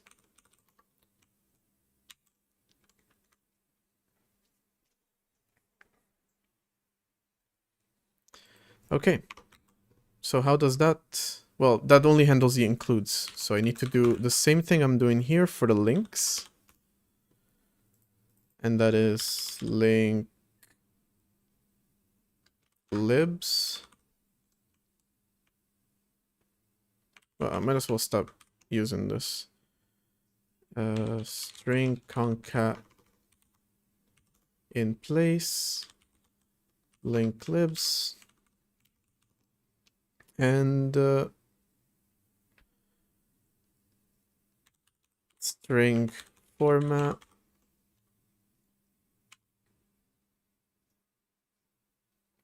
Oh wait, no, this is a little bit more complicated than this. The format changes.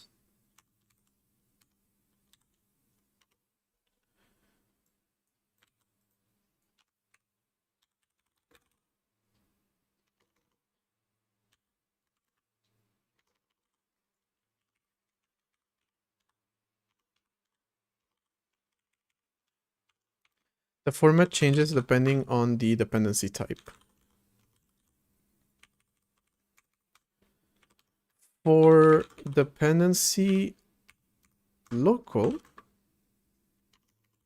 then it's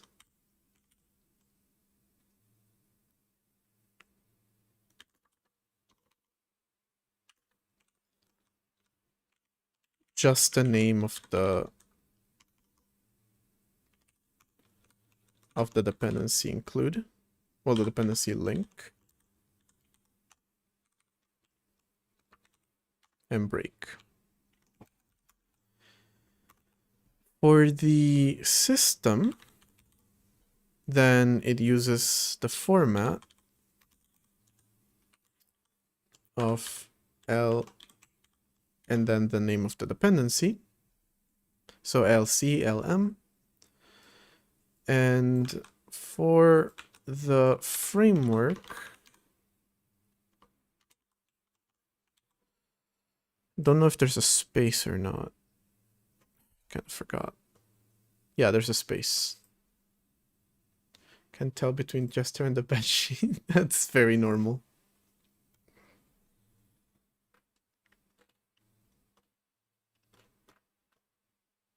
I forgot what I was working.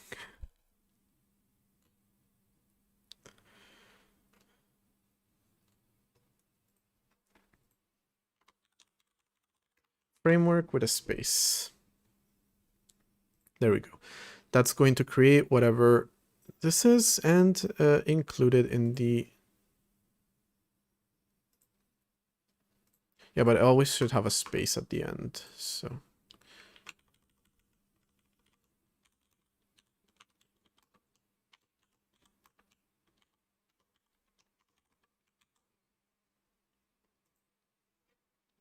I need to create better mapping functions and all that stuff. Map, reduce, all of those functions. I missed them. Segfault. Format. No, that's not what it's complaining about.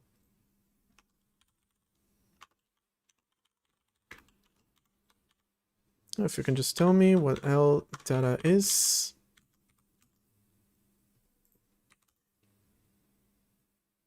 No, it's before that.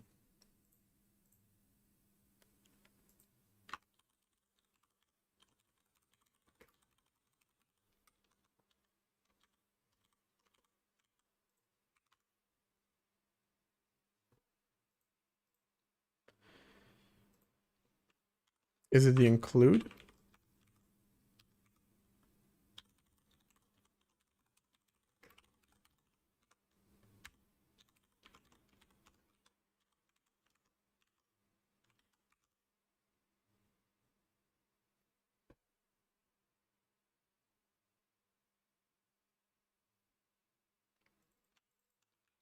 Is it just that I need to have a null pointer check here? Bro, come on.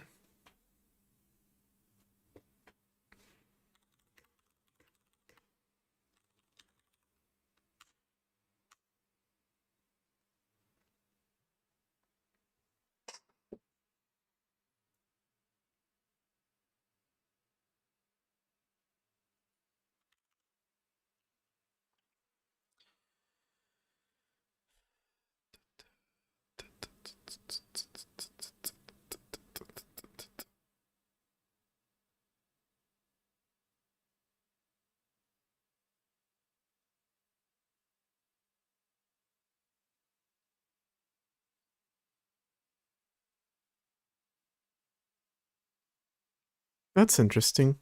I would have thought it was something about that, but no. It's because process dep printf appending s. This is the one that's failing. So this is the one that's failing. There's only 3 types. So I doubt that this is failing because the type is not right, but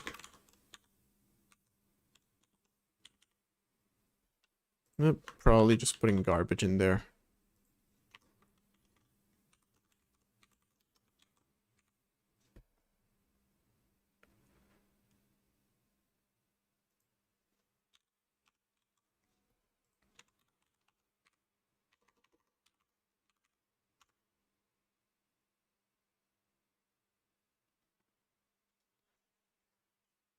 Okay. It didn't do it. Did it? It's not processing them.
The for each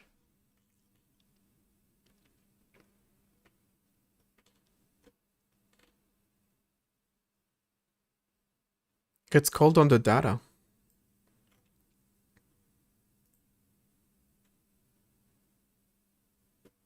which is malloc.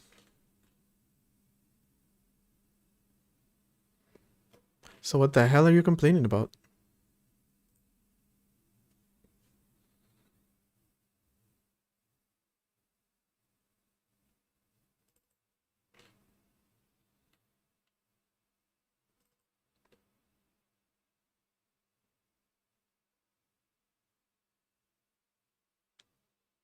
What the hell are you complaining about? To be fair, I'm doing cross. Because, yeah, this one doesn't have these dependencies, so we're good.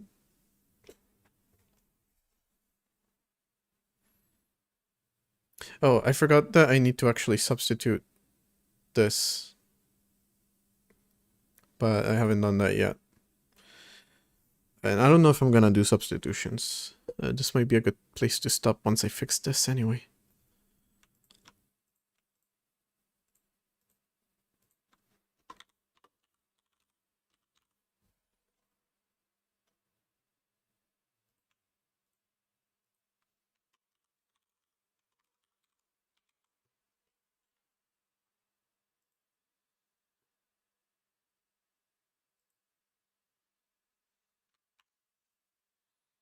Why are the types all the same and all wrong?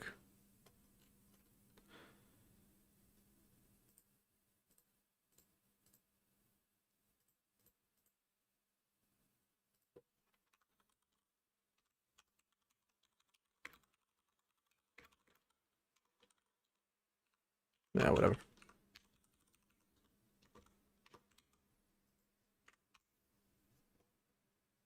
00022. These are correct. But then when they get to this, they're already messed up.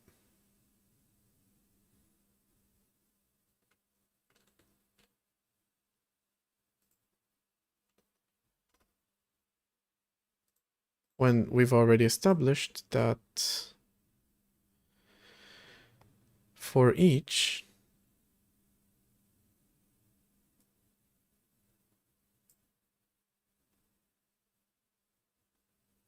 hold on.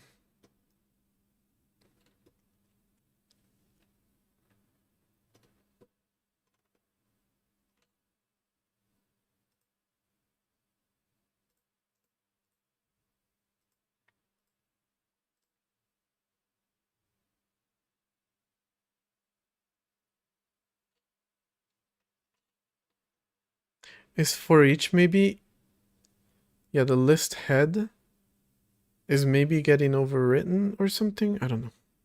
No, it should be valid.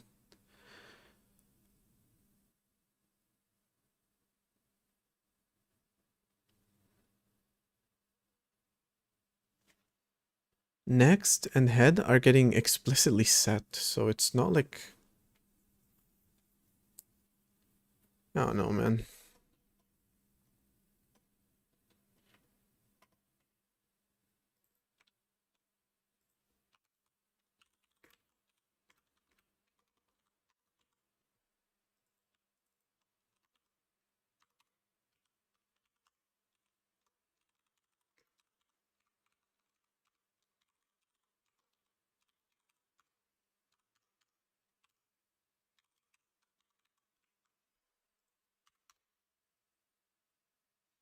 Well, it changed. They're now positive values. That's better, right? That means that was definitely the problem. When you push front, you're doing a C-linked list alloc with this, and then you're putting data in it. That's it.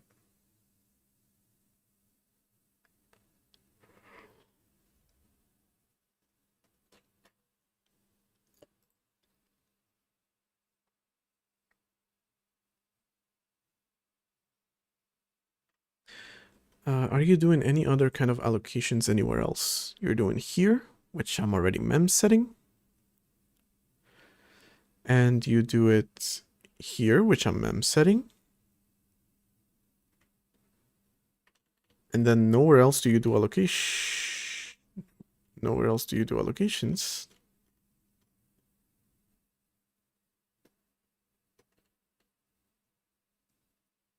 Except for clone.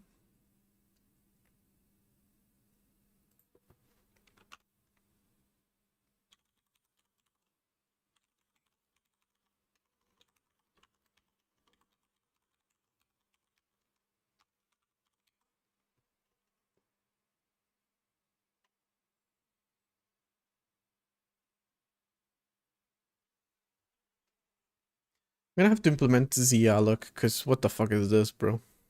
Having to do this every time is so stupid. Libc, you've done it again. Wait, I haven't recompiled the system library, that's... Again. That's still not helpful, though. Surprisingly, it didn't help.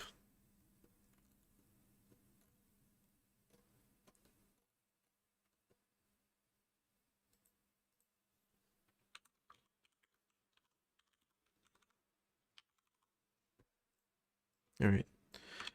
Print the pointer of it, and then when I'm iterating through them,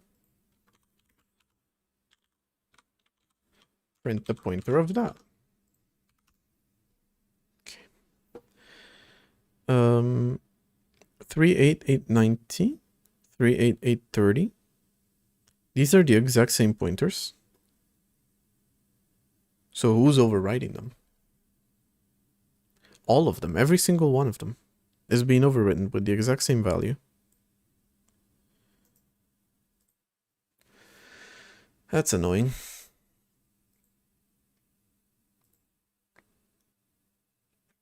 Alright, let's just say I fix this and continue this tomorrow. Because that's been quite a lot and kind of annoying to deal with all this. So, little by little, I'm starting to modularize the system. I can already add dependencies like this, this. But of course, modularizing the system means modularizing all of this.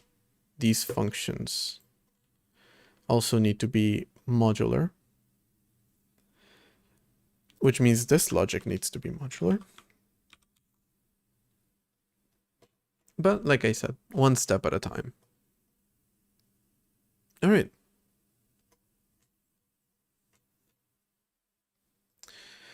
Maybe I'll do some string substitution for this symbol to become the home environment eventually. Because that's, yeah, GCC cannot handle relative paths like that, apparently. Well, it can handle relative paths. It just cannot handle the tilde symbol for the home. So that's kind of dumb on GCC's part, but oh well. I guess I'll have to do that substitution myself. All right, that's going to be it for today. I'm going to continue tomorrow. If I have time, I'm going to finish like debugging what the hell is going on here with these values being overwritten, which Linux, what can I say? libc, standards, and whatnot. All right, for the time being, that's going to be it. The next stream is same time as today, 3 p.m. CET, Central European Time, and 2 p.m. UK time. So I'm going to continue doing this. That's going to be the last stream of the year. After that, hopefully I'm going to finish the system modularization that I was doing, but I'm back to the normal operating system development stuff. All right, thank you so much, everybody. I will see you tomorrow.